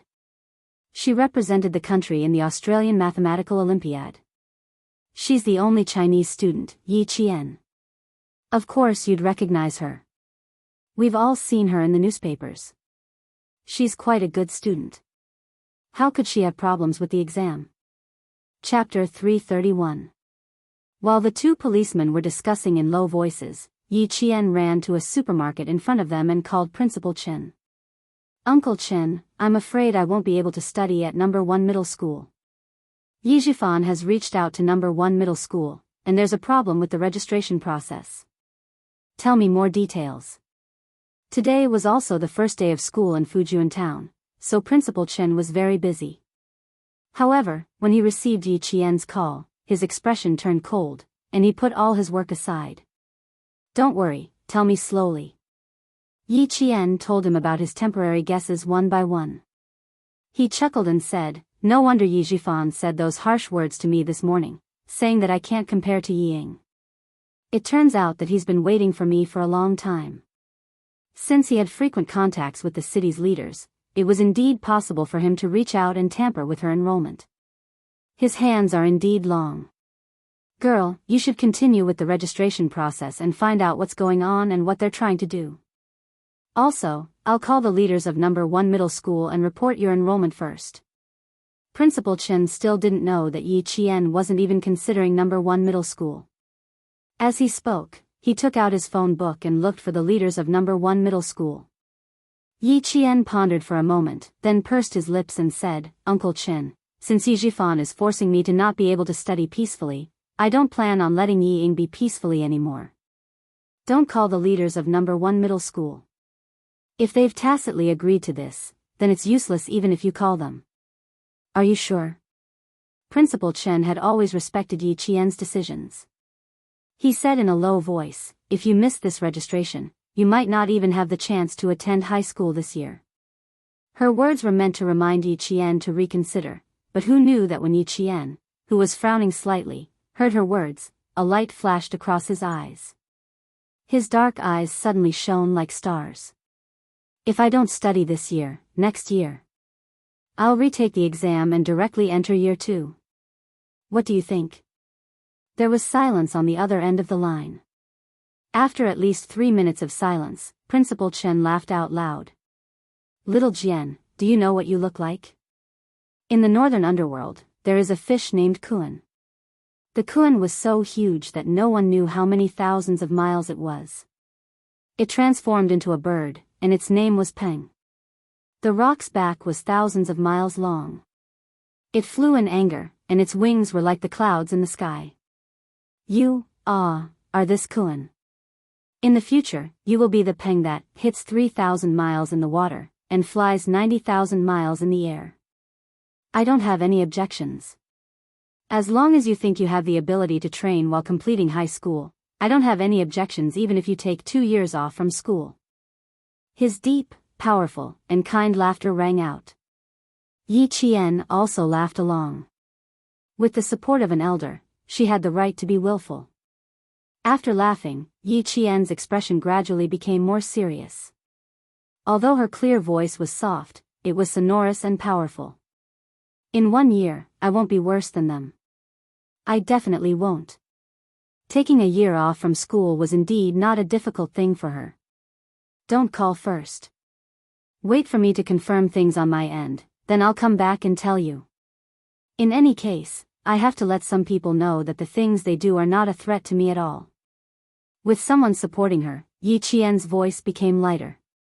"If they want to control me academically, they can dream on." By they, she was naturally referring to Yi Zhifan. After hanging up the phone, Yi Qian returned to the small store.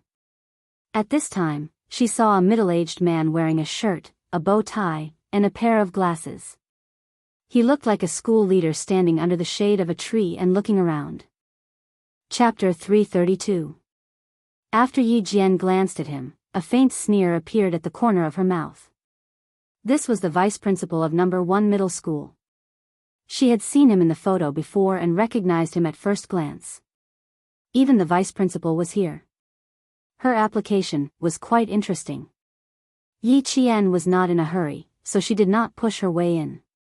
Instead, she waited in line for the parents and students in front of her to register first. What was the hurry? Zhang Jingyi, who had finished the registration, came out and saw Yi Qian still in line. He was sweating profusely as he pulled her out. "Yi Qian, why are you still waiting in line? Hurry up and go. I saw the vice principal. He's waiting for you. Then he said enviously, you're still the best. It's good that your grades are good. Even the vice principal is here. Don't be envious.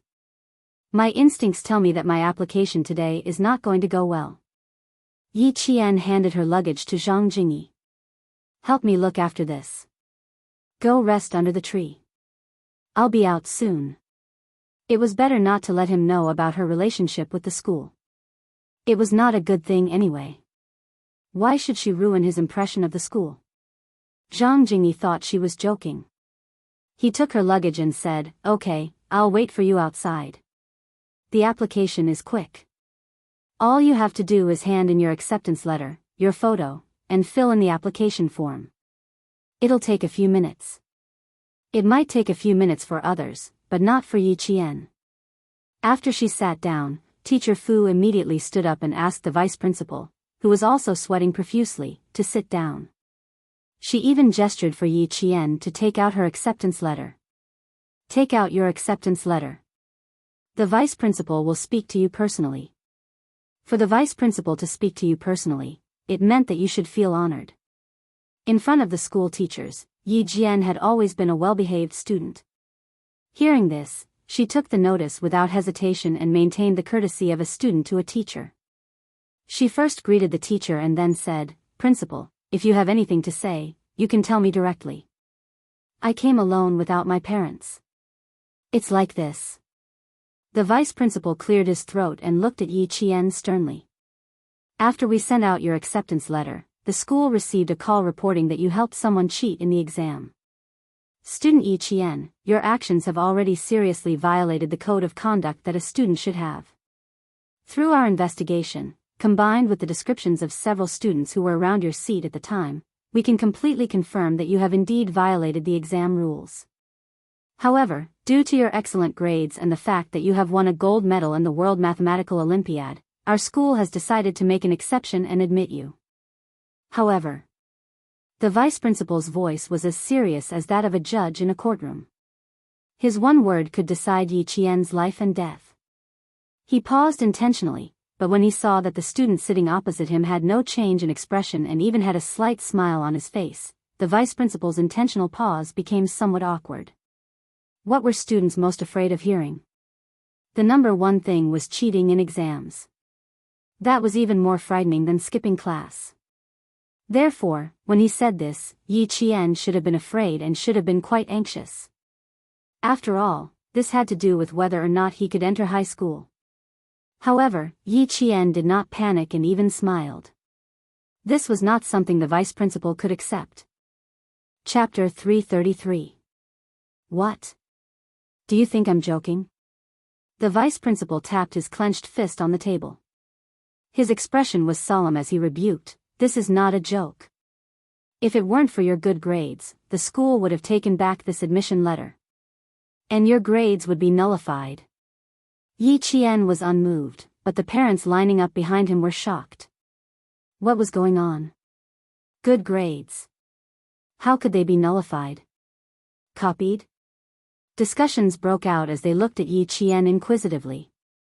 Some people began to point at him and even stopped the registration process. But this was not the result the vice principal wanted. He didn't want to scare the other students or parents. He wanted to scare Yi Qian. This is not a joke, Yi Qian. We know that your grades are good, but your actions have discounted them. After discussion with the school, we have decided to be lenient with you. Yi Qian raised his eyebrows slightly. She didn't say a word and looked much calmer than the vice principal. At the very least, in the eyes of the police officers who were helping with the registration process, this girl had a faint smile on her face. She was even calmer than a leader. The vice principal felt his back drenched in sweat after hearing her raise her eyebrows.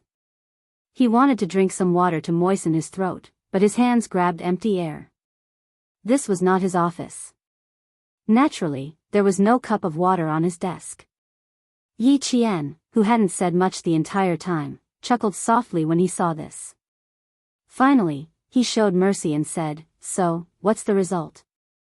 As if a noble had opened his mouth, the vice principal let out a sigh of relief and immediately said, "The result is that you will still be accepted by our school, but you will only be an auditing student. The preferential treatment that the school gave you will also be nullified." So this was the result of the punishment. It did sound very lenient. The expressions of the police officers changed slightly. This sounded like preferential treatment, but in reality, it was too unfair. The status of an auditing student would make the student unable to raise his head in front of his classmates. The school's method of punishment was worse than directly rejecting the student. Their gazes fell on Yi Qian. Now it was up to this student to see what he thought. If he wanted to stay and study, he could only accept it. After the vice principal finished speaking, a confident smile appeared on his face. For a student, he had no choice but to accept such a method. Not only would the school not lose an outstanding student, but it would also give the leaders an explanation. It was the best of both worlds. When the parents and students who were listening in from behind heard this, their faces immediately showed expressions of disdain. It was disdain for Yi Qian. His ancestors must have done a lot of good deeds to be able to become an auditing student at number 1 middle school with his good grades. Countless people outside wanted to enter number 1 middle school, but they couldn't. Everyone had calculated everything well, but they had overlooked Yi Qian. Would she accept it? Oh, so that's how to deal with it. Yi Qian smiled slightly and stood up. Then he lowered his eyes and looked down at the vice principal like a high and mighty god. He said slowly, "The way to deal with it sounds pretty good. At least I can still study at number 1 middle school." The vice principal thought that she had agreed. When he heard this, he immediately said, "That's right. This is the biggest exception that the school can make for you. You have to cherish this rare learning opportunity. In the future." Chapter 334. Before he could finish his sentence, he saw that the notice that was supposed to be on the table was already in Yi Qian's hand. With a tearing sound, the notice that represented a student was allowed to enter the school was directly torn into 2 halves by Yi Qian. "What should I do? Do you think this method is helping me?" "Unfortunately. I'm sorry, Vice Principal, I'm not interested anymore." Amidst the gasps behind her, Yi Qian smiled brightly. Her dark eyes were filled with disdain. She used her actions to reject this so-called generosity. "I'm not interested in number 1 middle school. I can even reject the capital's experimental number 1 middle school and the provincial number 1 middle school, let alone a small number 1 middle school. Don't be angry. I'm a talent. Isn't it a little arrogant? I've always been humble. Today, I'm being arrogant. It feels pretty good." The notice wasn't just torn in half. Under the vice principal's wide eyes and everyone else's incredulous gaze, Yi Qian tore the notice to the point that it couldn't even be pieced back together. With a light wave of her hand, the notice turned into a paper butterfly. With a blow from the fan, it scattered everywhere. She giggled and said, "I'm not coming to school anymore. As for the books, I'm not going to study anymore.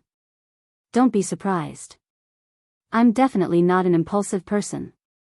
Don't be angry. Although I'm a student, I've always made my own decisions.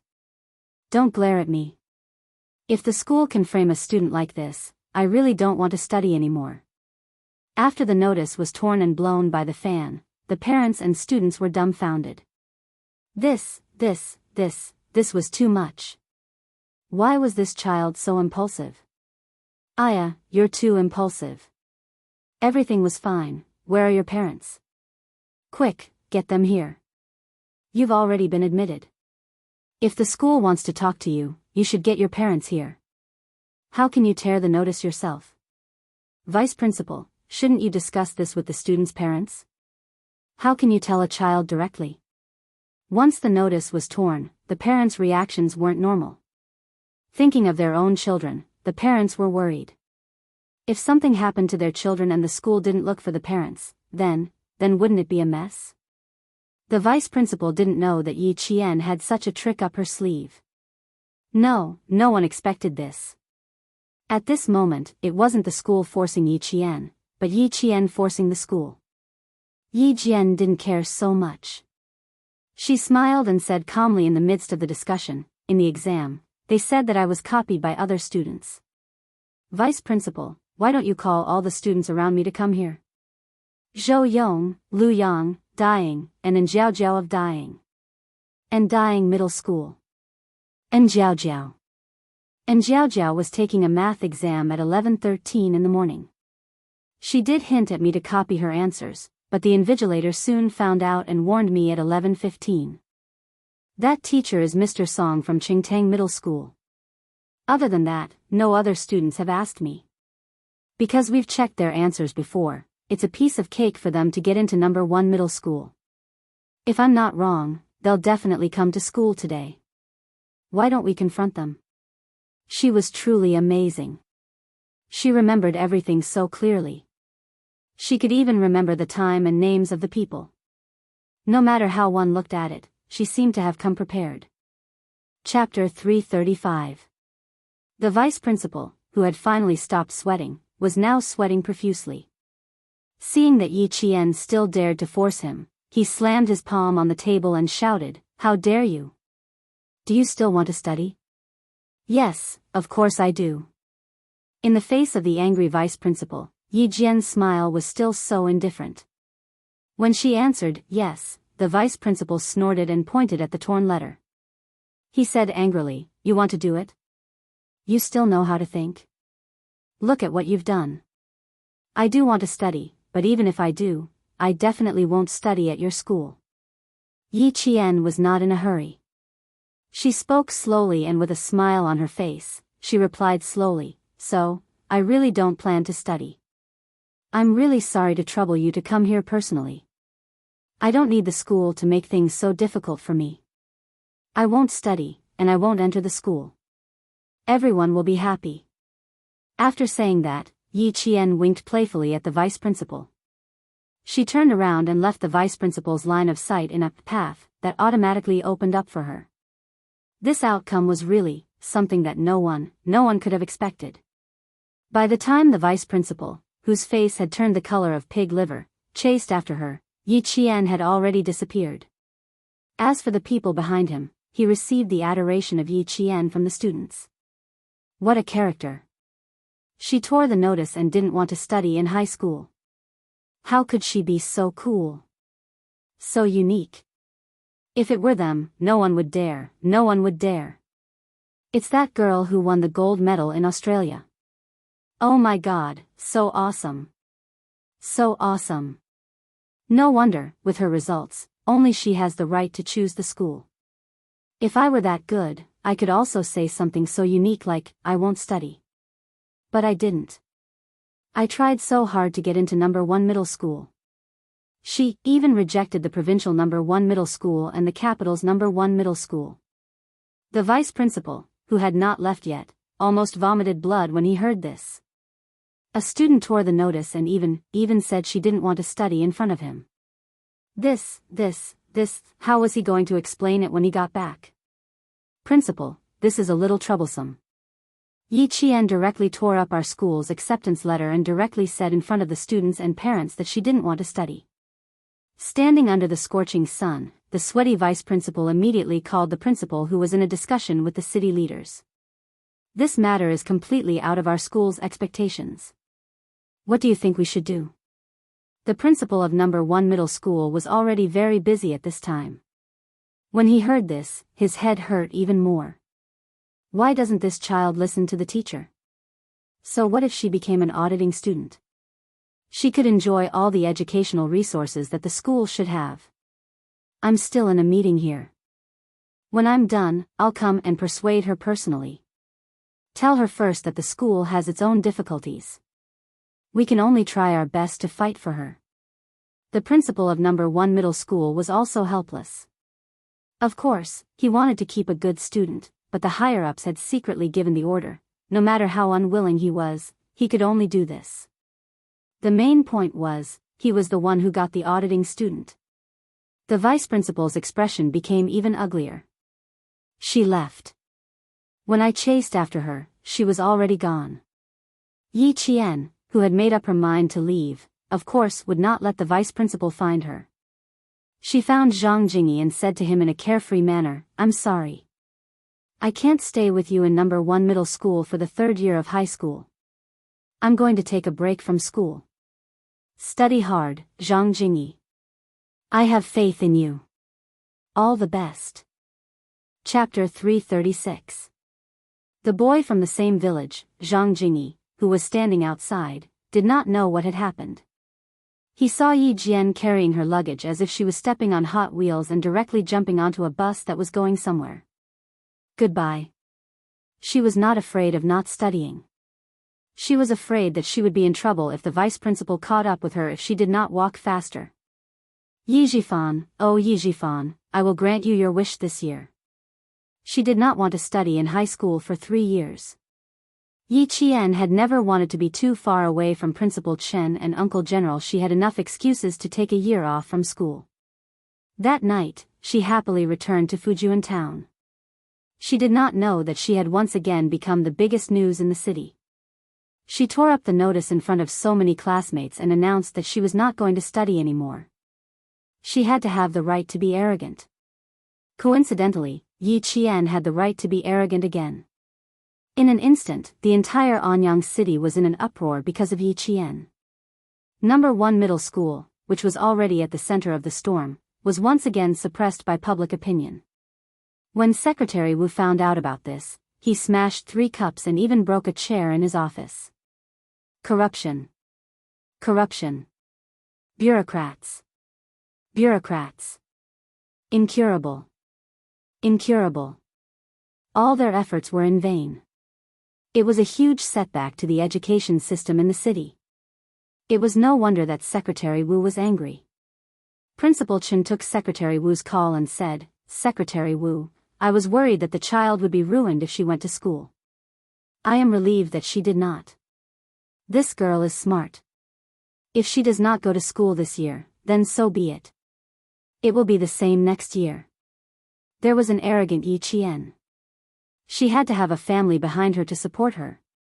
Secretary Wu had nothing else to say. He sighed and said, "It was my fault. I almost caused Yi Qian to fail." There was no mistake. At least, Yi Qian was happy to take a leave of absence, so it was not considered a mistake. Secretary Wu was not the only one who called. The next day, Principal Chen received a call from Principal Chao of Provincial First High School. The moment he opened his mouth, the principal questioned, "Old Chen, what the hell is going on? Did number 1 middle school have an explanation? He even forced a good student to drop out of school." He tore up the notice on the spot. There must be an explanation for this. Their provincial first high school had gritted their teeth and swallowed their blood to let go of a good seedling. Who would have thought that the school that had accepted her didn't cherish her and actually forced her to drop out? Get Yi Qian to report to the provincial first high school in the next 2 days. Our school's doors will be open to her unconditionally. Principal Chao had seen Yi Qian's abilities with his own eyes. He had even personally sent her to Beijing before going overseas to participate in the competition. He had 100% confidence in Yi Qian's character. He firmly believed that Yi Qian was worth waiting for. When Principal Chen heard this, his eyes were full of smiles. He said in a clear voice, "Old Chao, I'll stop here. Thank you very much. As for where this child will study next year, we haven't decided yet. To tell you the truth, this summer, Yi Qian went through all the high school textbooks. I also gave her a test. A typical key university won't be a problem for her. So, it's not a big deal for her to take a leave of absence for a year. I'll thank you on behalf of that child." After listening for a while, Principal Chao asked tentatively, "So, Yi Qian wanted to take a leave of her own accord?" "You guessed right. I just found out that this child doesn't want to study for 3 years in high school. She thinks it's a waste of her time. As for me, I support her." Principal Chen did not hide anything and chatted with Principal Chao with a smile on his face. After hanging up the phone, Principal Chao leisurely took a sip of herbal tea. TSK, TSK, TSK. On such a hot day, a sip of herbal tea is really cooling and comfortable. Chapter 337. There was a call from the provincial government, followed by a call from Dean Li in Beijing. Like Principal Chow, they hoped that Yi Qian could report to their school within the next 2 days. The examinee's file had to be entered into the education system as soon as possible. Once the time limit was over, it could not be submitted again. Principal Chen's answer was still, let Yi Qian take a year off from school. If there was anything else, they could talk about it next year. Who was the happiest about this? Naturally, it was Yi Jifan's family. Yi Jifan, who was still handling the admission procedures at the provincial first school, received the call. He suppressed his happiness as he bought daily necessities for Yi Ying. Instead, he said sadly, this child. Hey. I just wanted her to admit her mistake. Who knew that she would be so rebellious and disrespectful to the teachers? She even dared to tear up the notice. This matter has nothing to do with you. I will definitely apologize to you when I get back. It's really... Hey, I didn't think that she would be so presumptuous. He sighed and apologized, as if he was really heartbroken. After the call ended, Yi Jifan laughed heartily as he paid the bill. This little girl dared to compete with him. This time she will remember. Yi Ying still could not believe it. Dad, you... Are you sure she really tore up the notice? Really? Of course, why would I lie to you? Yi Jifan placed the toothpaste and toothbrush on the table and said to his overjoyed daughter, Ying, Yi Qian was never your opponent. You don't have to treat her as your opponent. Do you see that? I usually don't do anything. Once I do, I will directly destroy her future. Remember, Ying, if you don't do anything, you must plan. If you plan before you act, that is the best plan. You were the only one who suffered losses in the past.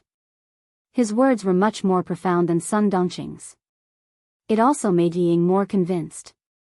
Yi Ying was so happy that her entire face was flushed red. She said excitedly, I know. I will listen to you, Dad. Yi Qian, what right do you have to fight with me? What right do you have? I am now studying at the provincial first school, and you can only quit school. You want me to wait? Fine, I'll wait. I'm waiting to see you make a fool of yourself. I'm waiting to see you live a life worse than a pig or a dog.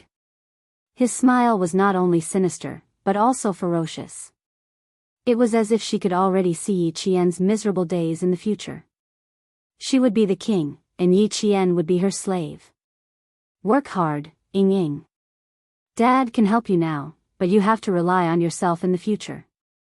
Yi Qian is no longer a threat. She didn't even study in high school.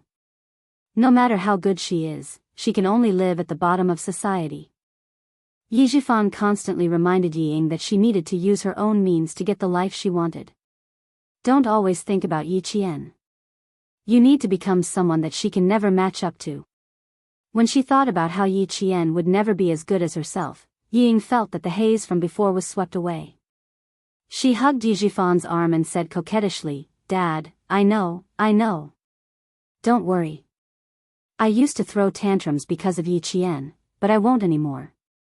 She was already inferior to me, and she will still be inferior to me in the future. I will work hard for you. I definitely will. Sun Dongqing, who was hanging the clothes outside, didn't know about this. When she found out that they had returned to Fujian town, Yi Jifan told her. She knew, and not long after, the villagers of Shuku village found out. They all felt sorry for Yi Qian.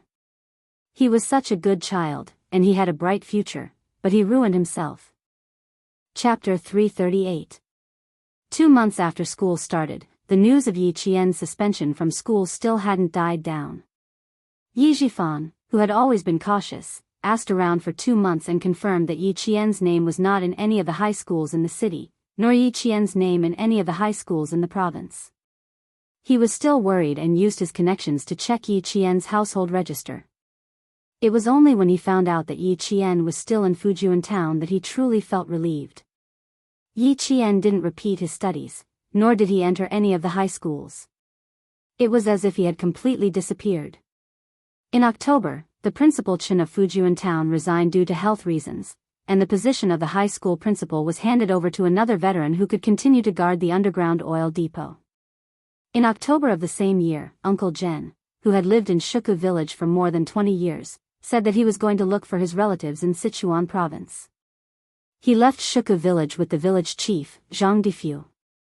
Yi Qian, Uncle Zhen, and Principal Chen's figures faded out of Shuku village and Fujian town. Even the people in the army didn't know where the 3 generations had gone. They only knew that they had gone to wherever the hardships were. Heavy snow was already falling. In one night, the entire Anyang city became a world of silver and white. Winter of 1996 had arrived. Anyang city of the southern province welcomed its first snow of the winter. Children were happily having snowball fights in the snow. The children's laughter added the most vibrant colors to the entire city. Drivers, cyclists, and pedestrians were all very careful for fear of accidents. Only a jeep suddenly appeared at the intersection. It sped up again, stirring up waves of snow, and disappeared around the bend in the road in the blink of an eye. The driver's deep black eyes contained a faint smile. His elegant and handsome face contained a smile like the spring breeze in March. He steadily drove the car to the entrance of No. 1 middle school. "Hello, I'm looking for Yi Qian from grade 1 class." A tall man in a military coat casually rested his arm on the windowsill of the guard post. He took off his gloves, revealing a pair of slender hands that were as long as a pianist's.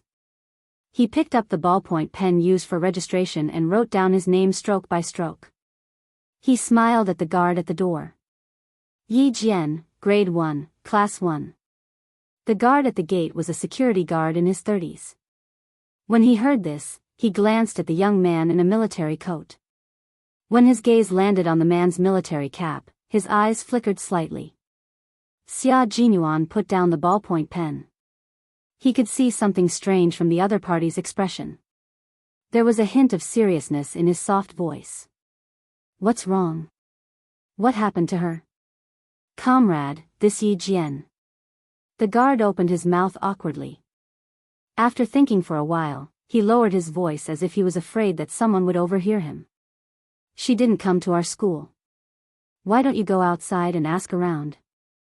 Ask around at the small store in front. I'm just a security guard. There are some things that I can't say. If you ask someone else, they will know." "She didn't come to school?" Xia Jinyuan clenched his fists. He said, "Thank you." Then he strode away. He started the car and stopped in front of a roadside convenience store in the blink of an eye. He stopped the car and bought a pack of chewing gum. He fiddled with it without eating it. Looking at the shop owner, who was sitting by the fire, bored, Xia Jinyuan pointed at the stove and smiled. "Brother, let's go to your store to warm up. I'm waiting for someone." In his military uniform, he took off his military cap and naturally placed it flat in the palm of his hand. He then fastened it to his waist. His actions were indescribably dignified and masculine. Seeing this, the shop owner laughed loudly. "Whatever. Do you want some hot tea? I'll make you a cup." His action, dressed in military uniform, won the shop owner's favor. Chapter 339. There's no need to trouble yourself. I'm just waiting for someone. Class is about to end. Xia Jinyuan sat down. Even his sitting posture was a habit of the army. His hat was gently placed on his knees to maintain his military posture. He was always cautious that he was a soldier and would never spoil his military image outside. More importantly, this was also a characteristic of physics. When one's hands were placed on his knees, it formed the most stable triangle. When one stood up, it was easy to immediately exert force to stand up. Xia Jinyuan's plan was to leave immediately after asking about Yi Qian. The shop owner warmly poured tea and came over. When he sat down and saw Xia Jinyuan's appearance, he subconsciously straightened his back and started to chat with him. Number 1 middle school is really good. This year, 6 students from Tsinghua University and Western University took the college entrance examination. Now that it's famous, all the students outside are squeezing their heads to get in. Everyone wants to go to number 1 middle school and enter the top universities. The shop owner was bored guarding the shop alone, so when a soldier came to chat with him, he warmly introduced number 1 middle school while drinking hot tea. Xia Jinyuan wanted to know what exactly happened to Yi Qian here, so naturally, he deliberately guided the shop owner around number 1 middle school. Hearing this, the shop owner smiled and said, "Not everyone wants to study at number 1 middle school. I just went to the school to look for someone and heard 2 parents delivering clothes to a student outside. They heard a student named Yi Qian. She seems to be Yi Qian.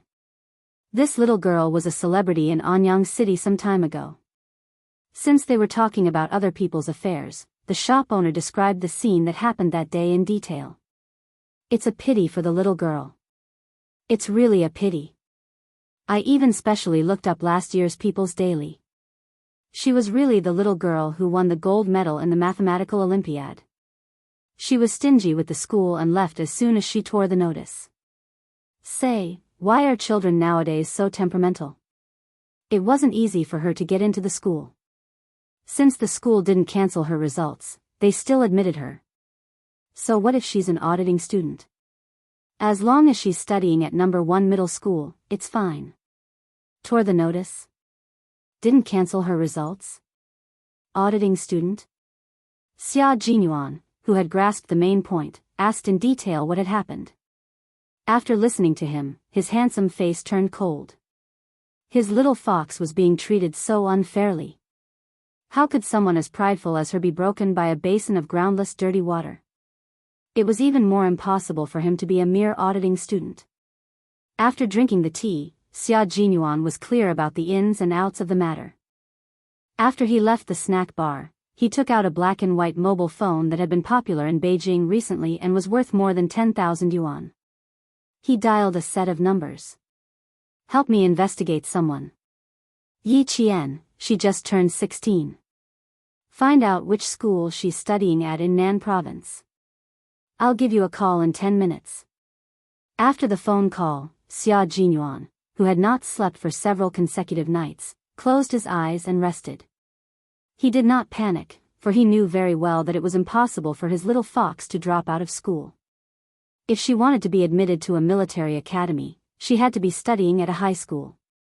Regardless of high school or junior high school, as long as she was in school and her student ID was there, he would be able to find her. In less than 10 minutes, the phone rang. The person on the other end said something, and Xia Jinyuan, who had a calm expression just now, suddenly opened his eyes. His voice was as cold as the snow outside. "Have you checked all the schools in the province?